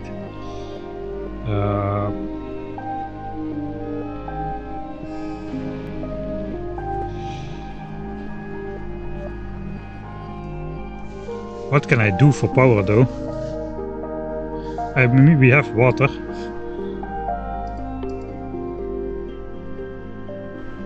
It's just to power the inserter network, so it should be pretty cheap to just build a simple steam setup really.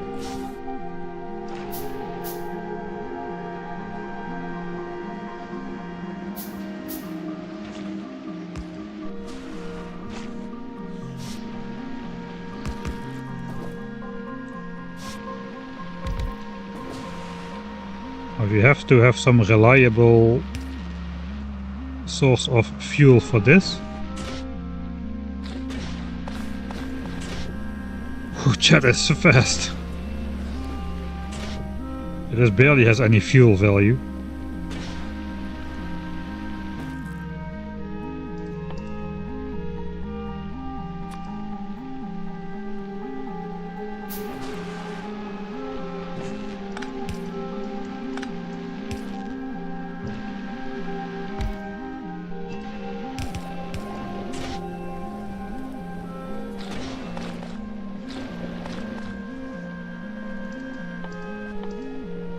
Alright.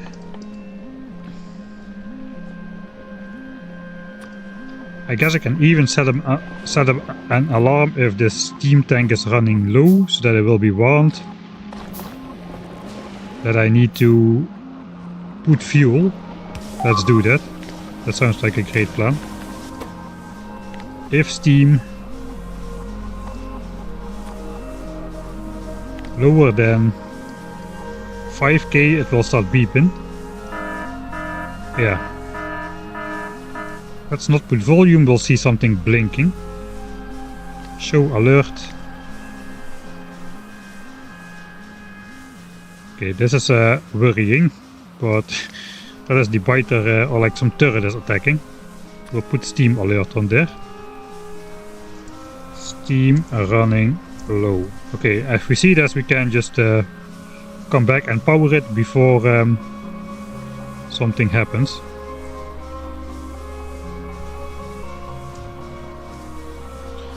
And then we'll set it to be under like 2.5k for now.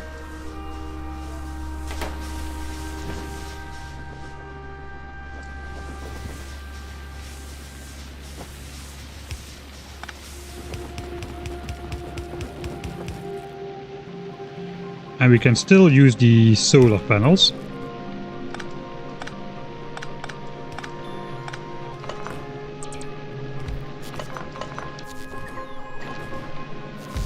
So at least in the day we'll be running off in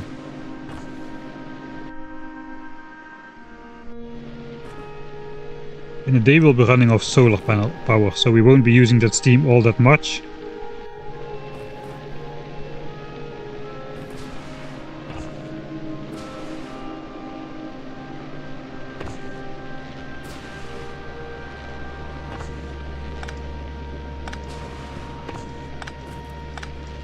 Okay, this was cancelled. Cancelled, cancelled, cancelled. So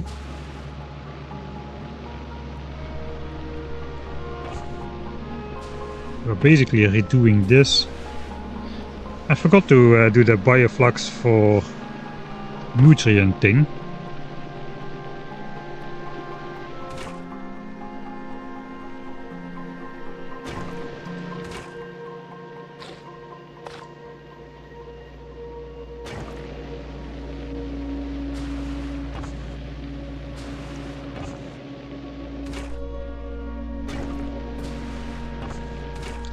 That was gonna come from, just basically from bioflux as well.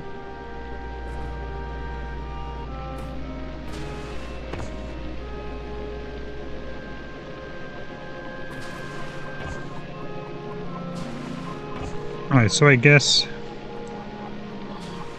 this consumes 5, technically it can consume 5 bioflux a second.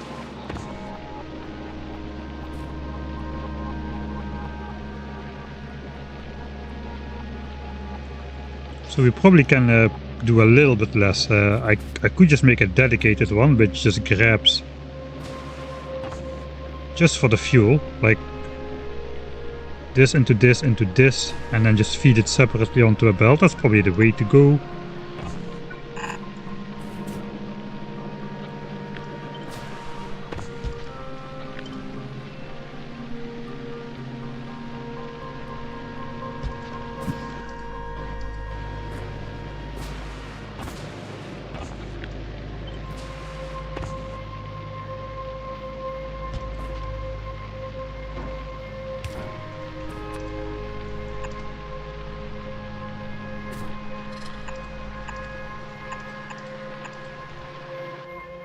Probably gonna need like some fast inserters here as well.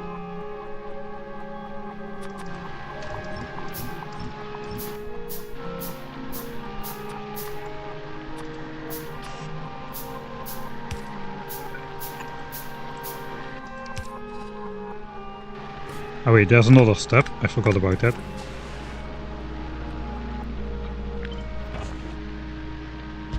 That goes into here. Well, there's that lock. And technically it could spoil mid-swing and then it could not insert it anymore, right? So that would be bad.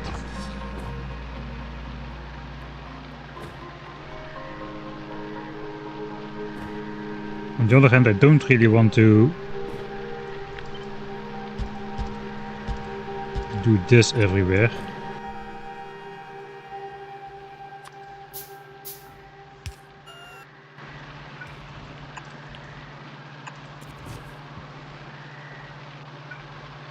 And then we still need some anti-spoilage mechanics everywhere. For now I'm just gonna throw all the anti-spoilage stuff in chests everywhere around, I think.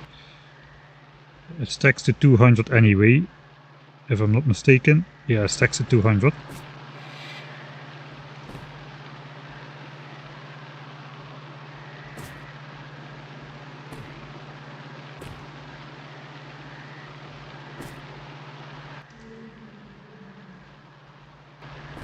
I mean, can it turn to spoilage mid-swing?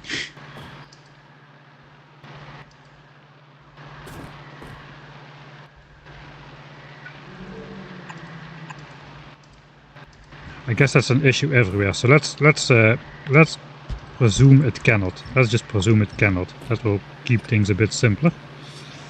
Then we just output that stuff on a belt. The problem, of course, is that all of these machineries themselves will need some of this stuff as well.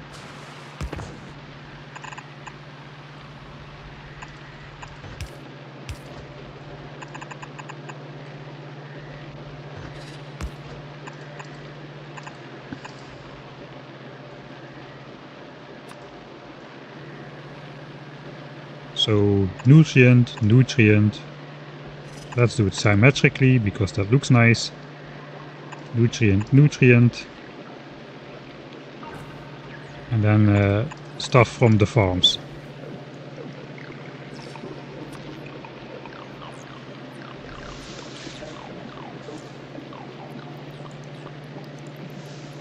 Didn't even think about mid-swing. Never had an issue with mid-swing spoil. I think that can happen. The Gleba experience a full swing. Yeah.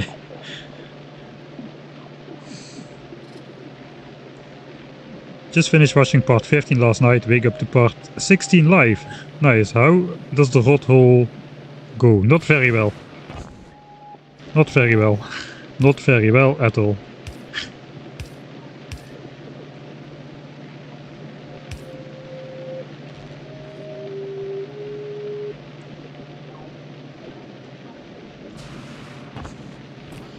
Alright, this is the end of the loop, so basically this is going to be the spoilage filter. Spoilage goes out. Stash into 1 billion chests, approximately.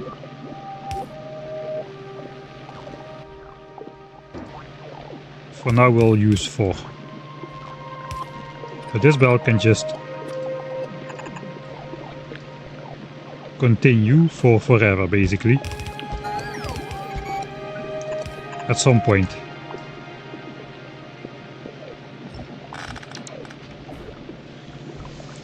So we'll reserve that space already.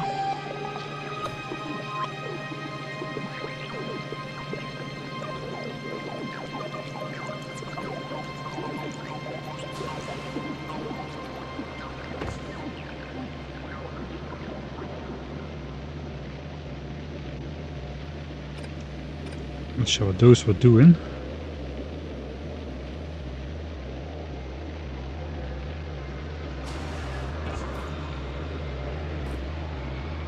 Alright, that is a okay setup, I think.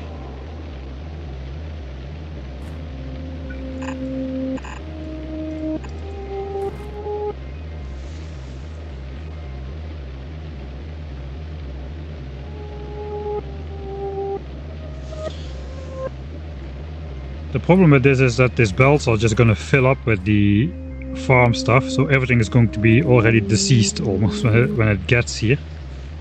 So I guess we need like a power network with circuit conditions that the automatic farm only grabs a new tree and puts the stuff on the belt once we are almost out of stuff here. That is not too difficult to set up. Then I have to figure out when we need to put stuff on the belt so that it arrives in time, so that this stuff doesn't die. I'm still not doing it in a way where it cannot deadlock though, so I guess I gotta start somewhere. This is somewhere. This is starting somewhere. Alright, so that all goes on this belt. Then we get the nutrient feeding in here.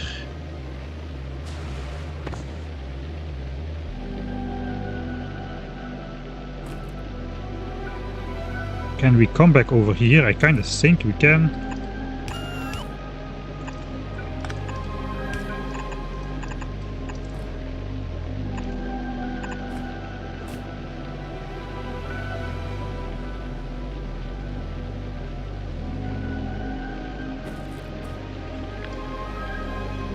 Let's give myself more space wherever I can.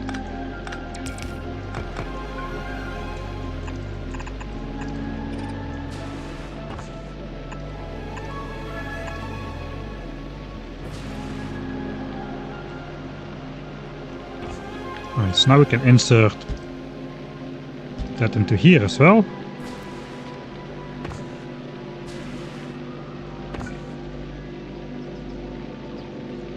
Guess that's gonna be asymmetric no matter how I do it.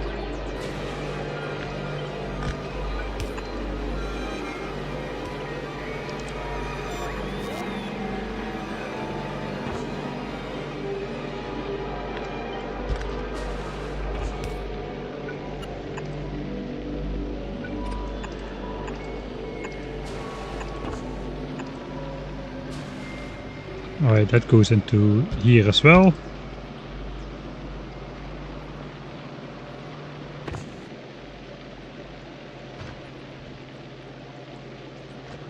I guess we can just use long-handed for this side.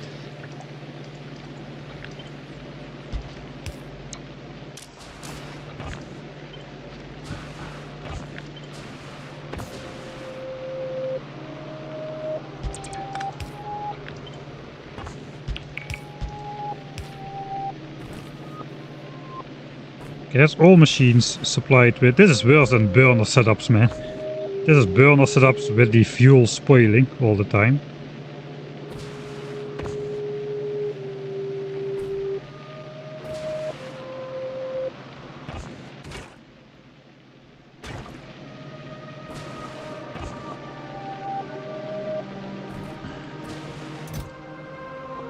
I kind of think we can delete this now.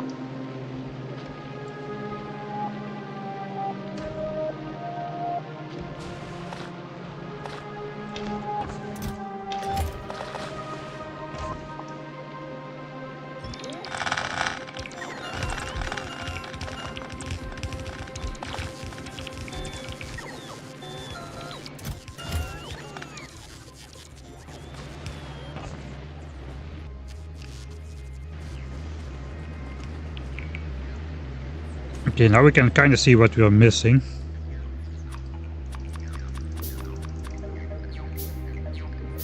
Okay, so I have all the inserters. So the power network is not connected. Where do I want to build it? Probably not right on my patch over here.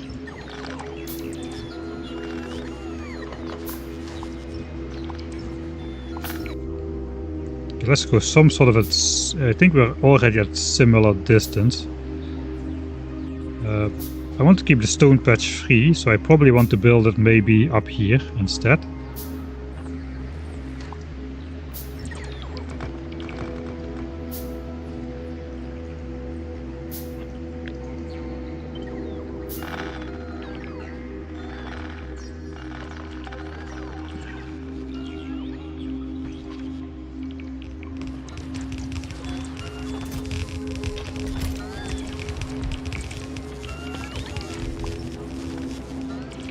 I don't have I have everything except for a couple of those things. I guess I do want this setup complete before starting it. It is not yet done though. We still need more stuff. We are not dealing yet with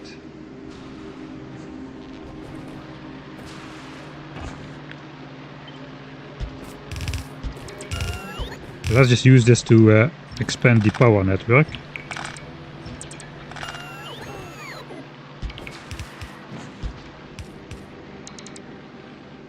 Alright, that's good. Alright, so this just outputs here. It will also output spoilage. If something spoils, it will just output it. I guess we can, perhaps we can just output spoilage back on the belt here as well, in case it happens. I should probably make a blueprint of this inserter which just outputs spoilage. And just put it on my bar. And I can just do this. Spoilage, spoilage, spoilage, spoilage, spoilage, spoilage. Okay, spoilage can be outputted.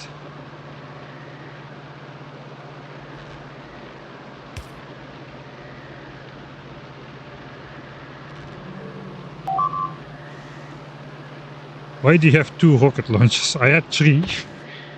Basically, ammo refilling now goes automatically, but in the old days that didn't used to happen, so you could switch to the other rocket launcher which still had ammo. It's an old habit which hasn't died off yet.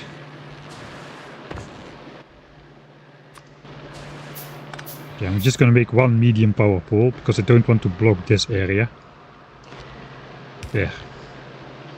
Alright, that means I want another thing which filters off spoilage straight away.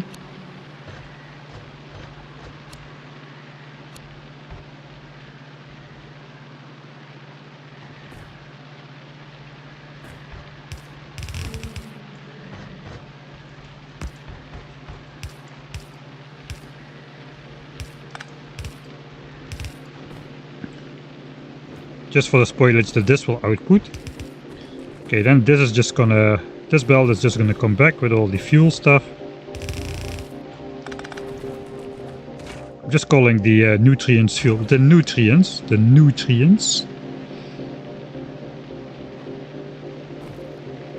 Stop blinking at me.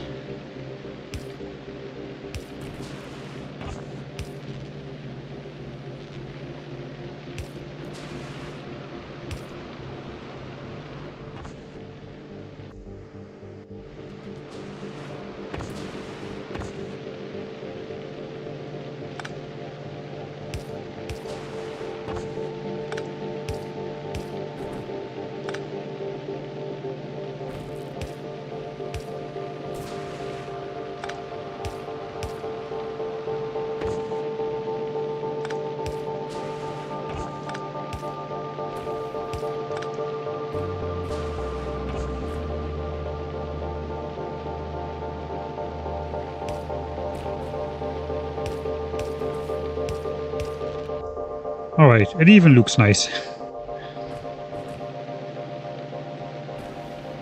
Okay, now all of these need to output spoilage because stuff is definitely going to be spoiling somewhere and that's going to be a problem. So I do also want to filter these then to just output the iron bacteria. Wait, we're not gonna get, we're gonna get spoilage in here if the bioflux spoils, but that is the only time.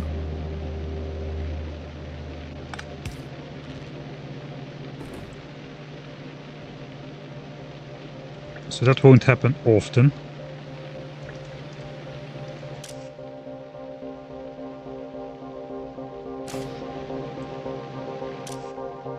Probably just one.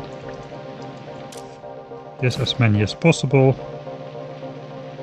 3 a second. That is probably not going to be fast enough, but I'm going to count on that it's fast enough.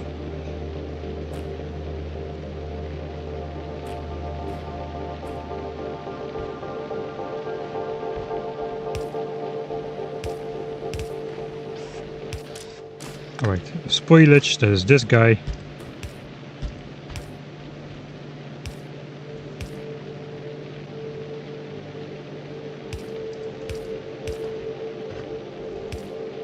Okay, I don't have a lot of resources, so let's not make decorative underground belts for once.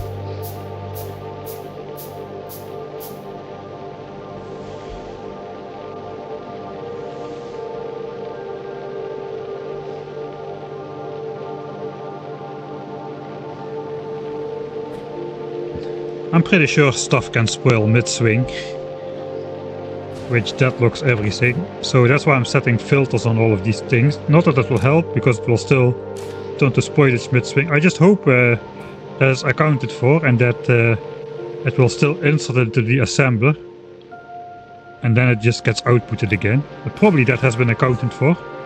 I cannot imagine that never happened during all the playtesting they had to do. Alright, so more spoilage outputters. These are done.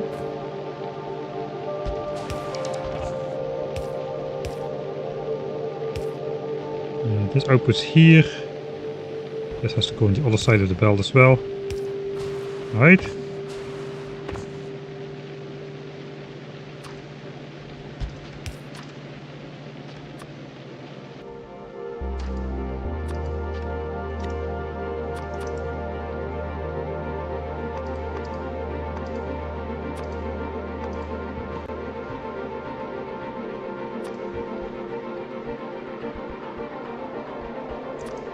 Ah, come on.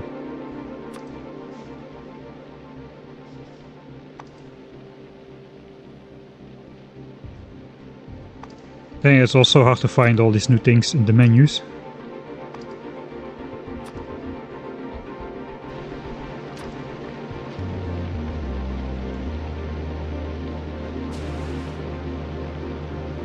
Okay, this thing has to move away a little bit as well.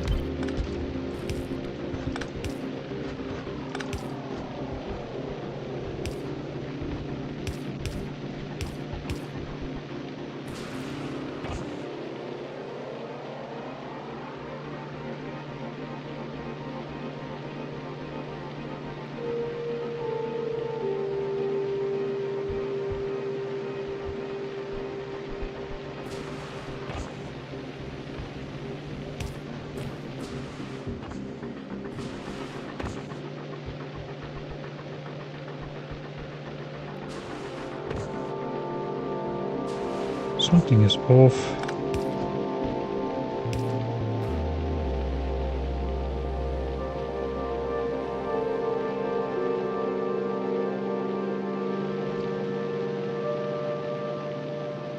This one does not work either.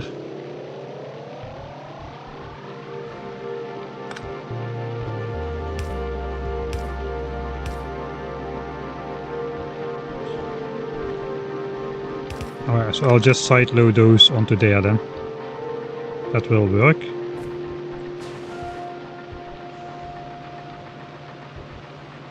You tested mid-swing spoilage, it gets dropped off anyway. Okay, that's good, that's good.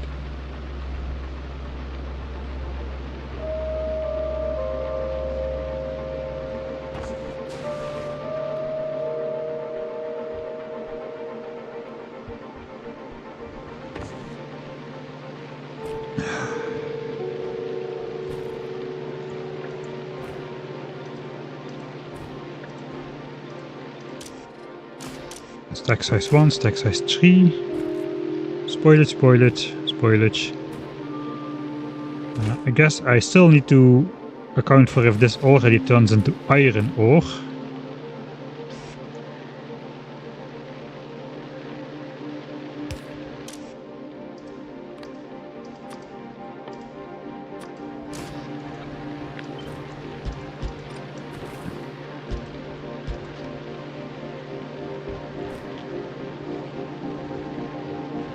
because that could happen.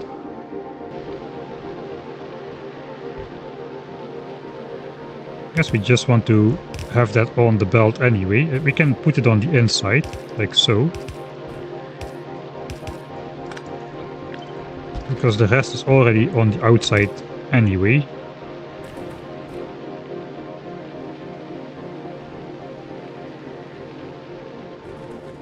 Alright. And then ideally I would make steel furnaces or electric furnaces even. If I can make reliable power, I could make electric furnaces, but I need red chips. I'm a long way from red chips, I think. But steel furnaces at least will have twice the fuel efficiency of compared to burner drills, or compared to stone furnaces.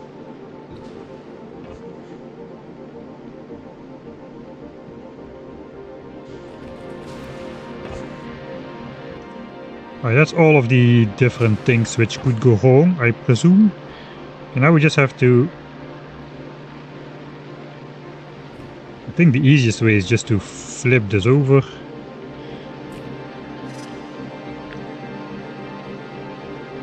At least this part. Flip this over to copper. And then we just have to change the recipes back to copper. And we change the inserters to copper. But we are careful to not alter any of the old things like the stack sizes and stuff.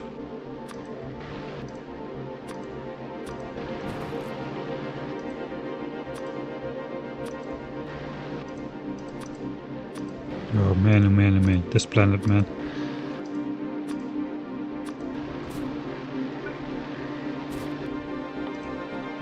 I'm basically out of iron.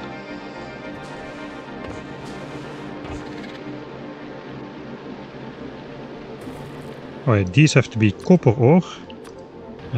Those don't have settings, so I can just copy that like this. Spoilage goes back onto the belt.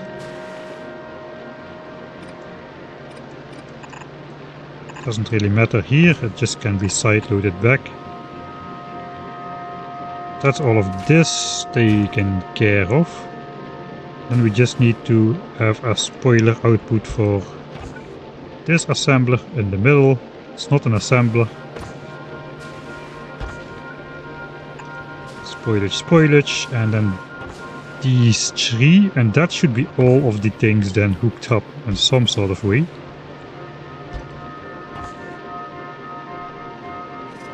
And I guess this one just we put it back.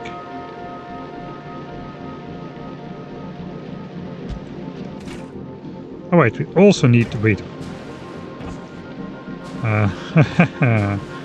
I may have spaghettied myself a little bit into a corner here. What is this belt even doing?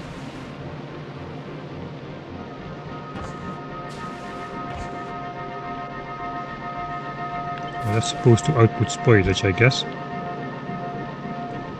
Let's put that on the other side.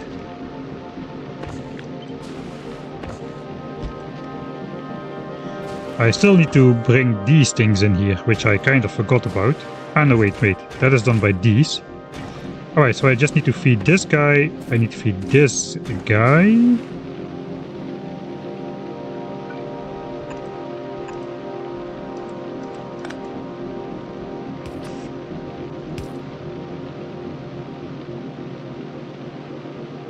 I guess we can do that from the other side.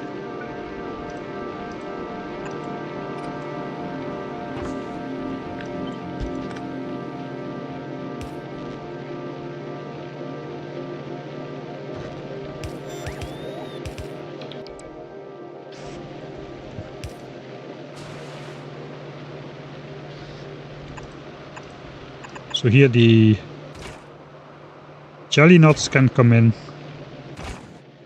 and the Yumakos we need to feed to this guy.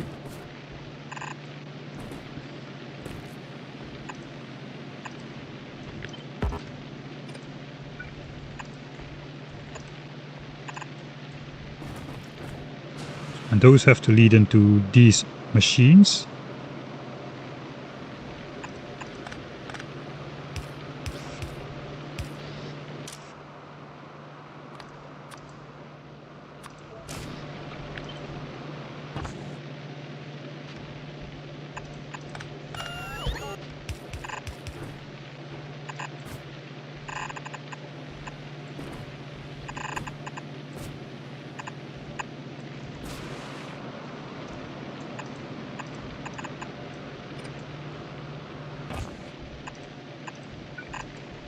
It's not really. It is kind of tileable vertically, but not really.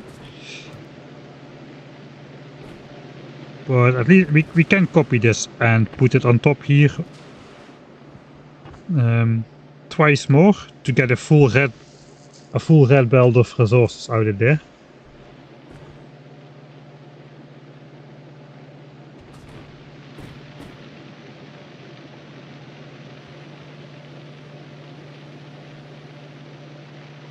Two and a half, 2.5. This is already 10, so already more.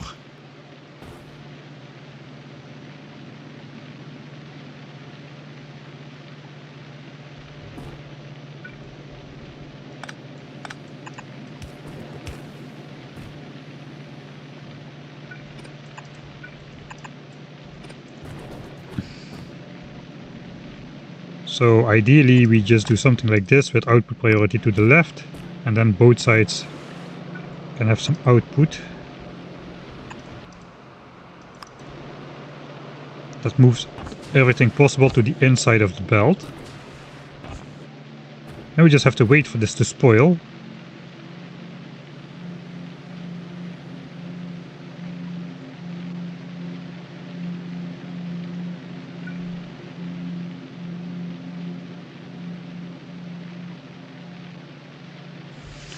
This belt can move 15 items. This is a weird calculation, but this belt can move 15 items a second. This is going to be very weird.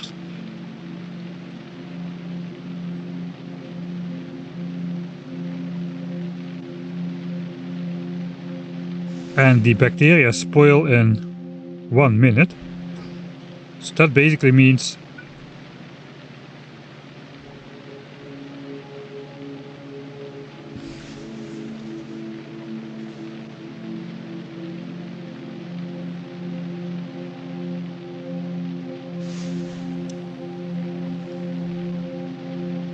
it's gonna take like 1 second, right, for something to move across the belt. Let's check this. 1, 2, 3, 4, 5, 6, 7, 8, 9, 10.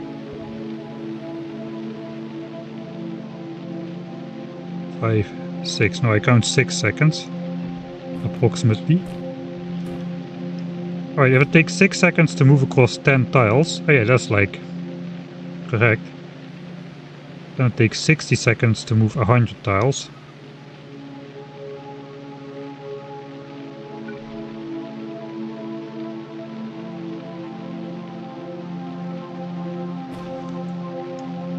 So basically, if I make this belt 100 tiles long, then all of the bacteria will have spoiled into iron ore, and then I can use it on a smeltery. Right.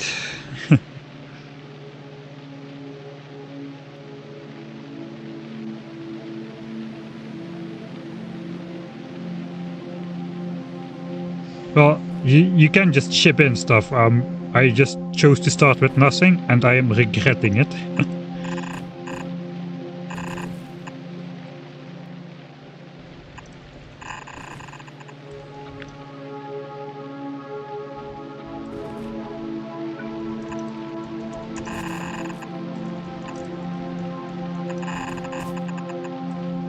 Alright, that's over 100 tiles. There should be a way to calculate, I just cannot figure it out. This belt transports 15 items a second. So it takes...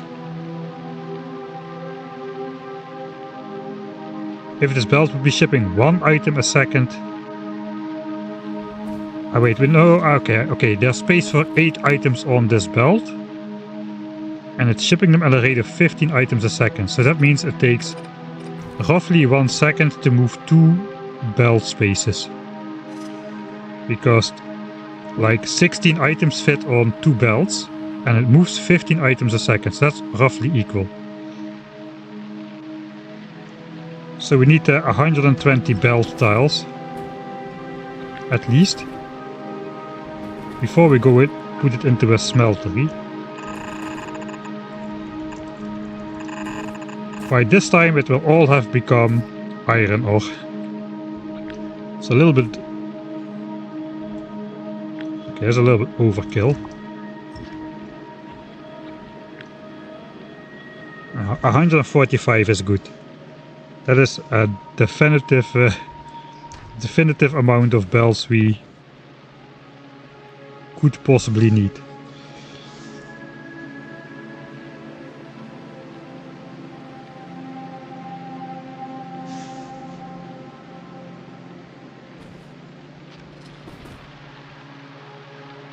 Oh, this calculation works.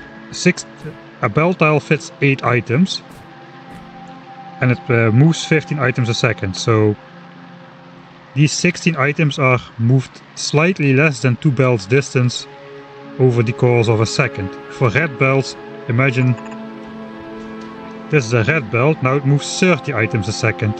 32 items fit on this belt, which means it takes the belt 1 second to move these 32 items, almost the distance of 4 belt tiles, and so on. So blue moves 6 a second and the green one, turbo belts, move 8 belt tiles a second, almost. So I think we're good in that department. Okay, so maybe then it does make sense to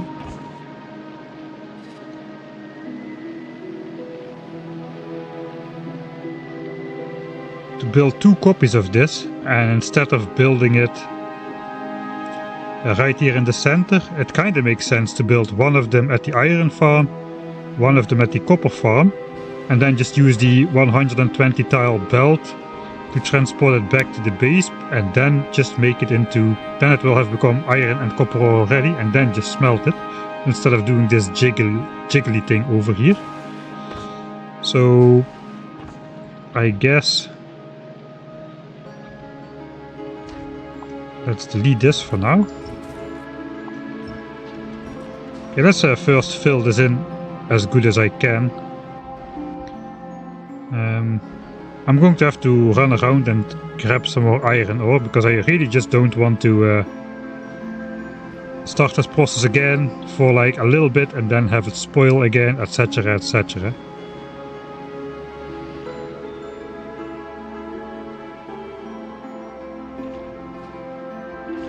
And I also need to take out a couple more of those micro bases. So yeah, let's just go. Okay, here's copper. Copper we don't need, we need iron.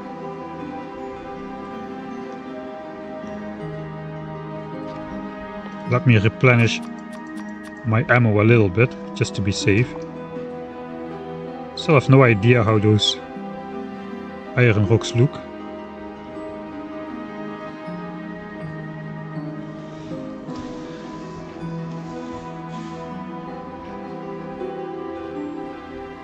It was kind of, that was the first real fun mechanic, which I... Okay, there's a big one, okay, that's...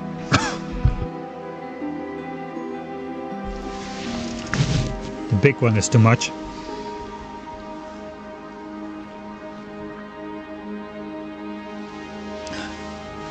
That was the first real spark of fun I had on this planet. It's also a big one. Calculating the actual transport speed and time in terms of how many belts an item moves per second. That is something you normally don't have to think about, so that was kind of weird. I guess I'll keep that close by one for science later on, since we are exploring now anyway. Can I not just put those in the deconstruction planner, those iron stromatolites?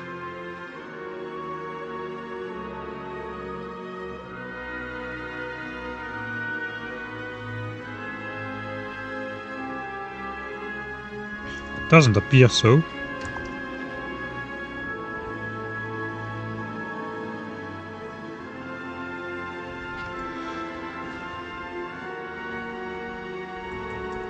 Kopperstroom.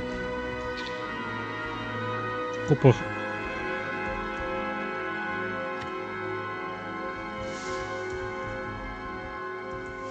No. No. That's annoying that you cannot set those in the deconstruction filter.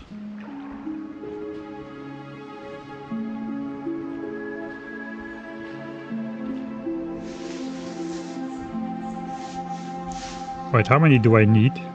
Forgot. You can now blueprint stuff which is even in the dark of the map, so 1, 2, 3, 4, 5, 6, 7, 8, 9, 10, 11, 12, 13, 14, 15, 16. Times 2. I was missing about 4, so I need 20 biochambers more at the minimum. I probably want to get like 10 of those biter eggs then. That gives me another 15 biochambers, and then I have a couple extra still to do something with. What else did I need for biochambers so stuff doesn't spoil? Landfill, I have a chest full of stone. Electronic circuits, I can make those from the iron. I need 50, let's make 50. 60, let's make 60. Then at least I will have those available for the biochamber. And iron plates, okay. Let's make 50, then I have 100 iron plates left over still.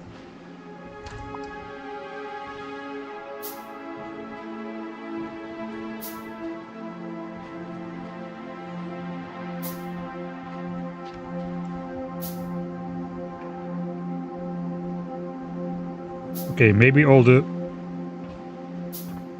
Okay, that guy just aggroed. I'm gonna get out of here. That guy just aggroed on me. I do not want to fight that guy. 3,500 health. That's like more than a behemoth biter, man. Holy smolies. Looks like I walked too close to that guy. Where are all the cute small ones? That's what I want to know. Okay, still not an iron land.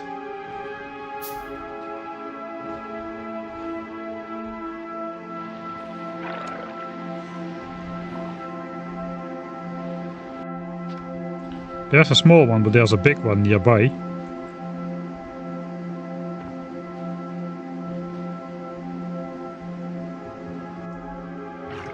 Okay, here's a small one.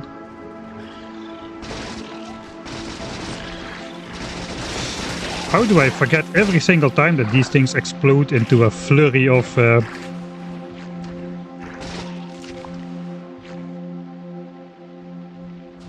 That only netted me 2. And a flurry of those wrinklers. Okay, I guess also this was maybe part of a bigger nest.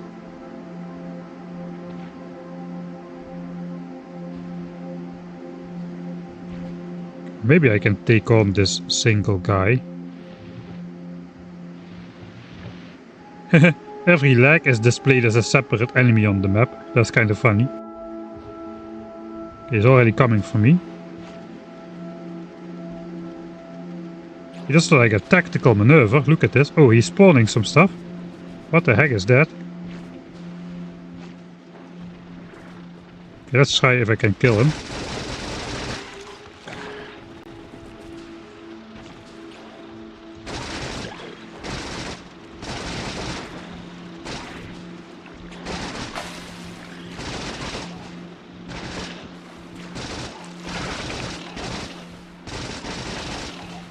Okay, did it produce anything? Not really. Okay, where is that guy's nest? It was that one. I probably spawned a new one already. No, not yet. Whoa, there's a lot of those guys.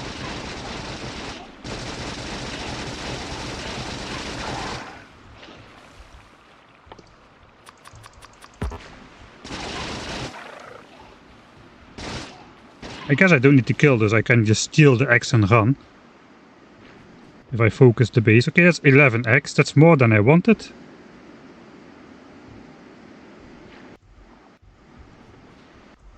Where the heck is it? Oh, there.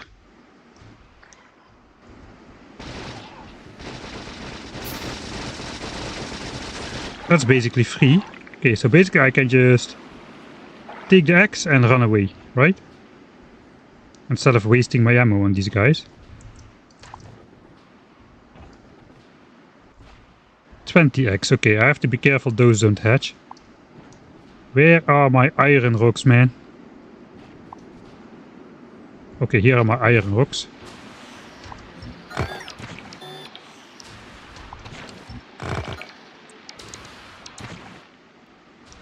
It's probably just faster to hand mine these.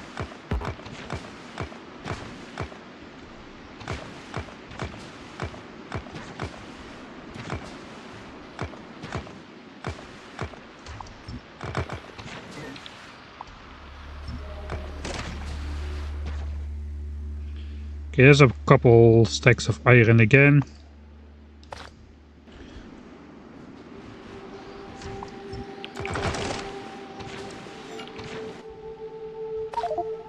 Okay.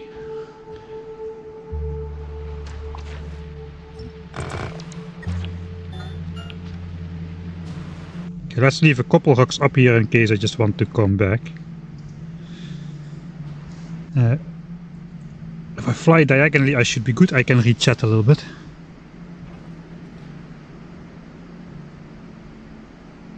Yeah, I brought down bots. Couple ones.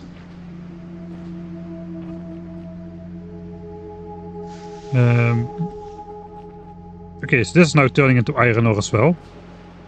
Okay, so now I can make the biolabs. Let's switch off the bot network. Make biolabs. Biochambers. I need nutrients for that. Let's make nutrients from Yumako mesh. I'll just chop one tree. Wait, I have... no, I no longer have the bio stuff.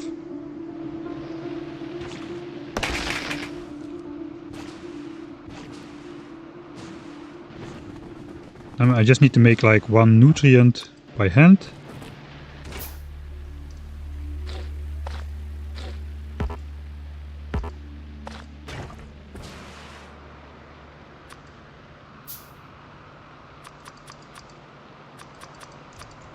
Whatever. Click.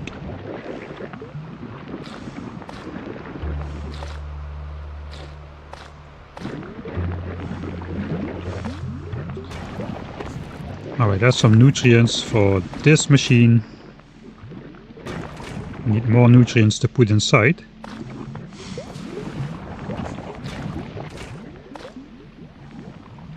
Then I need my iron plates.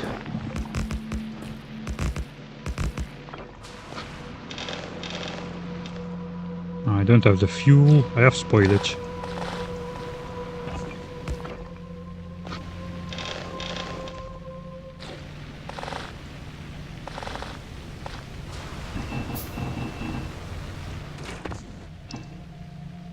Okay, landfill. I have 20 of these eggs. Probably just gonna make everything into those biochambers, since if I don't, these eggs will hatch, which is not great. So I need 20 landfill, I need my chest of stone then.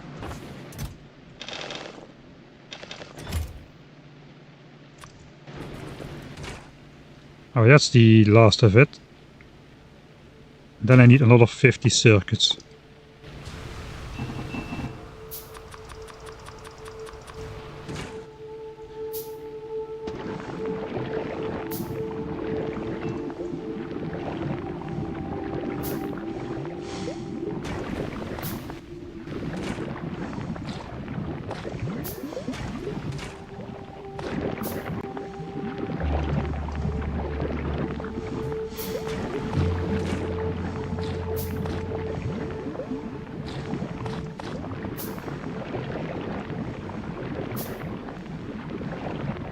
5 nutrients times this 80 nutrients. I need more nutrients still.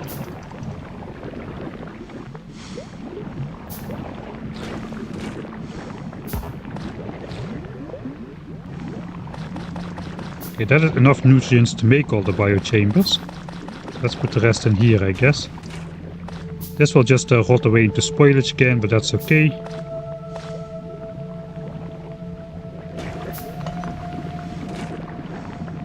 For now it's just about getting these biochambers.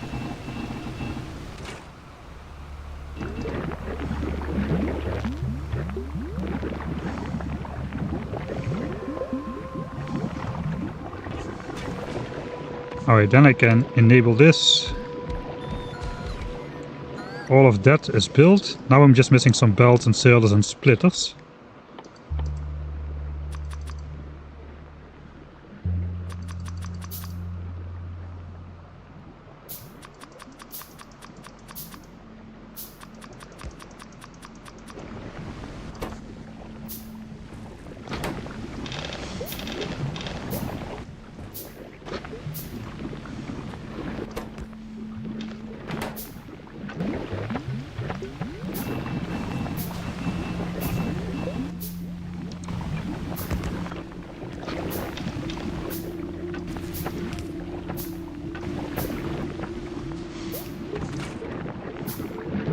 Oh no no no no no no no no no no no no no no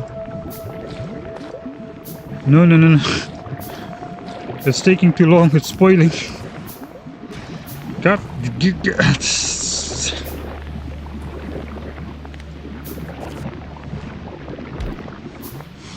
I got more, okay, I can make.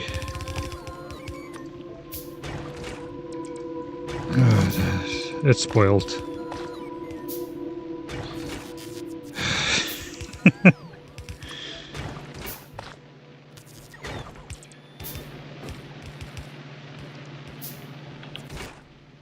Okay, is anything else spoiling? No, so I'll just wait.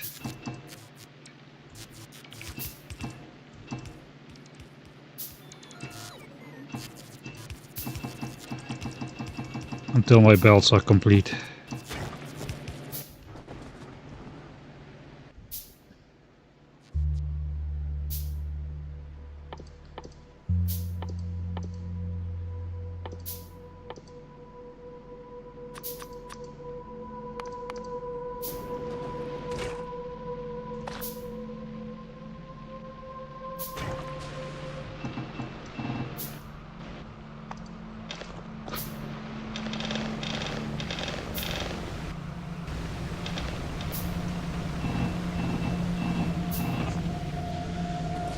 Spoil running. I saw Nefrums is already dropping his first attempt at a speedrun on YouTube. It is so long that it's a 2-part video. Okay, let's get rid of all the cheats. I've kinda had it with this planet. Destroy everything.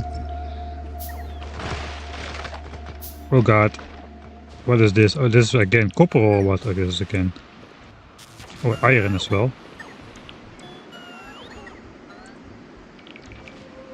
No, battery, I didn't mean it. Please charge.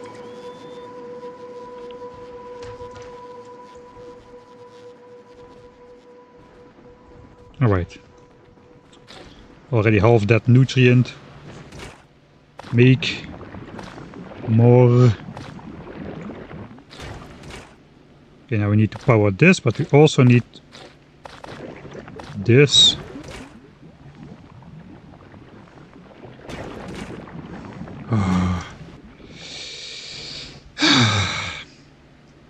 Such a fun planet.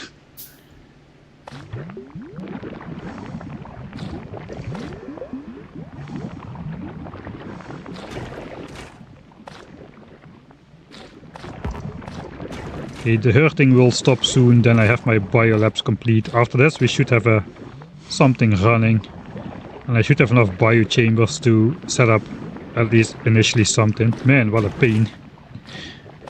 You guys were alright. This planet is pain, man. This planet is pure pain.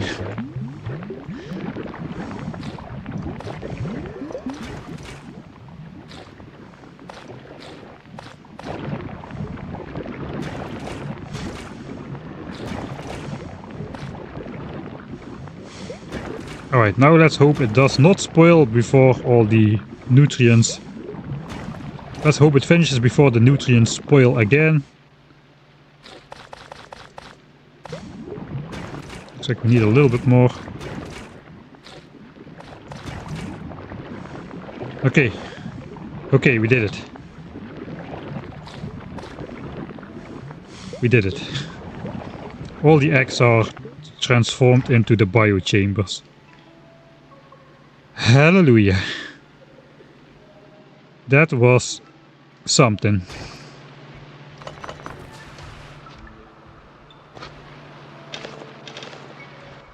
And I'm out of fuel again.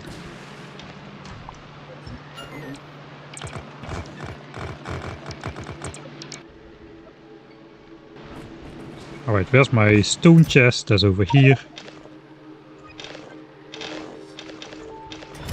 We'll join it with a copper and iron ore chest for now. And I guess I'll keep the seeds. Oh, I have rocket fuel. I forgot about rocket fuel. That's a excellent resource to put in my boilers to fill up this steam tank here. That's going to last a while. It's probably going to fill up completely on just this rocket fuel, so that's nice. Maybe just on a single rocket fuel really. I can keep this to kickstart this process again if I need to. Alright, good decision making this rocket fuel earlier on from the spoiling stuff.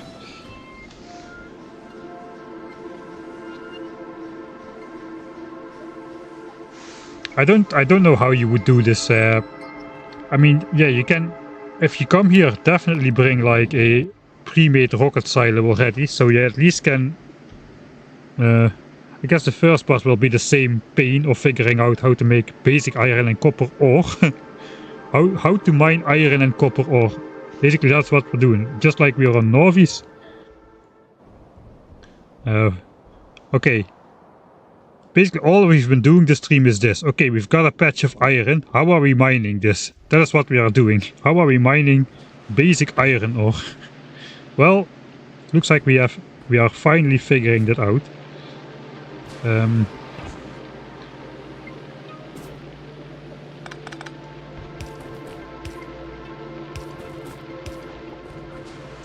All right.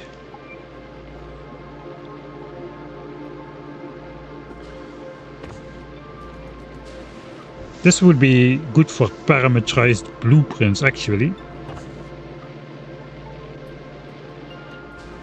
But yeah, I'm just going to make a blueprint here.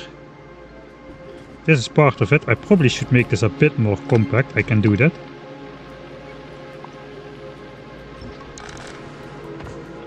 Just to reduce spoilage times and whatnot.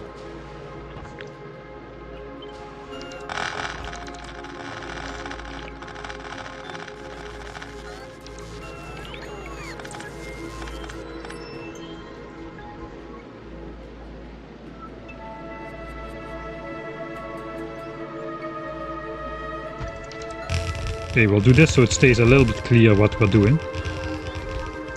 But yeah, I should build 2 of these copies. I got 26 more biochambers now.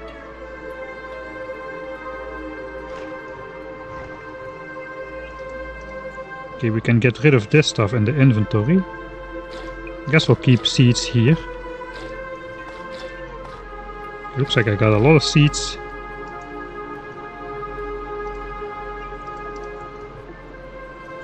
My science pack have rotted away. I made 4 of them, but they are gone now. And spoilage, don't really.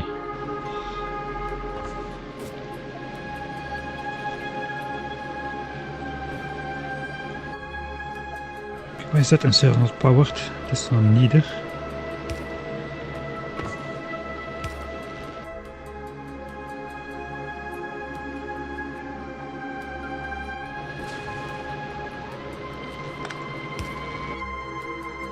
Okay, now the power network is symmetric as well. Very important when you're figuring out a design like this for the first time, that your power network looks nice. What else is new? Nothing much. Alright, so I kind of want to prioritize this this stuff. Let me first properly make 2 separate blueprints, one for iron, one for copper.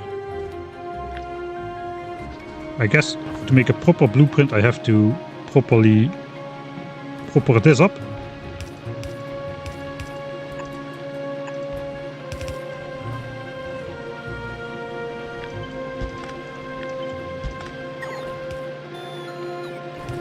I'm still missing a bunch of stuff somehow.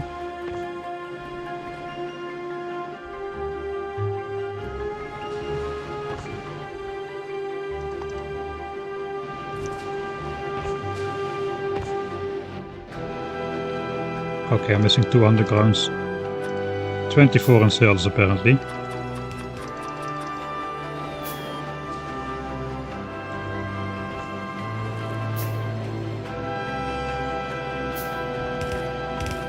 Alright, so I basically want to prioritize the nutrient process so we can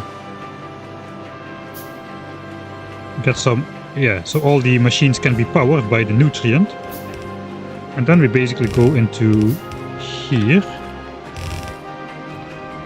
So this is the jelly producing stuff. This is the Yamuko. Okay, that's correct. Alright, so this is a blueprint. I guess I'll just complete this because I probably will have a lot of spoilage. That is going to be the blueprint, this part.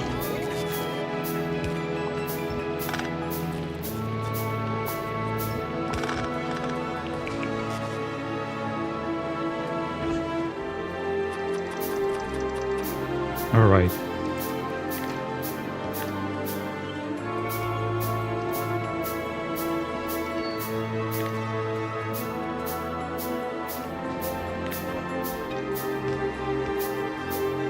Okay, so now I have this as a blueprint, so I can safely make this into a complete iron stack.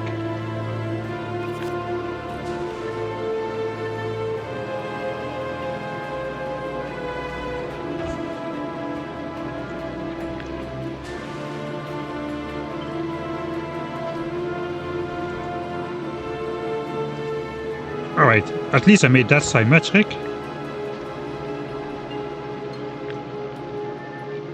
It looks like still 2 assemblers or 2 things are unpowered.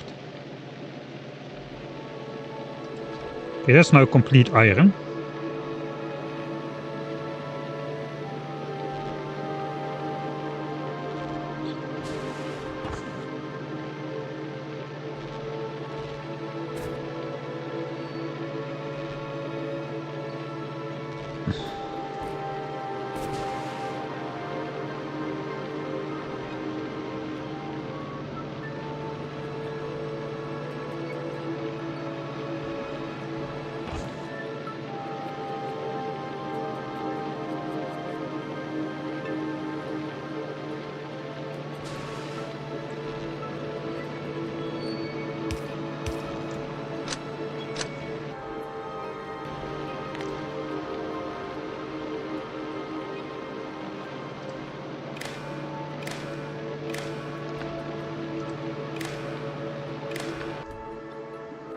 Alright.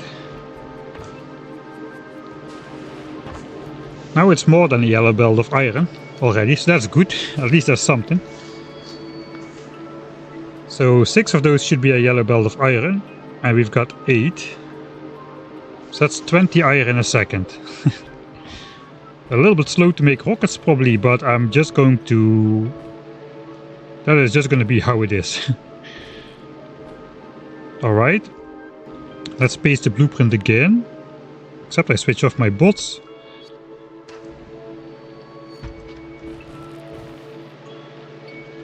This time I'll paste this part on top, so I have the extra power lines, which I forgot. Somewhere all those red bubble things should go away.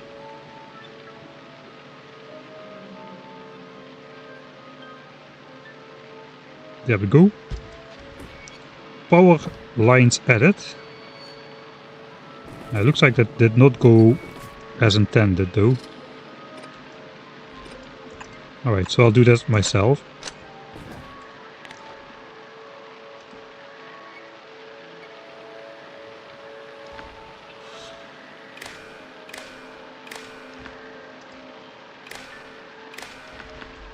Alright.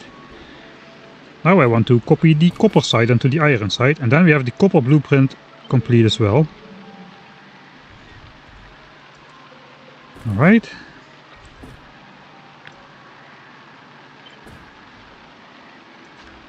Alright. So one for iron, one for copper. And the fuel system. 17 biochambers. I've got 26, but I do not have all these ingredients.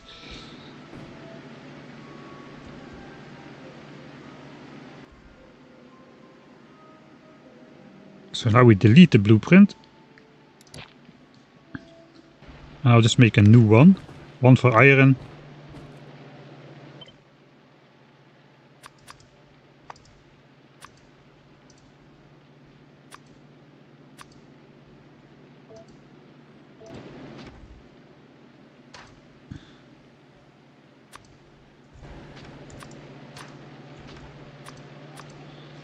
And one for copper.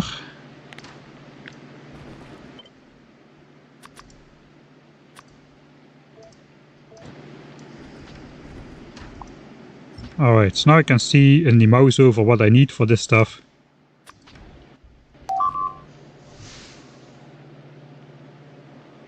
This is going to be a pain to restart if all the bacteria spoils.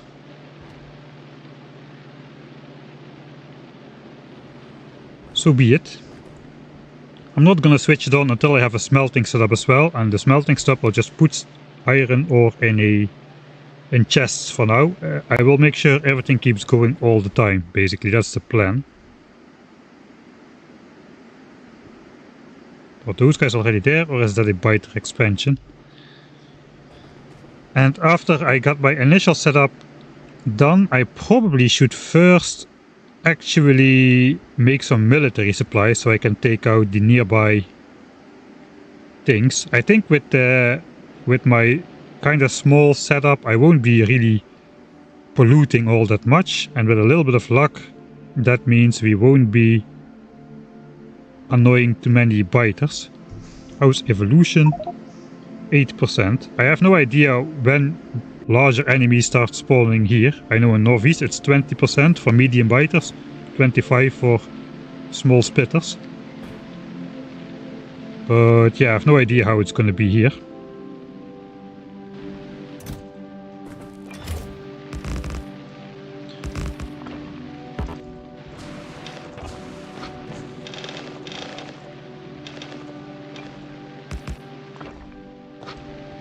I'm at least gonna smelt some of the iron. Okay then. So if I want to build my iron setup as close to copper as possible, let's just delete this now because I got the blueprint. Coming here without bots and designing and rebuilding all this would definitely be a pain. I cannot really build it that much closer by iron, but I can build a little bit closer by.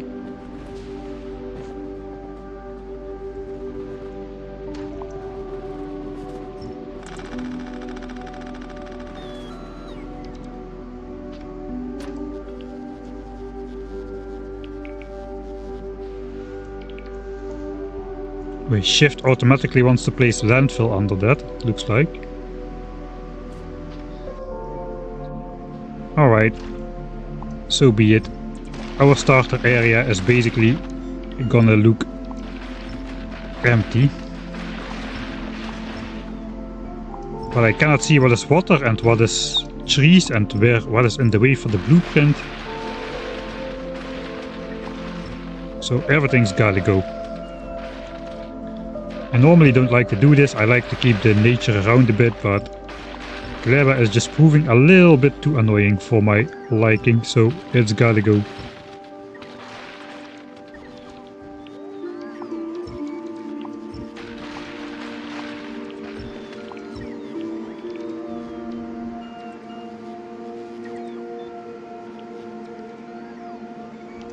Okay, we can keep the cliff.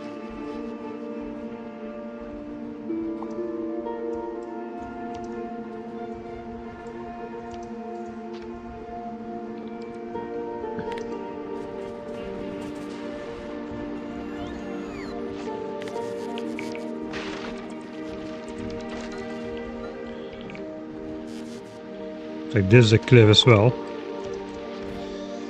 Maybe I should have made some cliff explosives, because if I shift, yeah, that goes over the cliff as well. Okay, now I can see what is water. At least there's something. This looks like I can just place this here. No, wait, this doesn't make sense at all.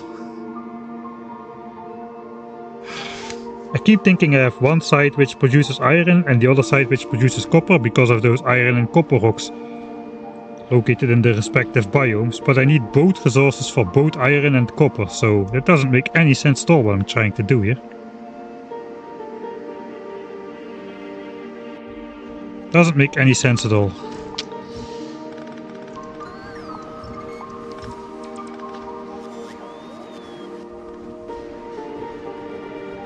At least the music is peaceful.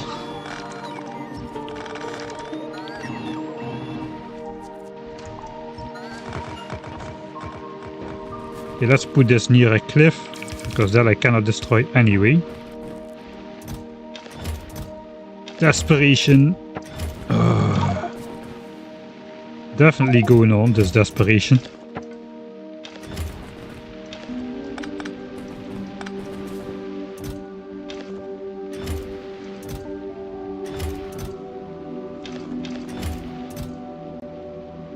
Oh, the rest is okay. Yeah, it's it is frustrating. It is pretty frustrating.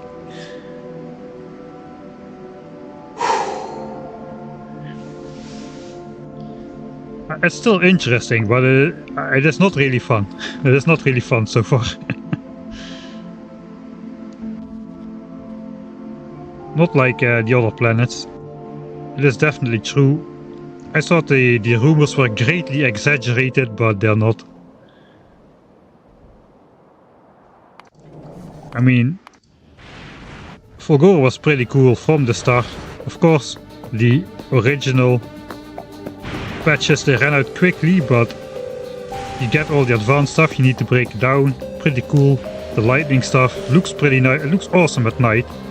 I really enjoyed my first days on this planet. Pretty cool concept. And then the giant base, which actually worked out extremely well. This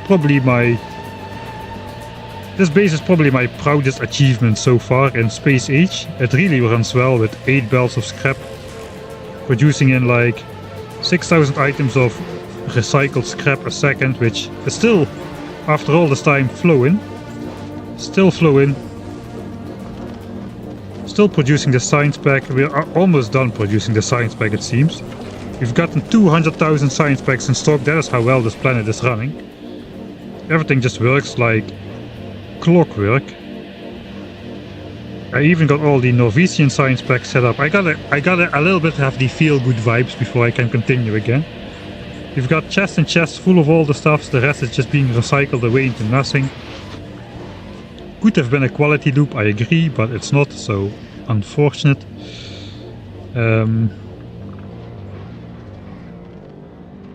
Yeah, and then Vulcanus was pretty cool as well. Kind of tried to apply the same concept as Fulgora, but it didn't work.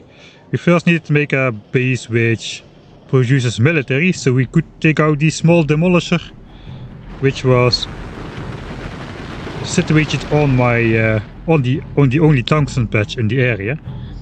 But yeah, after that we did make the science pack and the rocket silo parts. That was pretty cool as well. Here we are sitting on 94,000 science packs.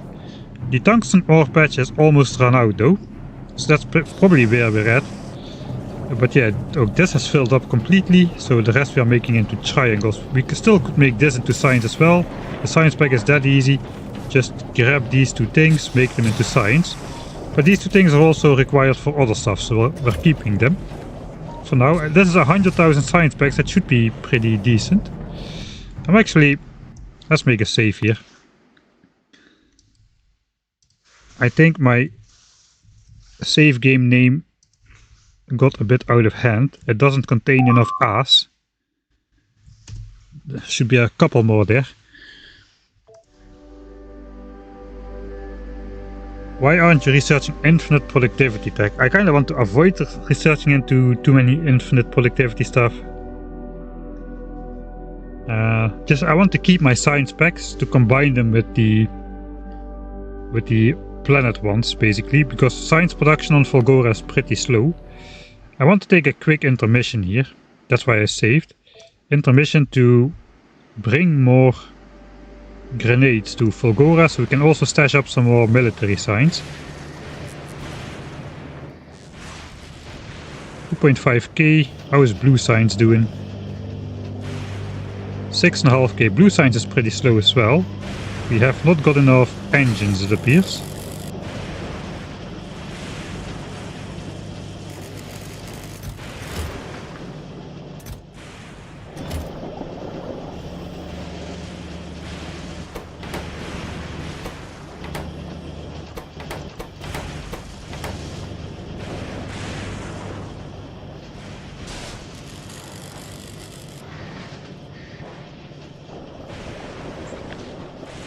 .42, 0.40. We should be producing enough engines, except that of course I'm also using electric engines to make bot frames. This chest should be long full, so it's all just live production. I think I'll just switch off some of these electric engine production, so the engines will flow to blue science instead, so blue science can catch up a bit. 6.5k blue science, but we've got over 20k yellow science already. About 15k purple. I was prioritizing military science. Okay, we're still stashing up walls for that. Guess I should neutralize prioritization again. So purple science will get made as well again. I guess red and green science are going strong as well. 16-ish k. 12-ish k. Yeah, so let's send some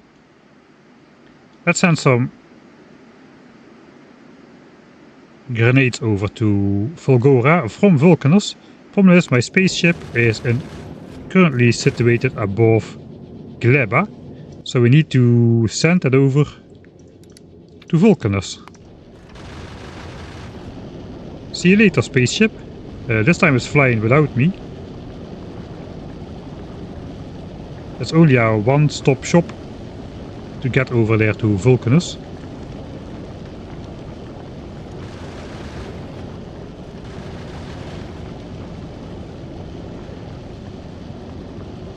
Okay, it's 15,000 kilometers.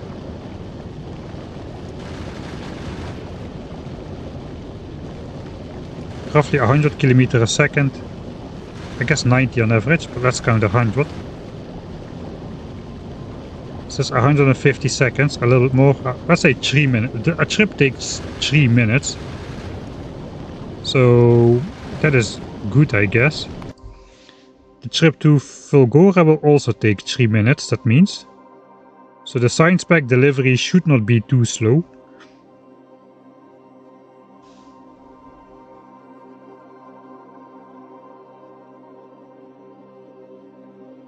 At least on Gleba your resource patches are basically infinite with the replanting. So even though stuff spoils away, that doesn't really matter too much because the resource patches are not running out.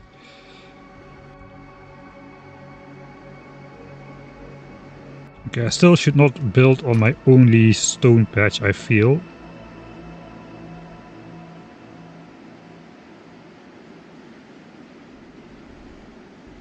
Alright, so let's design first. We switch off the Roboport grid. This is a stone patch. I probably should just start mining that up, really.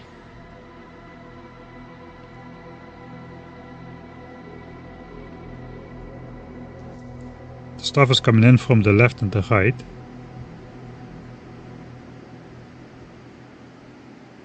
This can be fairly small. Maybe I do the production area over here, actually. And then we can do the base building over here.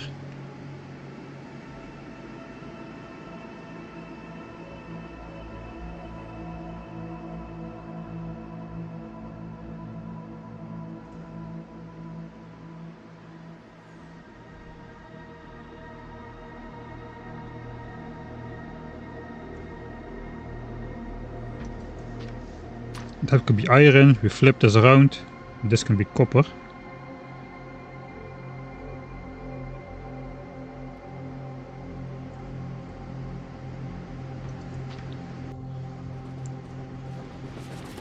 Alright, so then the Jigglypuff stuff can come in over here. That is located on the right side, this one.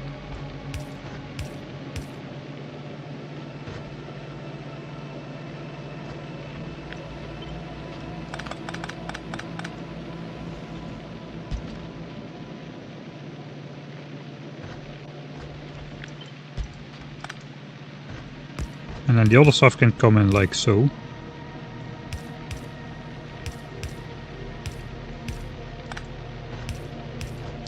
And we'll do a decorative underground belt there.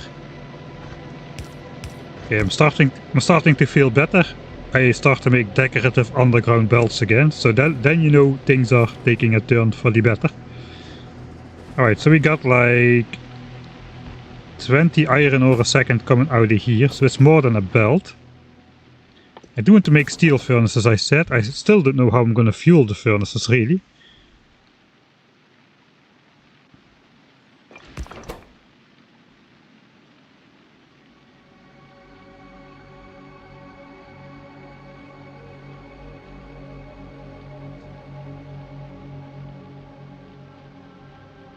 I guess I could just put pure Yumako or pure jelly nut in there. What is the fuel values of those? Pure Yumako.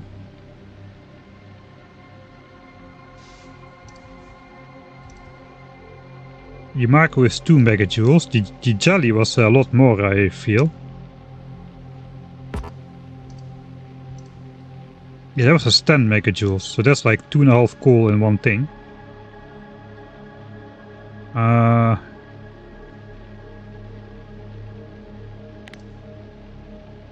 It turns into 6 jelly, I guess, in the biochamber. The jelly has a fuel value of 1 megajoule, so that is probably better to use the raw jelly nuts.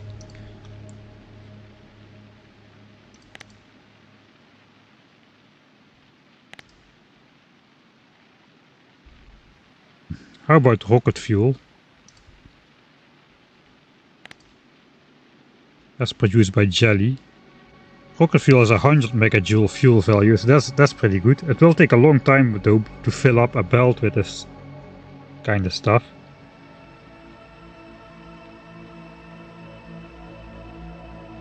It's made from bioflux and jelly. Like I said, we should have a lot of jelly left over from this process here.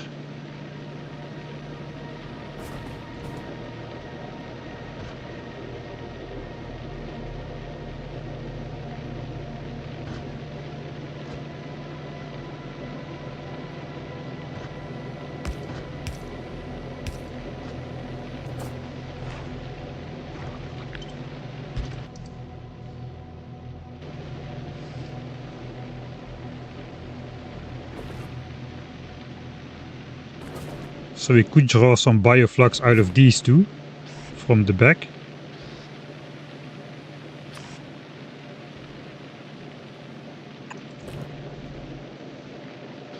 Combine it with jelly here. That should be rocket fuel, right? Bioflux, jelly and water. Okay, whereas water should be close by.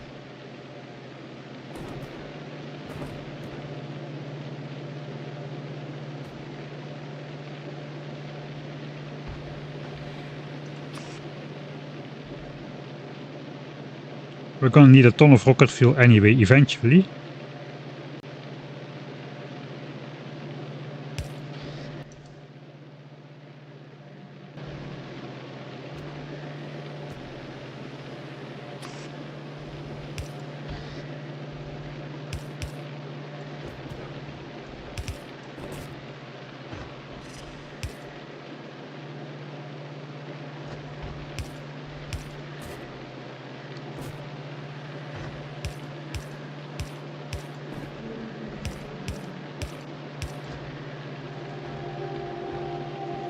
Maybe I can just do this from one side for starters. I guess no, this can...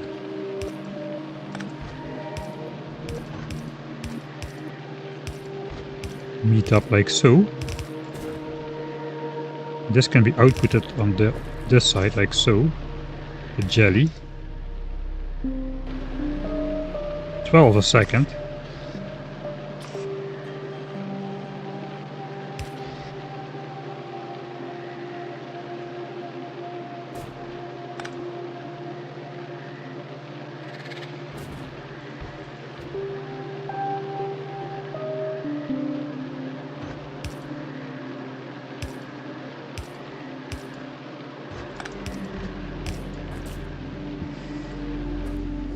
Right, so this stuff comes in from this side.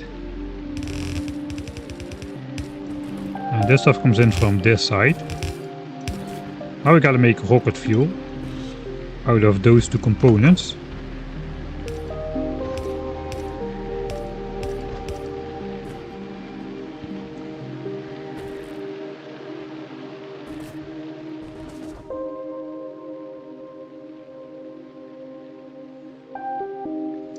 I can never find my offshore pump.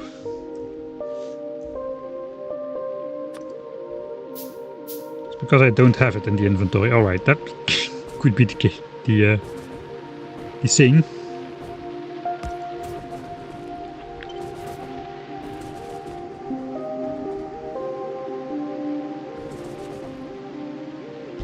Okay, proper alignment.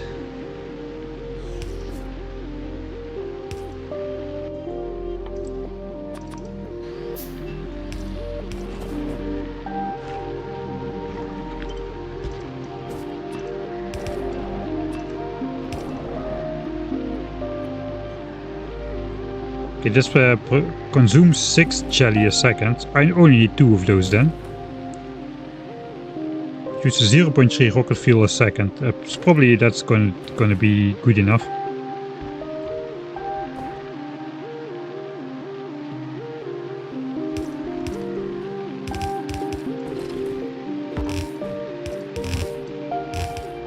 Okay, so I probably want to keep this shorter then.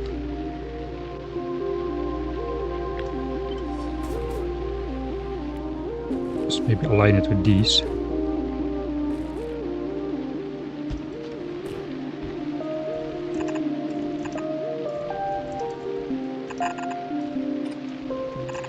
All right.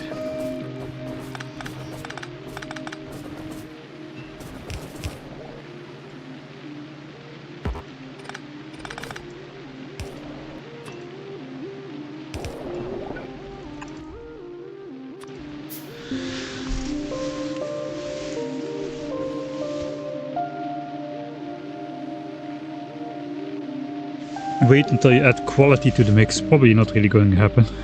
Not really soon though. Alright, my spaceship probably should have arrived. I can probably try to let my bots... that's a nice shot if I let my bots build this. Let's go to Vulcanus. Let's look. We are above Vulcanus. Let's switch this off. I'm basically just going to request the 3000 grenades.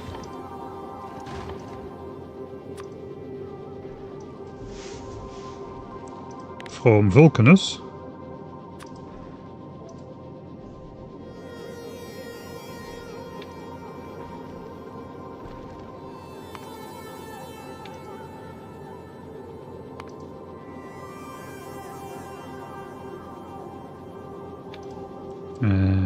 Item count, grenade equals more than 3k. So annoying that you need to confirm every quality like this. I'll just add passenger present as a safeguard that it won't automatically depart. Theoretically we should see the progress bar fill up when this happens. Vulcanus should be set up for automatic. Kinda wish I did put a passive provider, just a single passive provider chest roboport to deliver grenades to here. That would have been nice. Because now I can only...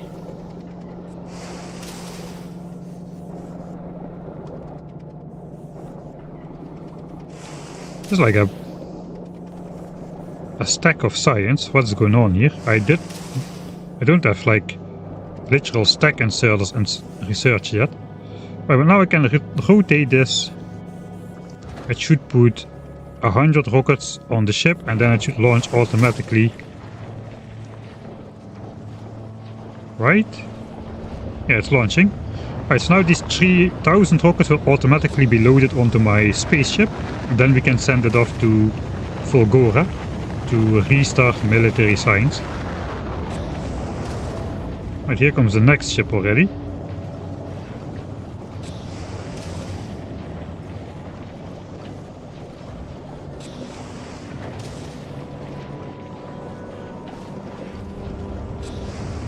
Jelly is easy to produce in large quantities relative to the mesh. Yeah, I got that idea as well. You could use spoilage as the fuel. I don't know. Spoilage is really not a very reliable product.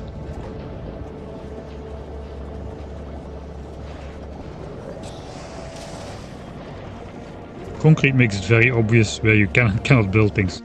Yeah, I'm not going to concrete over the entire place. Right, the bar is filling up. 200 grenades out of the 3k. I guess once that's done, we can launch the ship. Alright, intermission complete. I'm going to have a lot of stuff not in stock to build all of this, so let's watch the drama unfold.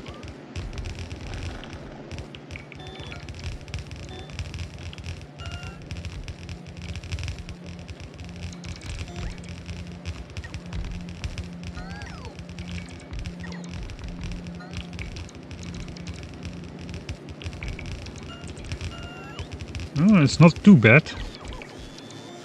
Okay, it's pretty bad. I'm missing 249 items.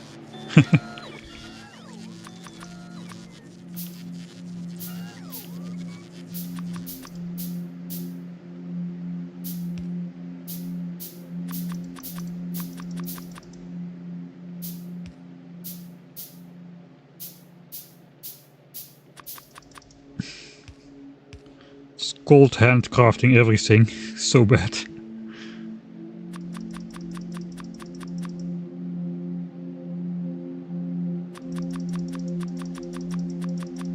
Okay, that should make everything.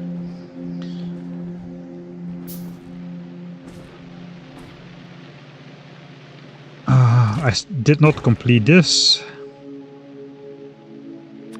That's 2 more fast ones. And 2 more slow ones. Output the rocket fuel. Pelts we need plenty of.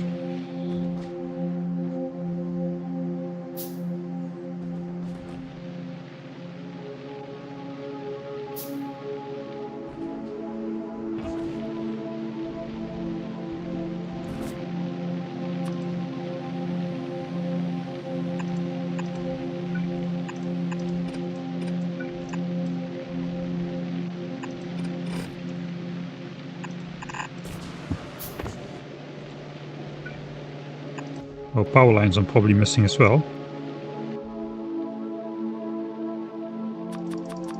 Let's add a couple.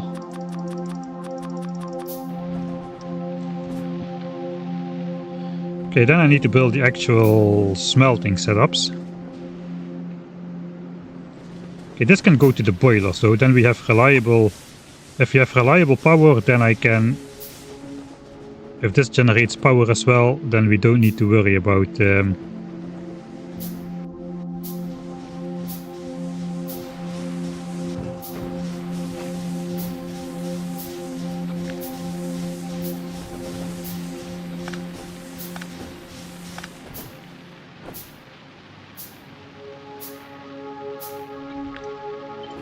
so let's move this somewhat down.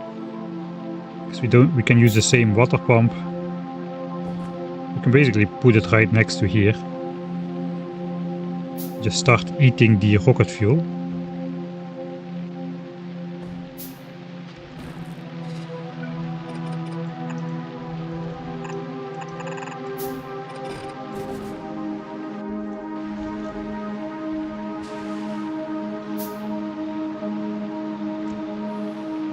There's a cliff there.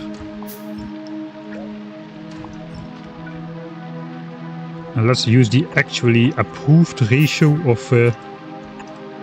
steam engines to boilers.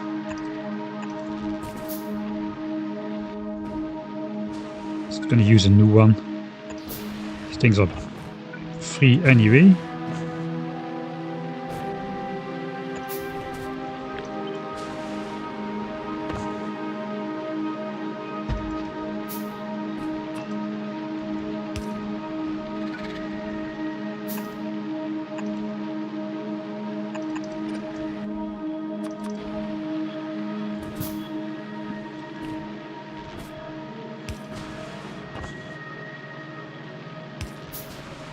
Alright, that should be power.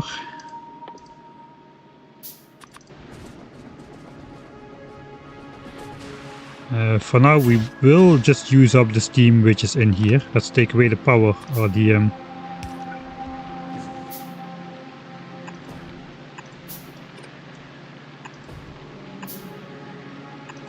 take away the alarm.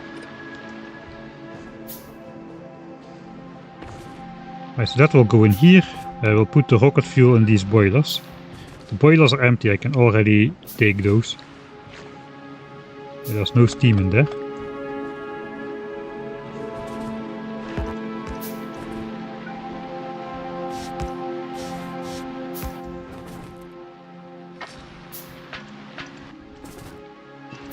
I think I will put the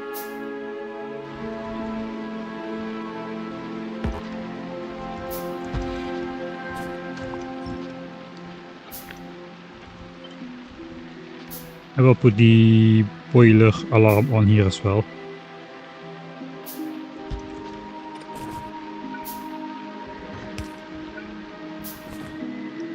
That will need to be powered as well.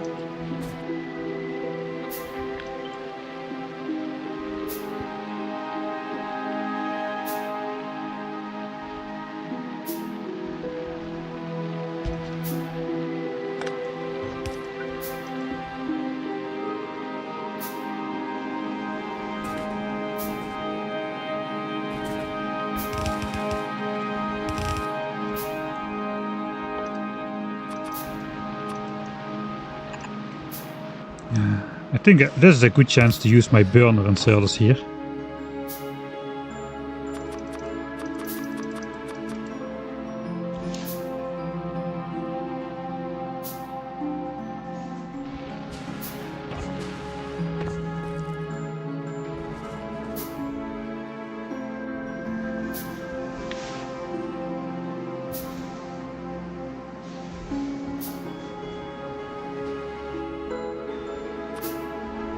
Okay, where's my mining site? My mining site is over here. So much for the short supply line. It would make sense to upgrade this to a red belt just so the stuff would arrive at the base faster. We're going to need some of these large power poles as well, perhaps. On the other hand, wires are free. This now needs to come in from below here. So we're still going to need to handcraft a ton of belts.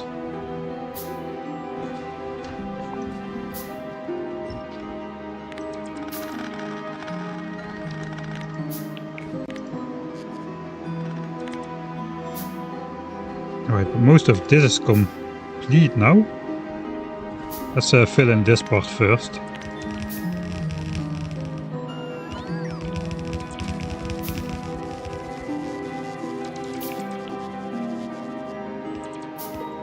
Alright, that's all in the queue. Alright, belts are a problem as well. If I'm gonna have reliable fuel, I can make some assemblers to help me out maybe.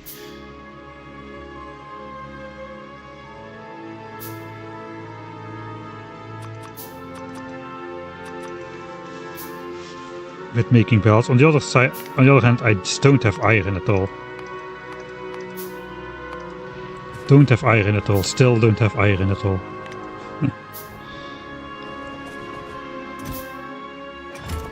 I guess let's smelt away the last of this ore here.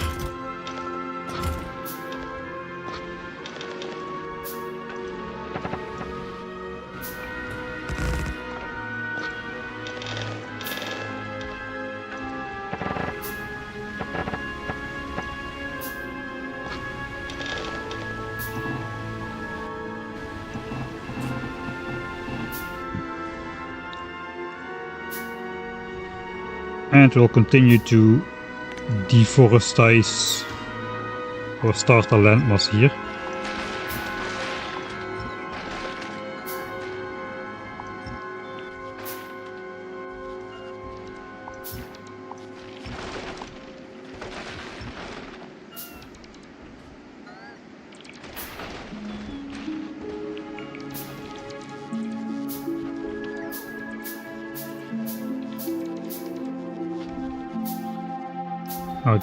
I will get more copper ore from this again.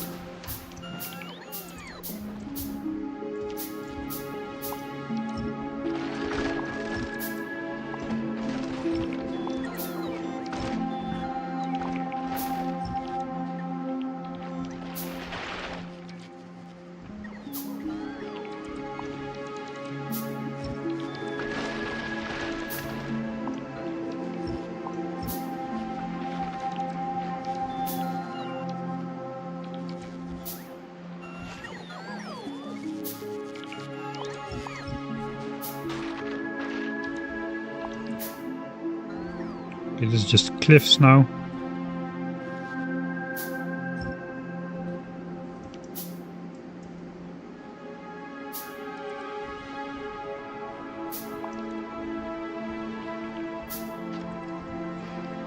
Right, we can probably not go out south. It looks like there's an easier crossing maybe here.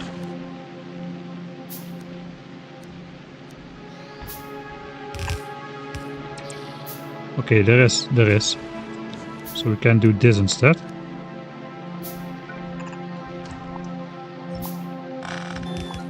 Save us a couple of belts.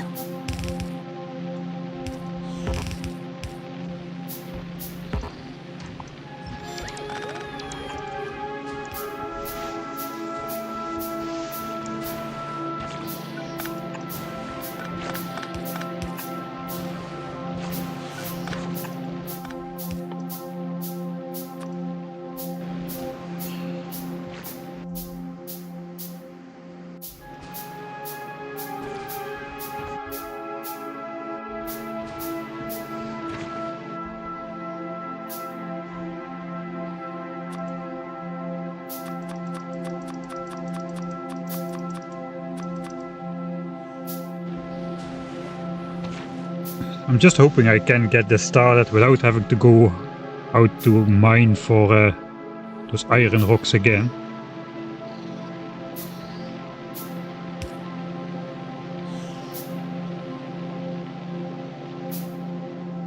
Are buildings safe? I don't know yet. There is some sort of pollution on the map.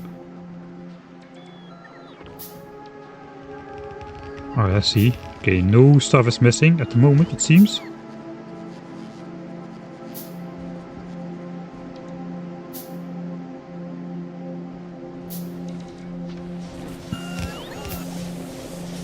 Okay, I'm just missing the steam engines, but I will transfer those once I have them from the other side. So yeah, this is fine. Until this is empty, we will run off this power. I'm even gonna disconnect this power pole for now. So we'll use this power first. Okay, now let's try, hope that I have enough bells, which is probably not the case. But a man can hope against better judgment.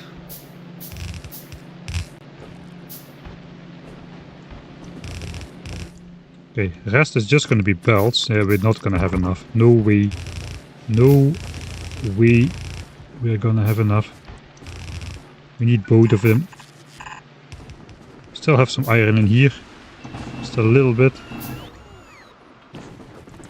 Yeah, it's not going to be enough. Not going to be enough. So we still need to connect all of this. There's a couple hundred belts. So I guess let's go hunt for some more iron rocks. Yay!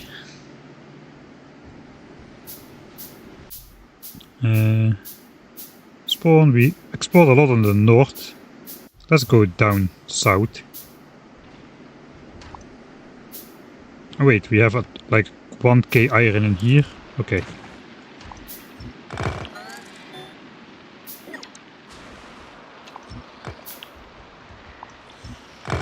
Let's save some. There's probably enough iron ore to make the belts we need. I still need to make the furnace setup as well, or my entire setup will deadlock again before I start it up. Okay, so yeah, we need more iron then. Before I start, we just need more iron. That's just the way it is.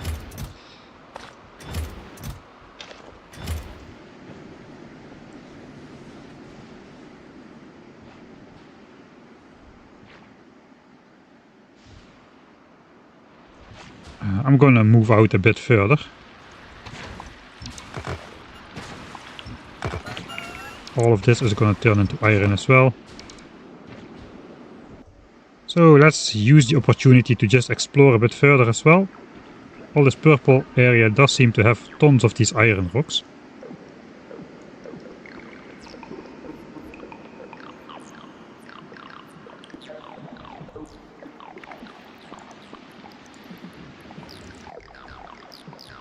We'll leave the local biters alone.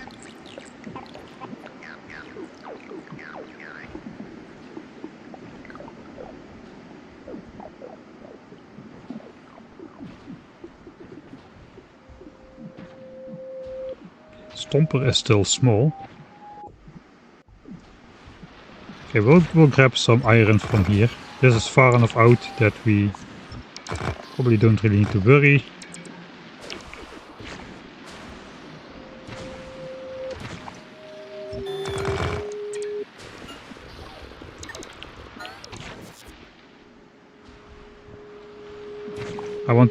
I want to smelt this. I want to get steel furnaces from the get-go because the stone furnaces are just gonna consume too much stuff basically.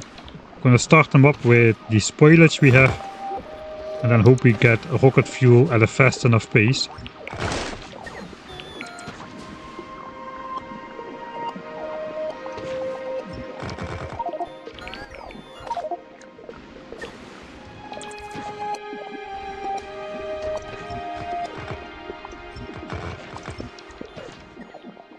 Okay, that is probably the limit of what I can carry. Okay.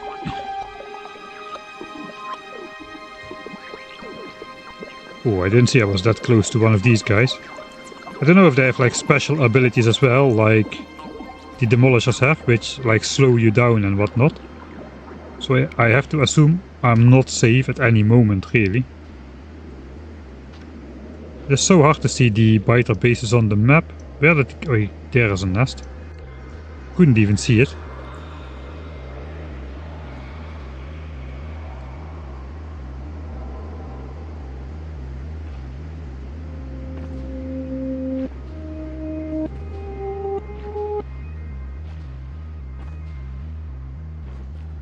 I got my iron ore, so let's just go back.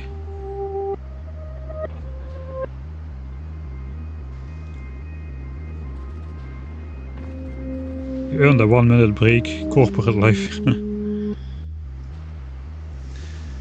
Yeah, I really should... what time is it? Is what?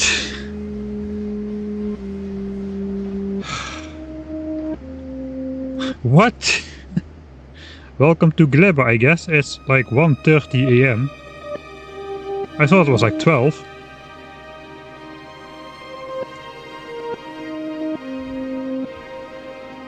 I'm alive for 6.5 hours. Dang it. 6.5 hours. That deserves a couple more hours.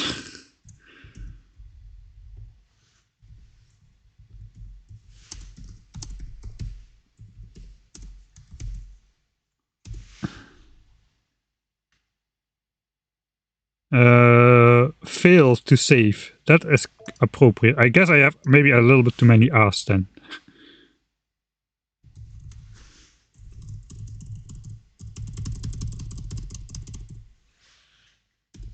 Okay, that works. Oh wait, no, I didn't get the... Oh wait. Ah! This was the last save, right? Yeah, it was the last save, right.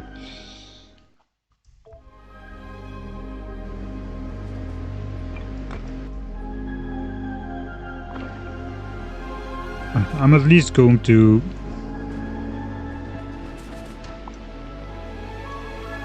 give me back all the fuel and stuff. Oh yeah, that's not gonna work.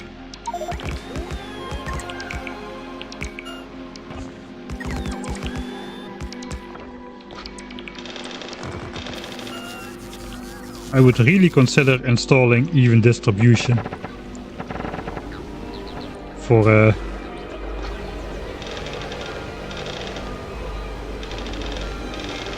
this playthrough. Really, it's kind of nice that almost 100 iron ore now fits in here.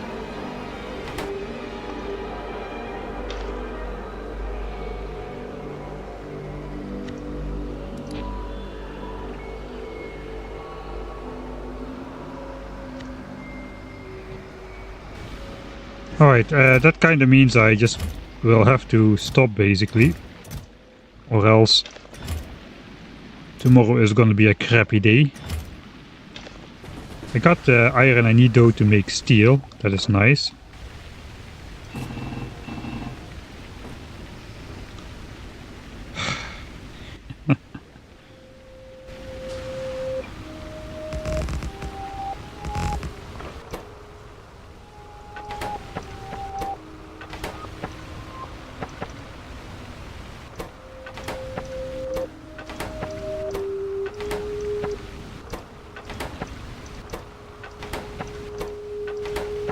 The pain.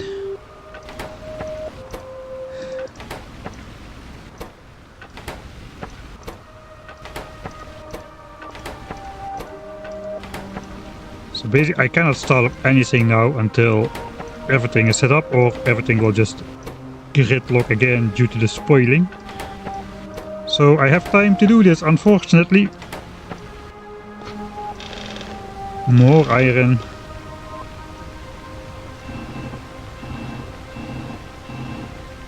Alright, how much wood do I still have left? Not a lot.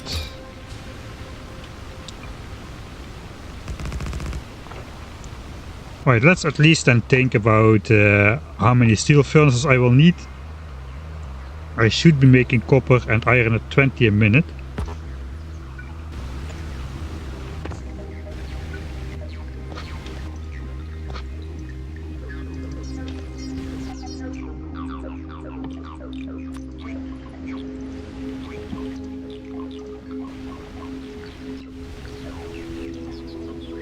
I was kind of hoping it would show me the crafting speed and stuff, but I guess I can look here.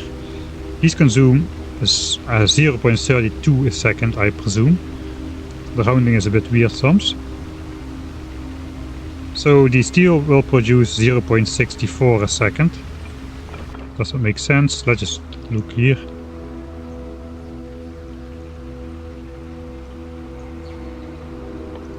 Look, iron plate recipe. 3.2 seconds crafting time. Yeah, 0.64 seconds. That makes sense then. 0.64 a second for the steel furnaces.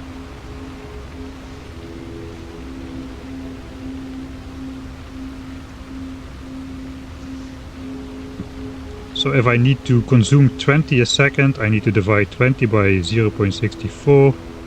31 and a little bit furnaces. So I'm going to build 32.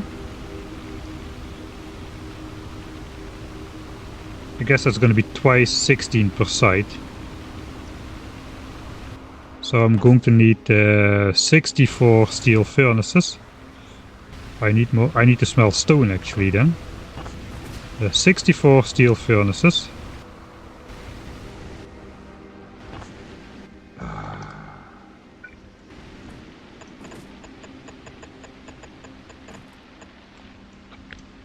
Okay, 16. I cannot do that because I have only yellow belts at the moment. But it could be like this. Input belt from the outside.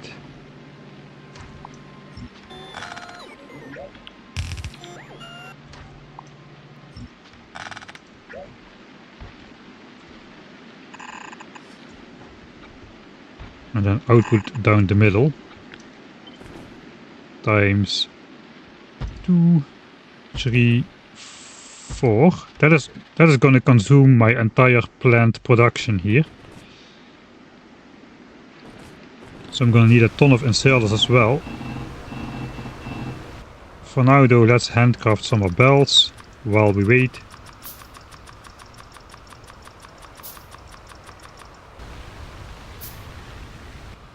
Uh, 64 furnaces means I need 640 bricks. That means I need 1280 stone.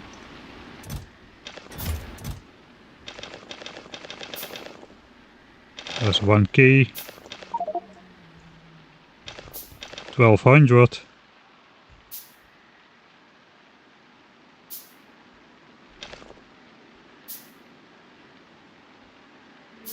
$13, 14, 15.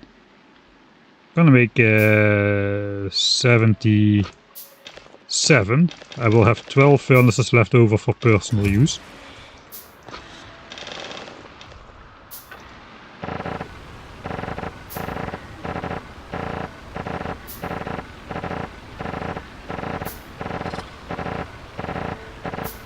Alright.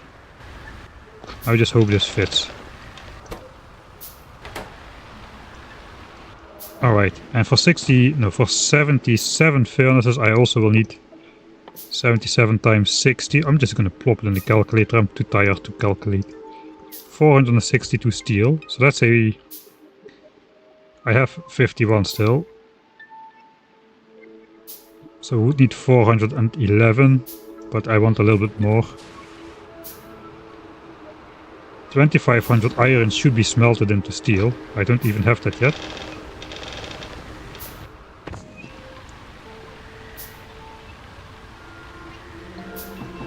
That's 100, 200, 300, 400.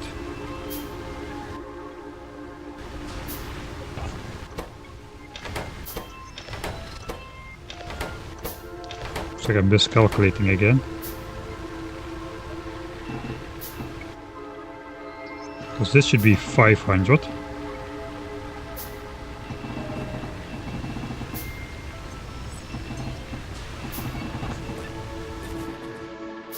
Alright, this setup is also going to require a ton of inserters again. Basically 2 inserters per furnace.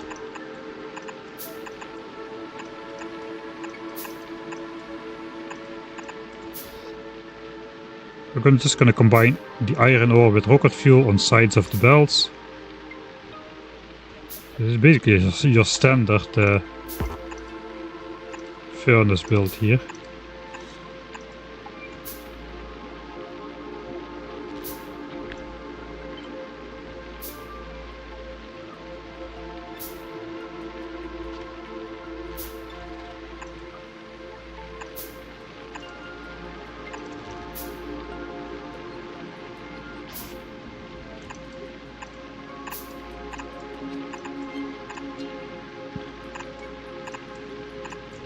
There's another 150 inserters.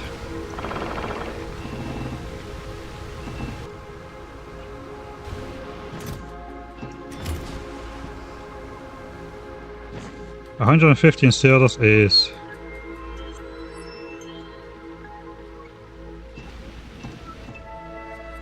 like this much iron.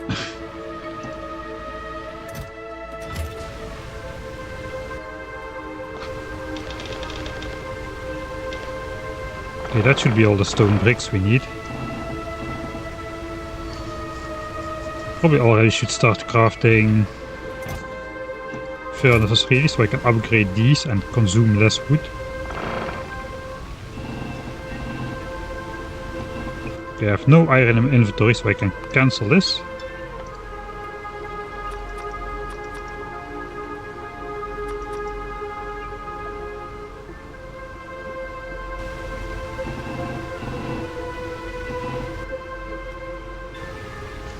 And we'll just let the bots upgrade these. I guess they're also going to build a furnace area then. Okay, I'll upgrade it myself.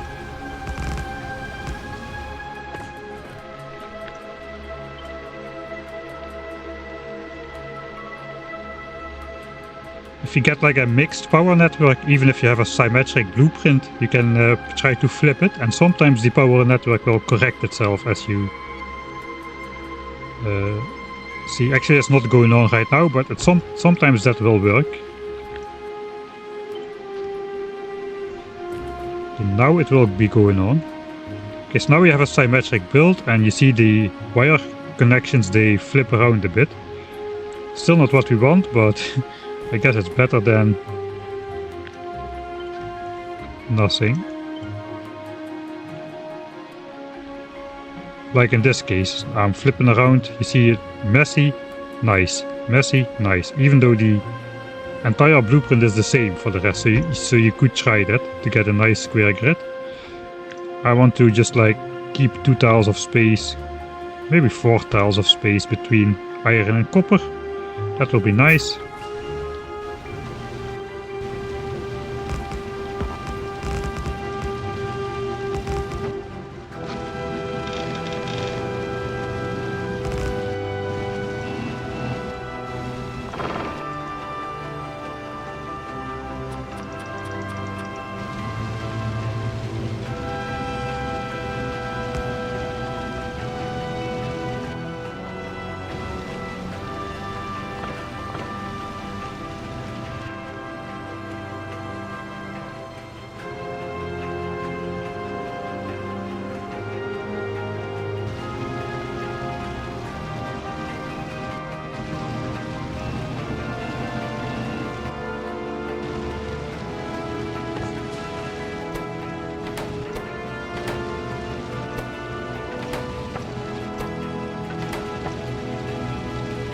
I guess stone bricks is done. Let's reclaim the wood here.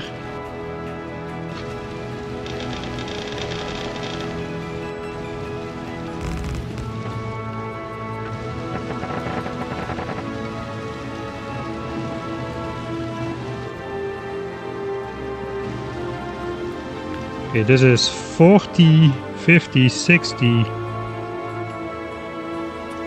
I smelted like 10 bricks too few.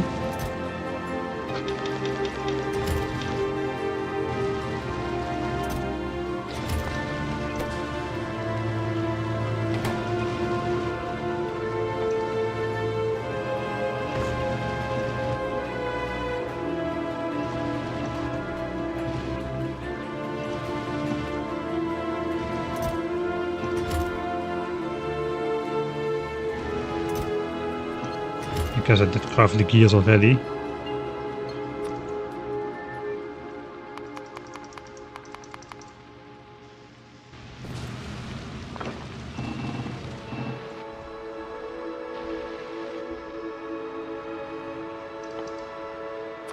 Okay, in the last furnace. I think I'm done smelting.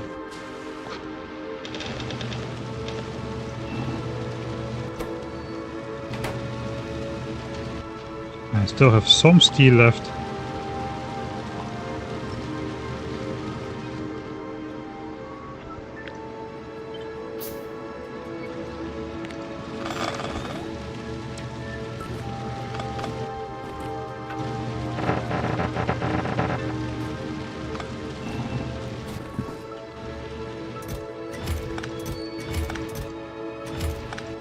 I even don't have that much. Oh, I still have more iron. Didn't see that. That's good because I probably need to handcraft more things, especially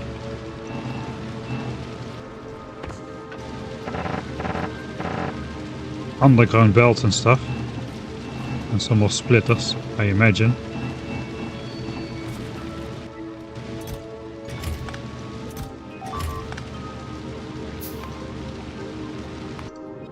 Ah, okay, fortunately that happened on the spaceship. Okay, we've got 3000 grenades on board, so let's send this thing off to Volgora. That should happen automatically if I delete this. And it does, it's now going to Volgora through Norvis.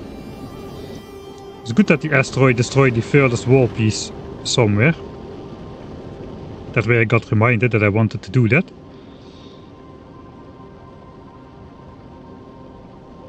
So I'll just delete Vulcanus again from the schedule. It will wait here then for forever.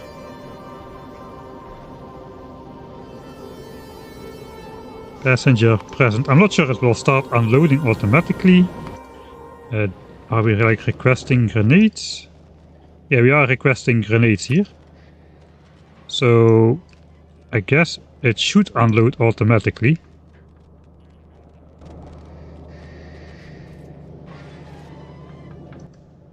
Also, why is science no longer being produced above Fulgora?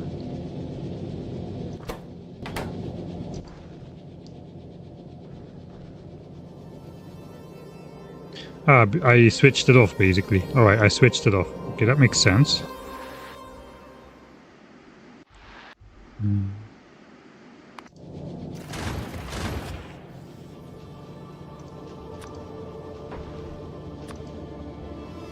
So if I want to have 0 science packs on board, yeah, this will get sent back to Fulgora again.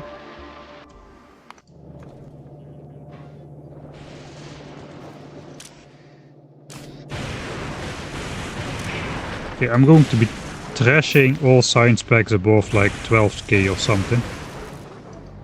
We have way too many anyway. 6.6k.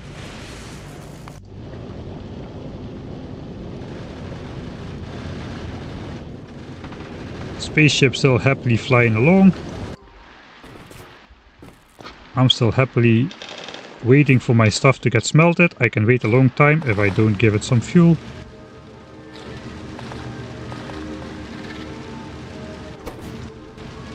I'm already glad it was my spaceship which produced the alert. Oh, I thought something was being attacked here on Gleba. Does Gleba have biter expansions, by the way? I want to know. I'm just gonna look. Oh yeah, there is definitely biter expansions probably going on. Since the expansion chunk candidates exist, that sounds to me like an indicator there will be biter expansions.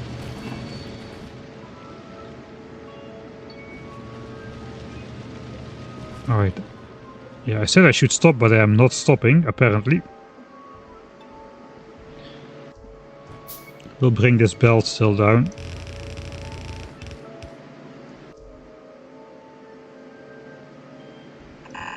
Whoa.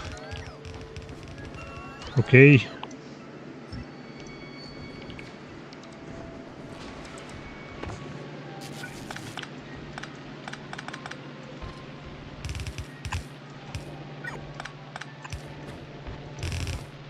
Oh, this looks cursed.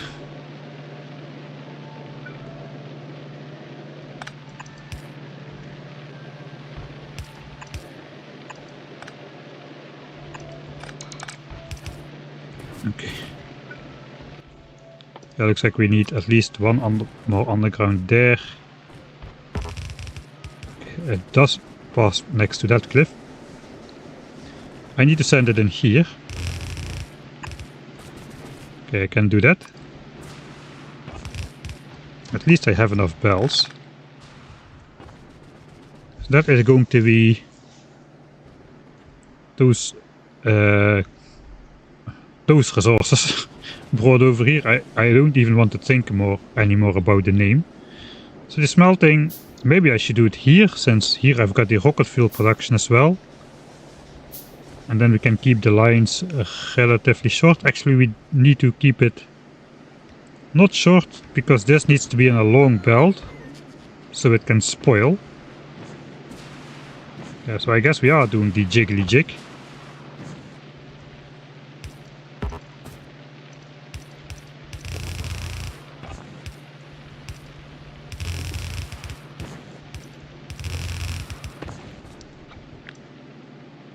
$120 belts is 1 minute, so that is for sure long enough. This will be funny. We will literally see the iron bacteria transform to iron ore while they are being transported along the belt. Right, so we don't even need to go up really. We can just do that here.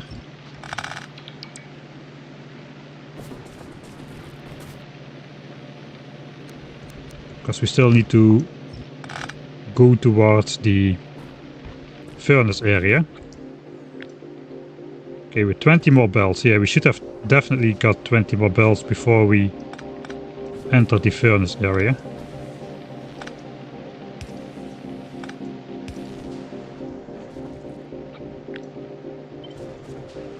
Okay, we'll copy this as well.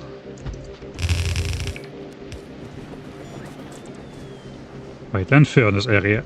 Furnace area should be somewhere here. It is maybe a little bit aligned differently than it needs to be. And it is oriented the wrong way, but so be it.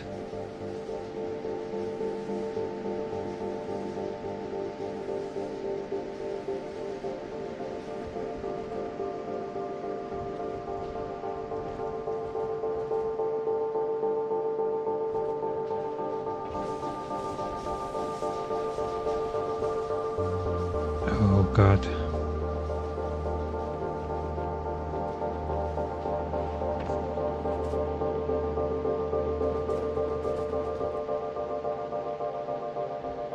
Maybe it can just be here, go upwards towards a base, like nicely symmetric above my area here. We'll just make the belt a little bit too long.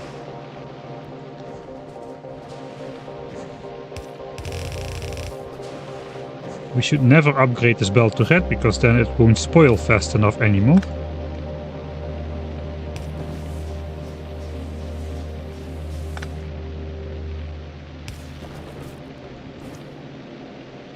I think this should be a little bit higher though.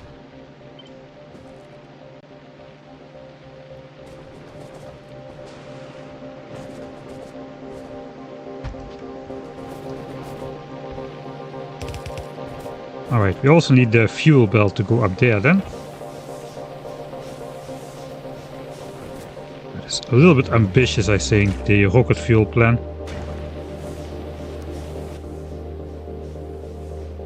Especially since we don't have too much spoilage to start with.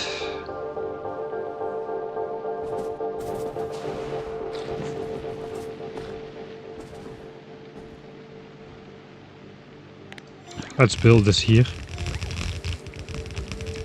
Okay, we're still short on belts, but at least we have iron again.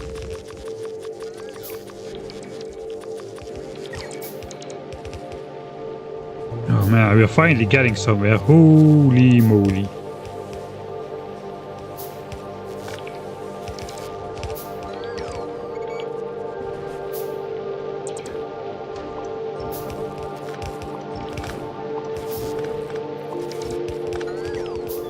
Yes, we get iron on the right side, copper on the left.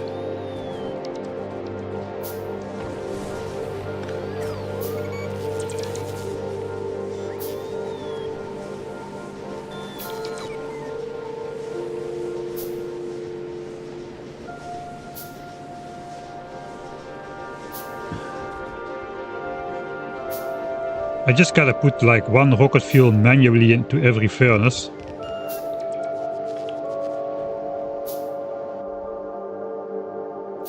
But I can't. I think I just have to go grab some trees, really.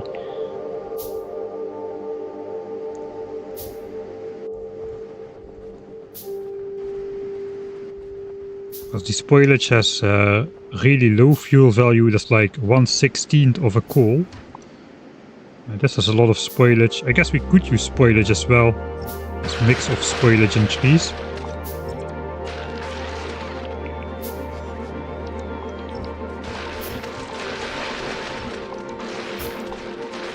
But I just need a lot of startup fuel to ensure the entire operation doesn't gridlock.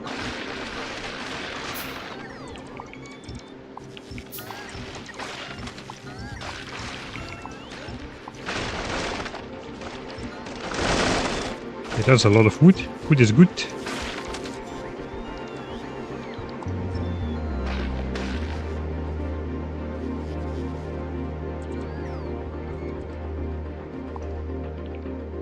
That's just spoilage.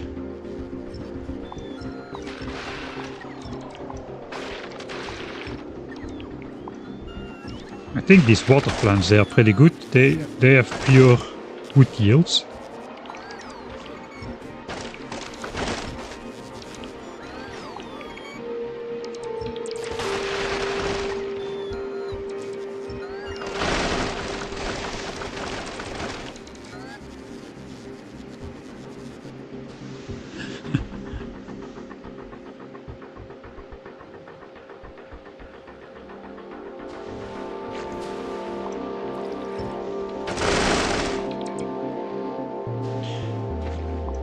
It's not. I don't. I just want to end the stream on a positive note. I just don't want to quit in this specific moment with basically nothing being done.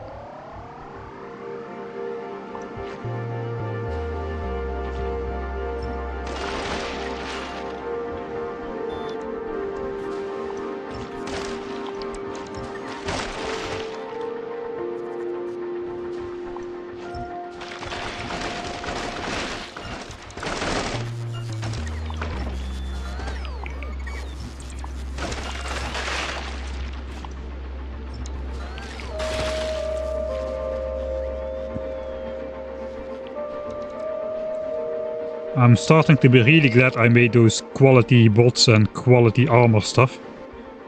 As well as, of course, the I think it's mostly these Mark III batteries which are keeping me afloat here.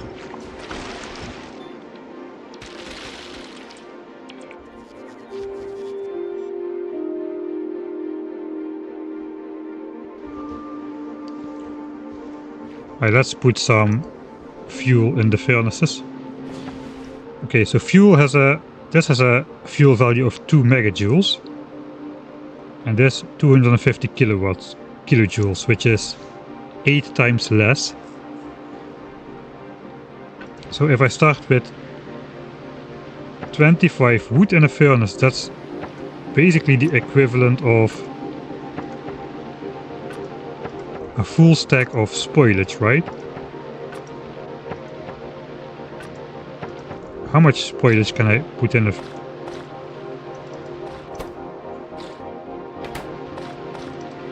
Okay, maximum 200. Alright, then we're just gonna pray that 25 fuel is gonna be good.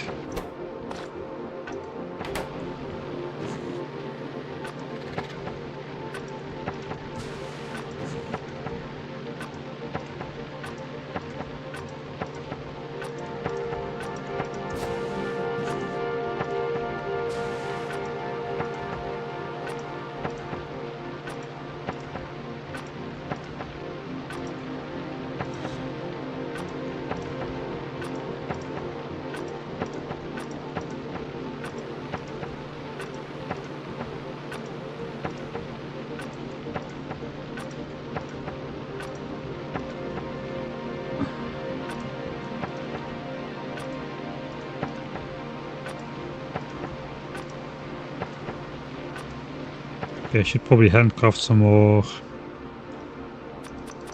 undergrounds, a couple splitters, a couple more belts, a bunch more chests. We need to store everything in chests, 10, 20, 30, 40, and a bunch more inserters.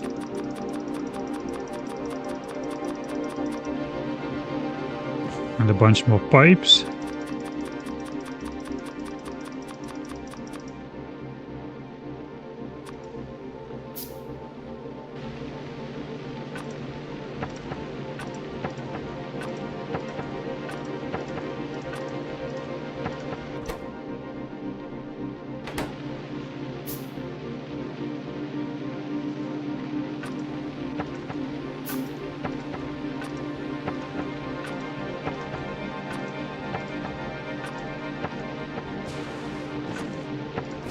Okay, looks like last line. And the rest is gonna get 200 spoilage.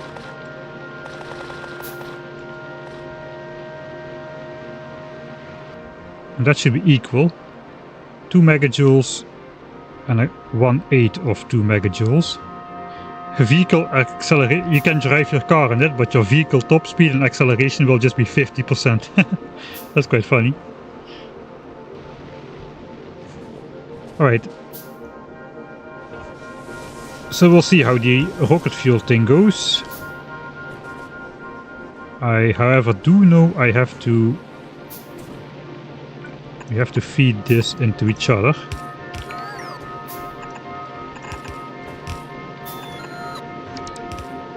So this has basically got to get split.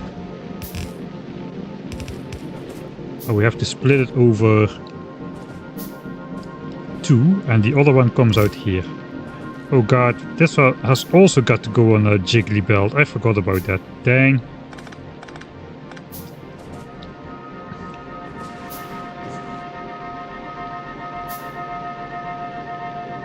Why did I design this again to be like 1 1/3 belt? I guess because this... Maybe I should have just taken like half of this and made it into this fuel, this nutrient production. That would have been a good way to change this.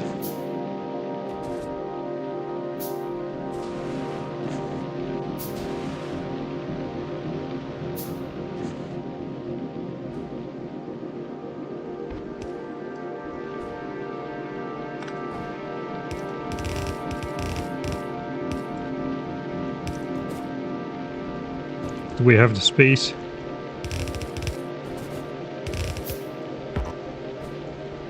Yes, I do have the space.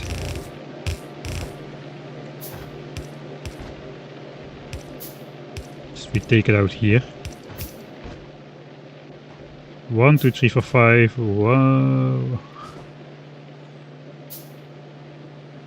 Yeah, and then it goes up again. Alright, that is okay. We just quickly flick that over to the other side.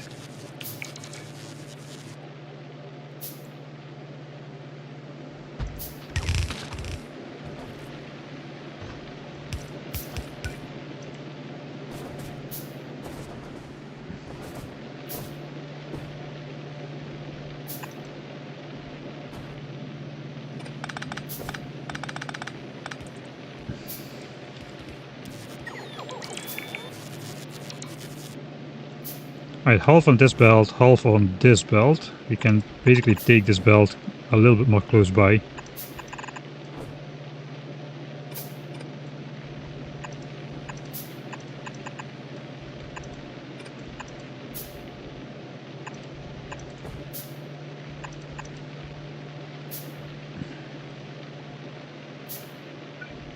No, this has to go here as well. Okay, that's good. Then we can have the fuel belt come in and do the same thing, like so. That can be the fuel belt.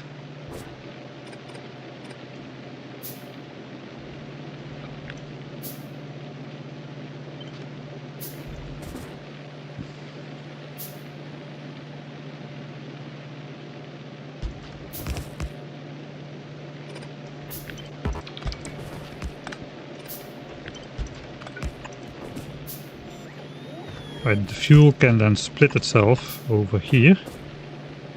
Okay, that's good. Then we basically just flip this over here. Right.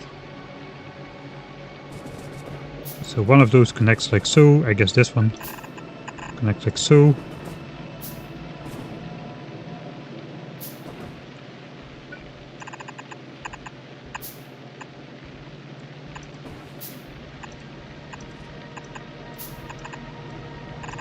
And that can connect like so. Can I draw the fuel belt up here again? I think I can.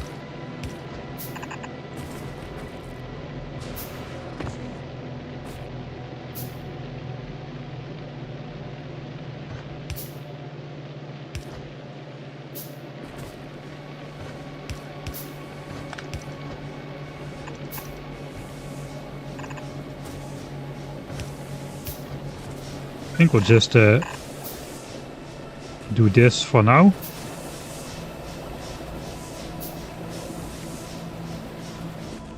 I got 2 more steam engines there. Okay, that is okay.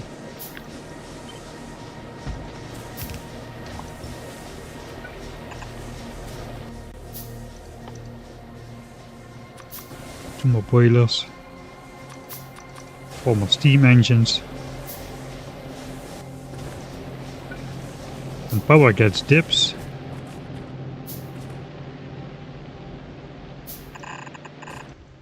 Probably just want to throw spoilage in the burner inserters.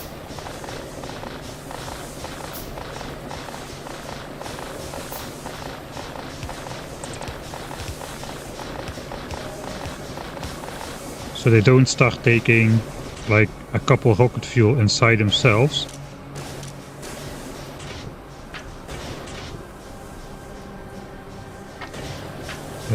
Override stack size as well. Minimum consumption for everything.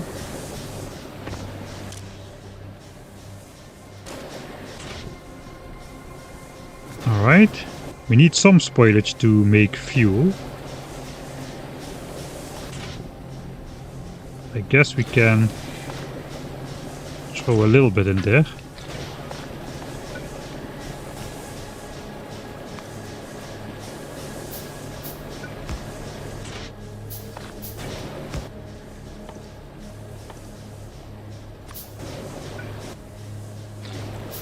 That will save some insert actions as well.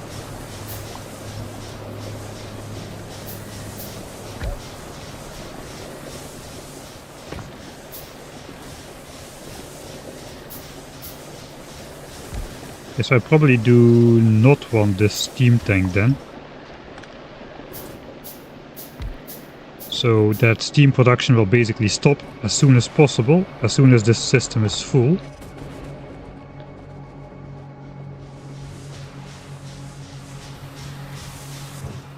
Okay, this is actually empty. What is consuming power then? Just like idle draw from my... Yeah, it appears so. Just idle draw. Okay, I can delete this then.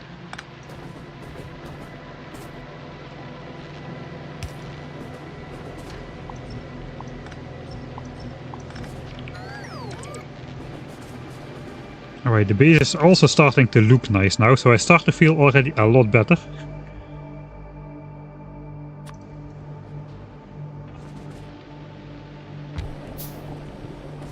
Alright, that means we're only missing 200 belts. Which I exactly cannot make.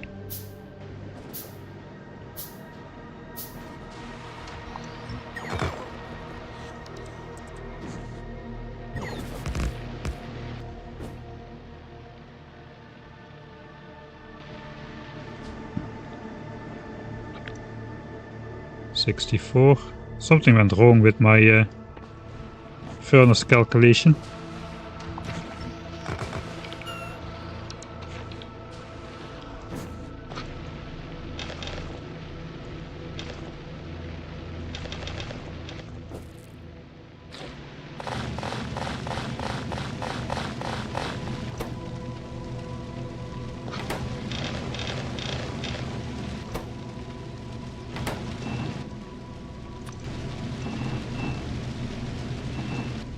Okay, that should be enough belts. That's all my iron gone again though. I guess we're gonna get a bit more from these bacterias. So I won't switch this on just yet because all the inserters have a huge idle power draw. Huge relative to what we're doing here. Alright, so this belt still needs to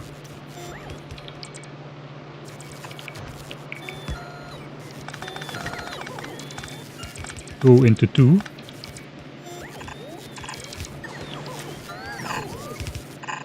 This is just for symmetry purposes. I also don't mind rocket fuel backing up on here a little bit. Fuel belt 1. Fuel belt 2.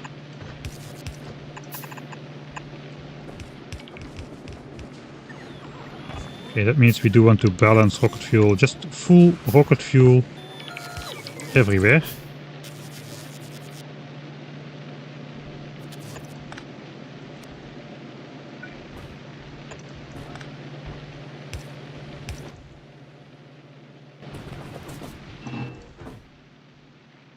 Spoilage is really useless. I guess that's the point. Spoilage is useless.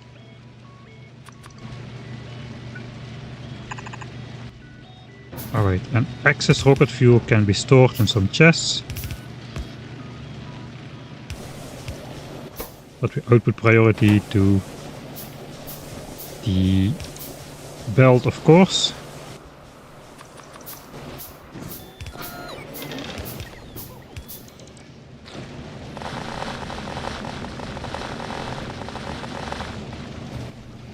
I have to make sure I keep some spoilage to start the nutrient chain. That's already a fail. Okay, now it's connected. I don't want that yet.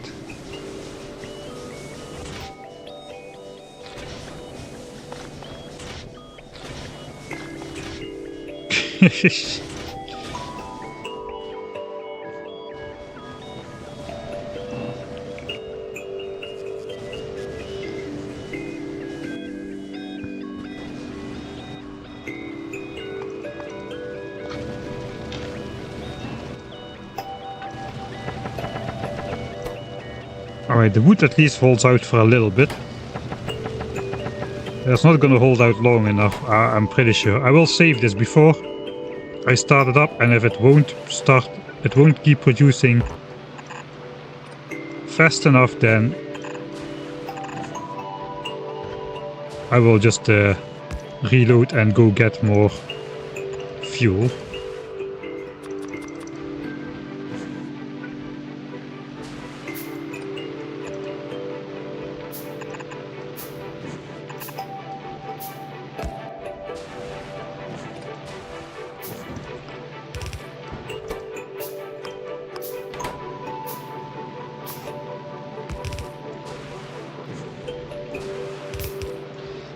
Why do I have so many inserters left though? I thought I did not make that many extra inserters.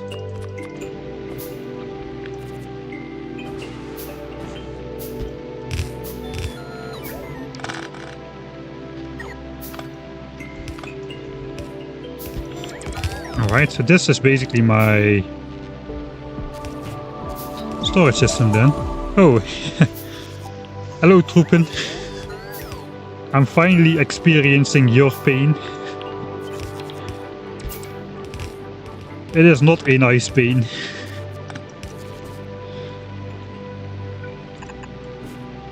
Thanks for the raid. How is it going? Did you already get off Planet Gleba after your 24-hour stream? I still didn't look, as I wanted to experience it for myself, but I kinda wish I didn't right now. Spent all stream on trying to figure out how the process works. We're like 7 hours in right now, and I'm still not sure I truly understand how it's all working. Oh, look, some extra iron plates. That is nice.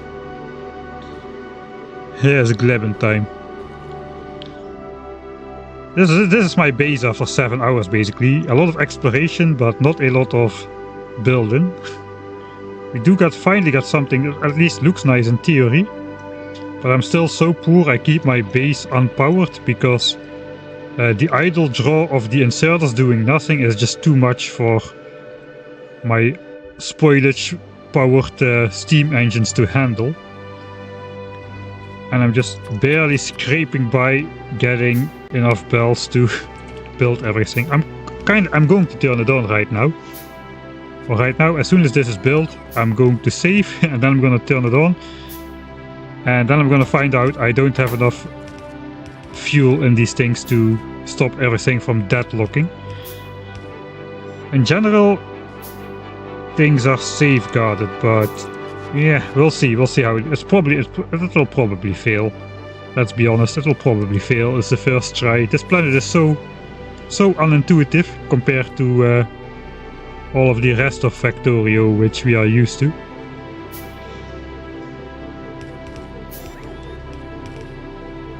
Yeah, Gleba with nothing, not in your style with nothing though. I already have, I started on Fulgora, where I have a nice base setup. Of course belt based. It is still running. After all this time, I've got like 200,000 science packs in stock here. After that we went to Vulcanus, where we unlocked the mech armor. Here we've got like 100,000 science in stock or so, so these went pretty well. But then today we went to Gleba and things are going horrible. I made 4 science packs, of course they spoiled. Yeah, I start with nothing, but I do start of course with the research technology tree. And the mech armor with 100 construction bots. I did start without ammo and stuff, so I kinda did experience some of the cold start, but not the die-hard, hardcore cold start. And I do not wish that upon my worst enemy, so...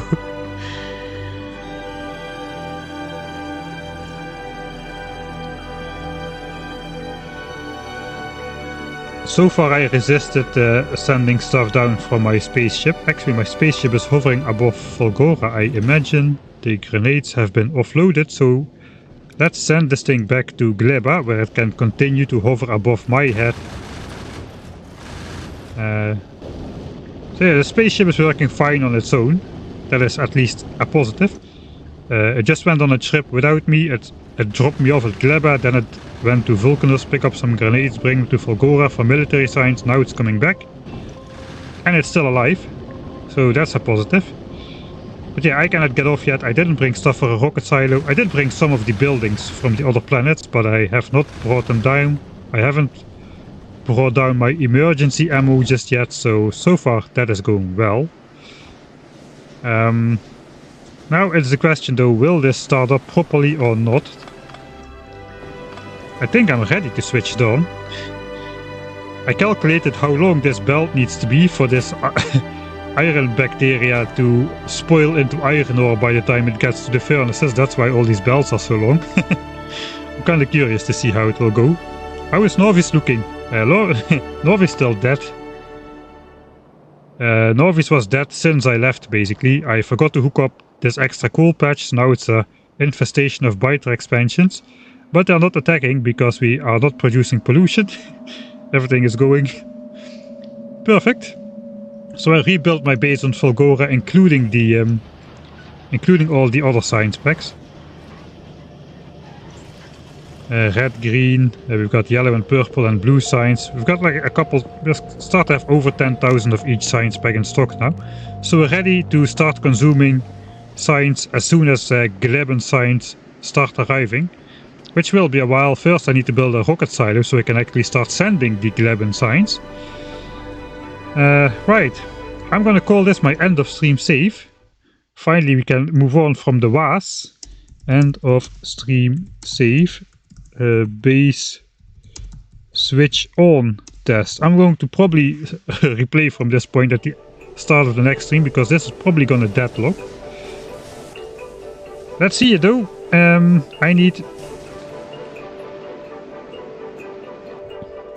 I need some startup fuel. I need these things to start coming. So we need to put back our 2 agricultural crane things.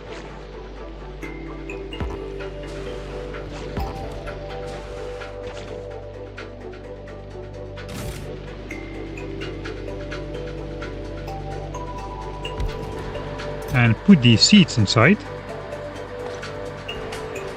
I'm just going to keep a couple on hand.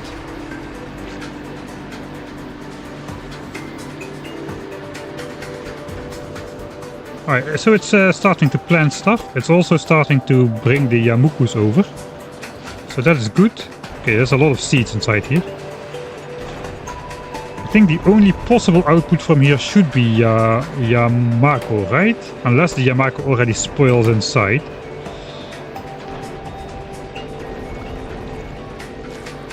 Okay, I'm going to replay from that save anyway. I should just wire it up to the main power network and set a circuit condition that it does not harvest trees unless we are out of the stuff. But for now we'll do the same on this side.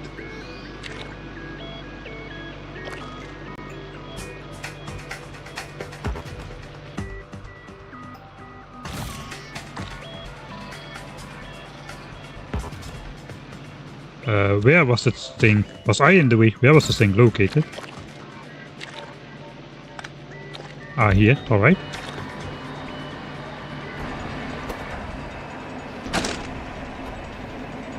Okay, that was not intentional.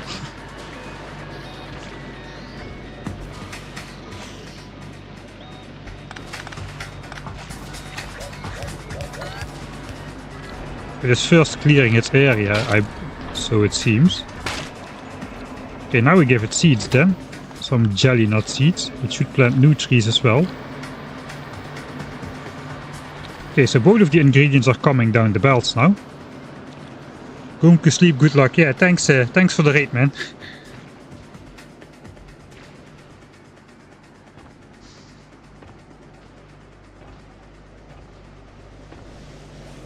Alright.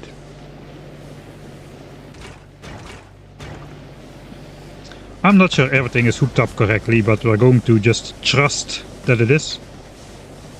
Let's start spending a whopping 140 kilowatts on idle inserters, I guess. Here comes the first Yamamoto, Yakitori, whatever it is called. Yeah, these last like 1 hour or so, yeah. We need a hand crank power generator. No, please, no. That will just add to my list of stuff to do by hand.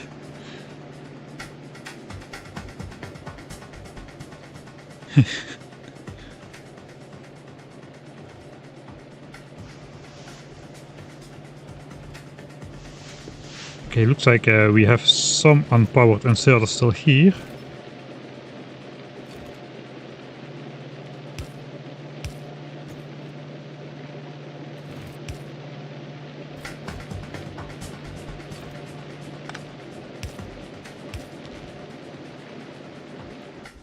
I forgot I need to...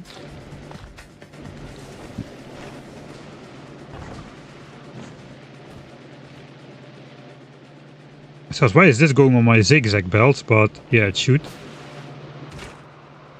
I forgot to account for the seeds. I already see.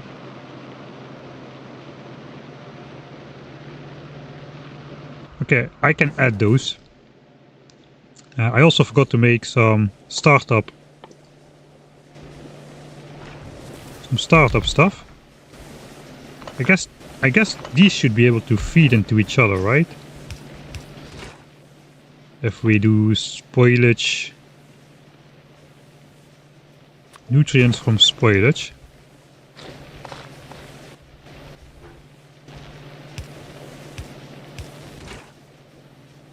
Of course, I gotta hand start that.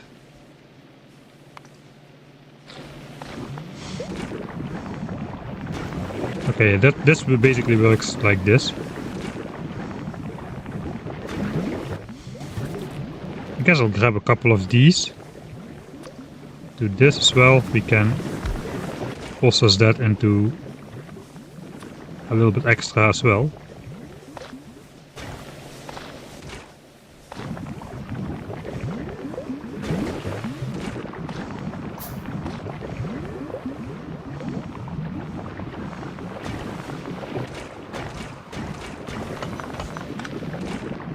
Okay, that should hopefully be enough to start up everything. How am I going to do it? I guess I'm just going to do this.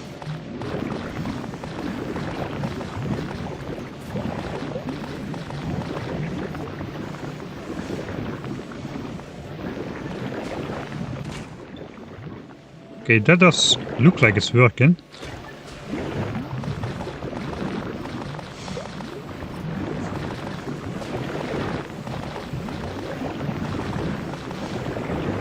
Here comes the jelly out of here. I guess this thing is not getting any nutrient. That's a tiny floor.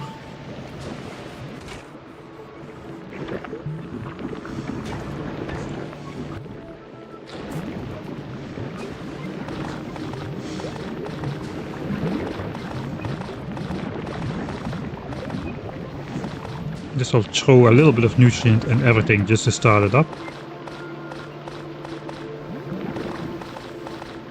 Looks like there's enough nutrient on the belt already though. And I guess this should automatically stop once the belt is full. Where's my Yamamoto stuff? Why is it not coming? Okay, the next... it is coming. Alright. I've already harvested everything. What is going on? Okay, I see what's going on. We are not unloading fast enough. That is what's going on. And it's solar power based, so yeah. Alright. That definitely should be hooked up to my actual power network. Alright. I'm going to reload the last save anyway. I just want to see if it works before I go to bed. So I'll just give it... I'll give it the infinite power thing. Just on the 2 cranes.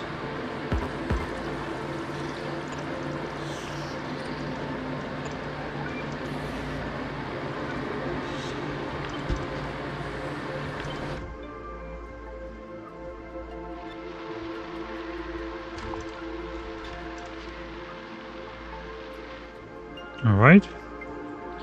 So those have infinite power.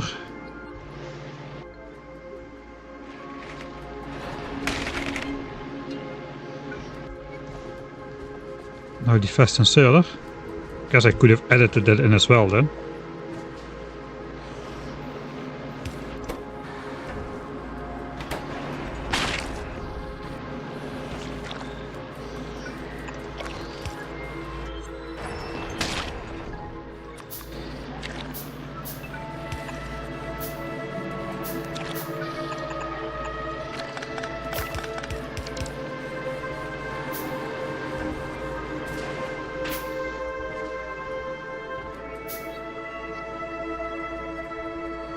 So I cannot really watch this switch on then, because everything's gonna spoil again.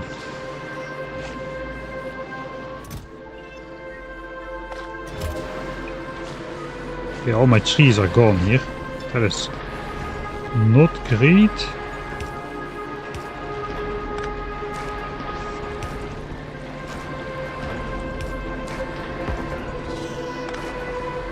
Okay, looks like we have only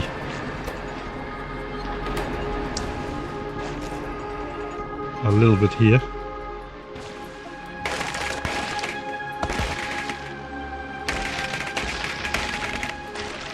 Okay, I'm just gonna grab a little bit then. Can I just throw it in here?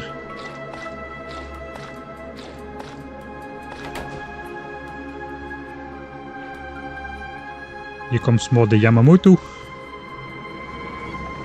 Yamamoto-chan.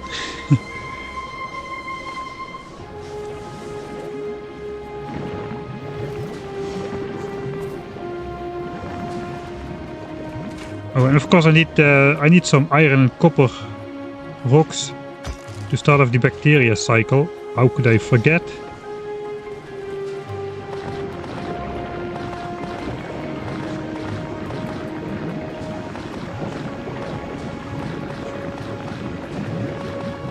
I need a copper rock as well.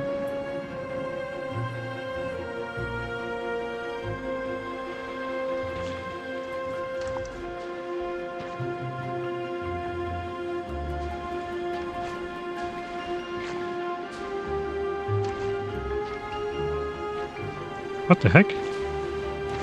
Ah, that's iron and stuff, yeah.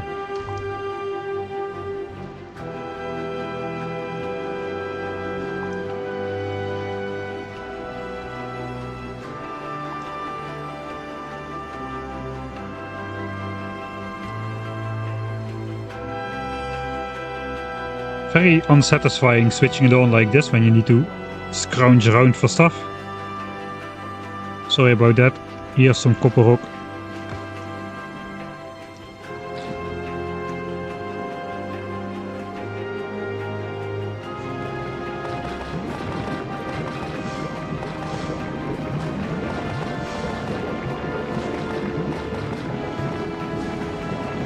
Alright, this is backed up against here.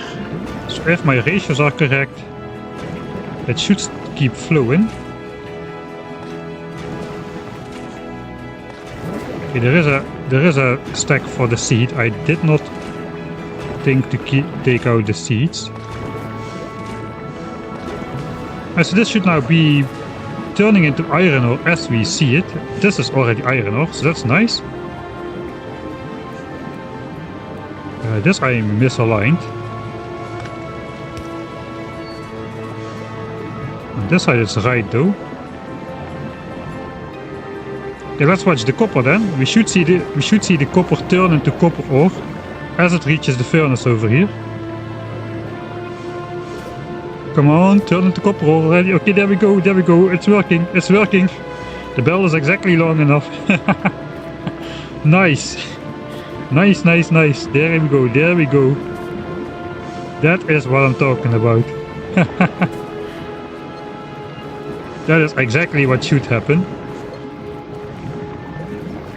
Let's travel along with some of the stuff. This is the first time I left on stream this stream, I feel. Holy moly, what a planet. I'm still not sure I like these mechanisms, but at least we starting to figure them out. But yeah, it's gonna take a while to get off this planet. Right, everything has been turned into copper ore here as well. It's really happening at the last moment as well. That's so satisfying. Finally something satisfying on this planet. Plop. Plop, plop, plop. Like pressing bubble wrap. Plop, plop, plop. There we go.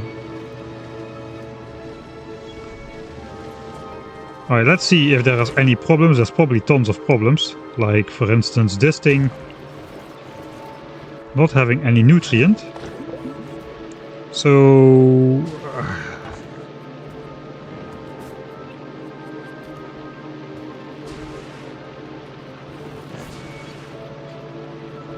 it needs to flow in a circle.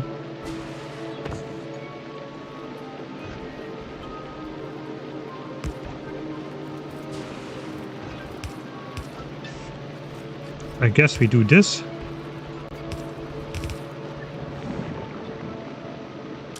Okay, why are we outputting spoilage?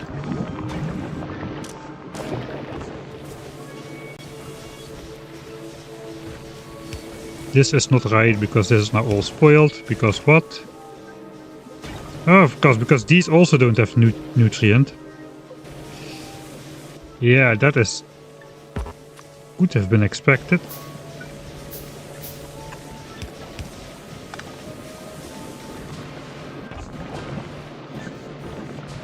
Okay, so plenty of things going wrong.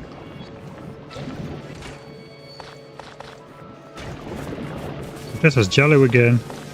Does it actually start to produce rocket fuel once the jello comes in? I kinda hope so. Out of Yamamoto again, let's throw some on the belt.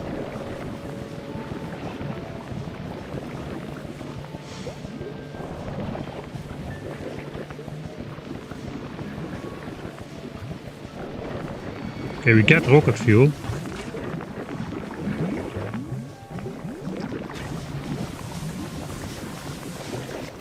We're starting to be out of power as well. Okay, now we start burning rocket fuel again. Okay, the furnaces are probably already about to run out. Okay, everything has stopped again, because why? Because we were out of Yamamoto.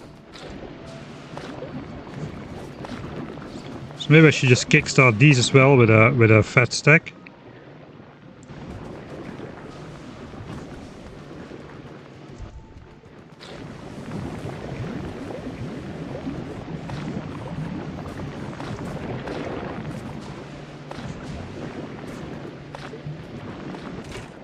Okay, now all my bacteria are gone. So the moment this is short of something, it will switch off.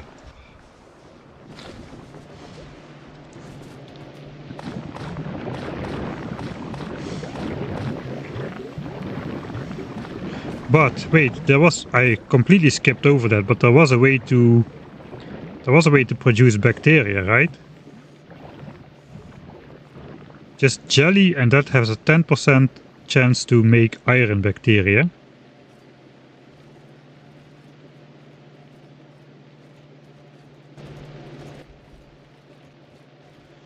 And copper.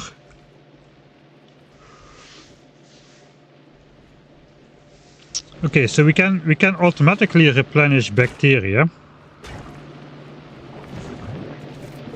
Oh, so it's not really working. It's kind of working, but also not really working.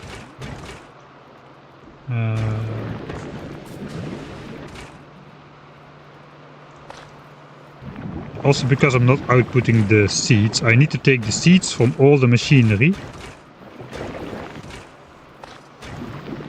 That is going to be something for bots to do, though.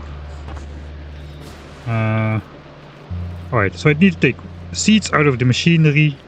I need to kickstart the Yamamotos and the other ones with a stack each before it all starts flowing in. Okay, pollution is actually quite big now. So that probably is going to be bigger as I expected as well. Yeah, take seeds out, put it in a chest for now, let bots deal with it later. Kickstart the stuff and have a backup thing where we can produce replacement iron and copper bacteria from the jello. We also gotta figure out the production rates of these towers and farms, because we will probably need a little bit more to keep this going. So perhaps I should really just start by switching half of this off. But yeah, that is that all is to figure out for tomorrow. I think this was good enough for the first test. Let me load the last save before I switched on editor mode. Let's make a list. Take seeds from all seed byproduct producers for future bots. That is one thing. Another thing was nutrient to central and rocket fuel biothings. I forgot the name again. Biothings is close enough. Gather some manual stacks of Yamamoto and the jelly stuff. I forgot the jelly stuff producing thing to kickstart the whole process. Don't forget to make some nutrient to start nutrient process and do the backup bacteria producing thing in case lockup. Okay, that's still the 6 things we need to do, I think. So let's save now. End of stream save. Alright, one more. I guess this really didn't come into play, but upgrade farms to fast inserter pairs and hook up farms to main power network plus circuit condition for harvest. But that is some fine tuning which we'll have to figure out at some point later. Anything else I'm forgetting, people? Sorry, I have not been reading chat so much, especially in the second half of the stream. This is the time pressure of the spoiling mechanics really put a damper on that. What do heating towers do? Produce power, actually. That may be an easier way to produce power. Once the base starts scaling up, I presume. So let's check once more how far are we from the science pack. I guess not too far. because we know how to make the bioflux stuff. And then instead of making it into iron and copper, which is what most of this base is about, we just have to combine it with those biter eggs to make the science. But yeah, that is really the last thing we need to do on this planet. After we have the rocket silo set up already. And we will actually need a dedicated automated spaceship as well to transport this between the planets, as we won't be able to do that with our manually driven spaceship here, as we've been doing it from Vulcanus and stuff. It is in orbit at Gleba again, so it completed the trajectory. That is nice.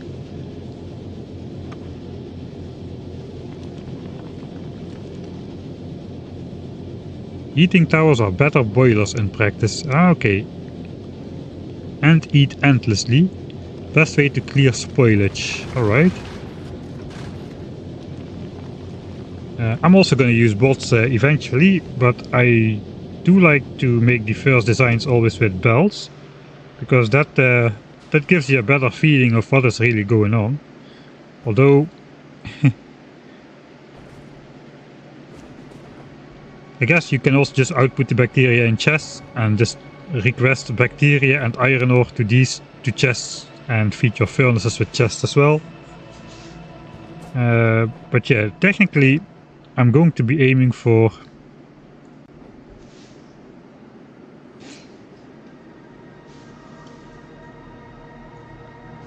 producing science non-stop here and just sending it over to Gleba, to Fulgora. Yeah, but we do need a system to stop and start the process again without everything being super jammed, so that probably requires some extra syncing eventually. But this is a difficult planet, man. Holy moly. Yeah, difficult start here.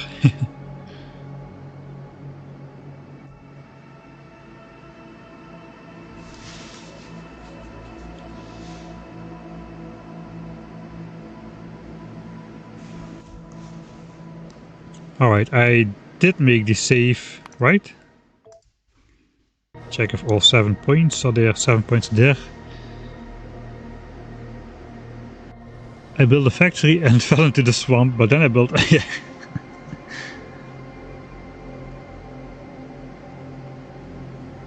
Yeah, I often leave notes like this. 8 hours in and Mike has his first copper and iron mine, and it's only working half.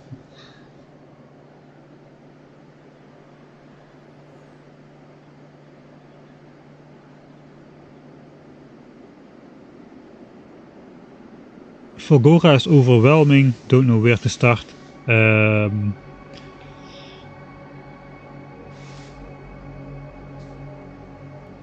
Start with the science pack.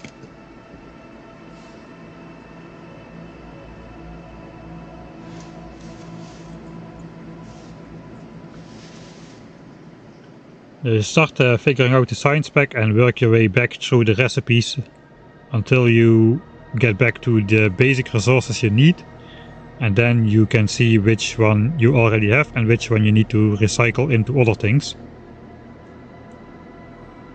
But yeah, Fulgora is a bit overwhelming with the 12 different resources which all come on the belts at the same time, and you basically have to deal with it. In my first base, just do it small at the beginning. I just built like one machine per type in general, not worry about ratios, and just see if it worked. And then I used the stuff I learned over there to build a bigger base. And in the beginning, just stash everything, all the overflow which you are not using, just stash it into chests. Manually just keep transferring it out of the way if anything locks up. Don't worry about that stuff just yet. First learn the basics of the science pack and then continue on with the keep everything flowing at all times kind of stuff. Really should check out the heating tower stuff. Okay, we'll take a look.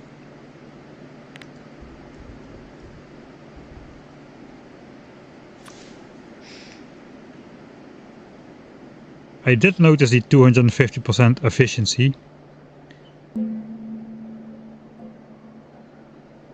I guess that it keeps burning may be a good thing. As long as you're producing more spoilage than you are using. I have no idea how much spoilage I'm going to be using though, and if it can consume 16 megawatts and spoilage is 250 kilojoules each, it can eat up.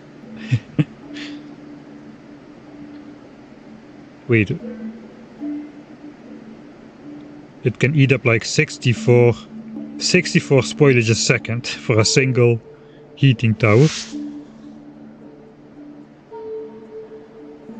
Yeah, the output is also way greater than I need it to be at the moment. So for now we'll do the first one off steam power with rocket fuel. Rocket fuel seems to be kinda easy and cheap to produce as well. And bonus points, we also need the stuff for launching a rocket. So once we produce too much rocket fuel, we can basically stash it into chests and use it for rocket launches later. Rocket fuel can also go into heating tower, okay, but there it will just be... The heating tower will just keep on consuming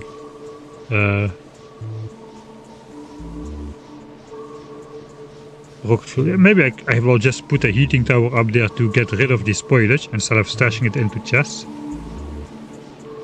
And just, even if I don't connect the heating tower to anything, it will just get rid of the spoilage. I guess I could build like steam turbines. They're a little bit on the expensive side. On the other side, there also a lot of copper. Still more iron than copper. But yeah, I will need some more resources to get some of these things. So hopefully this thing will eventually work and we can get going on that. Ah, you can read the heat value of the tower and... that is something new, right? Yeah, you can hook up all these things to the circuit network. Okay, I'll have to take a look into that. Before you had to make elaborate steam tank designs.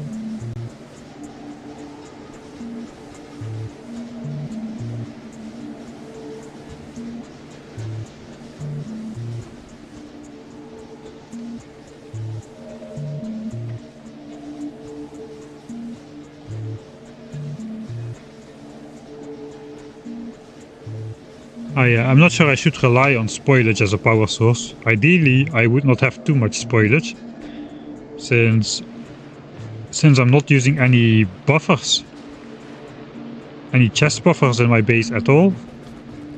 Hopefully there won't be too much spoilage. I guess most of the spoilage is going to come from the nutrient spoiling, because that's just going to go around on the belt, and the inserters are just going to grab whatever when they feel they need it, instead of just waiting for the most spoiled one. So that's gonna deliver us some spoilage, but I'm not sure it's gonna be enough, especially with the abysmal fuel value of the nutrients.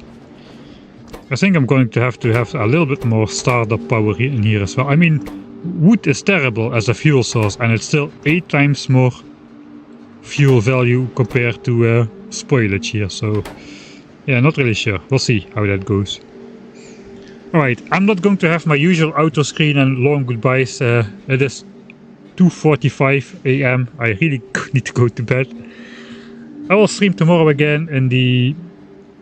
probably starting around 6 or 7 o'clock, like today. 7 o'clock European evening time, Central European time. So thanks everybody for watching, good night, and I hope I will see you all next time.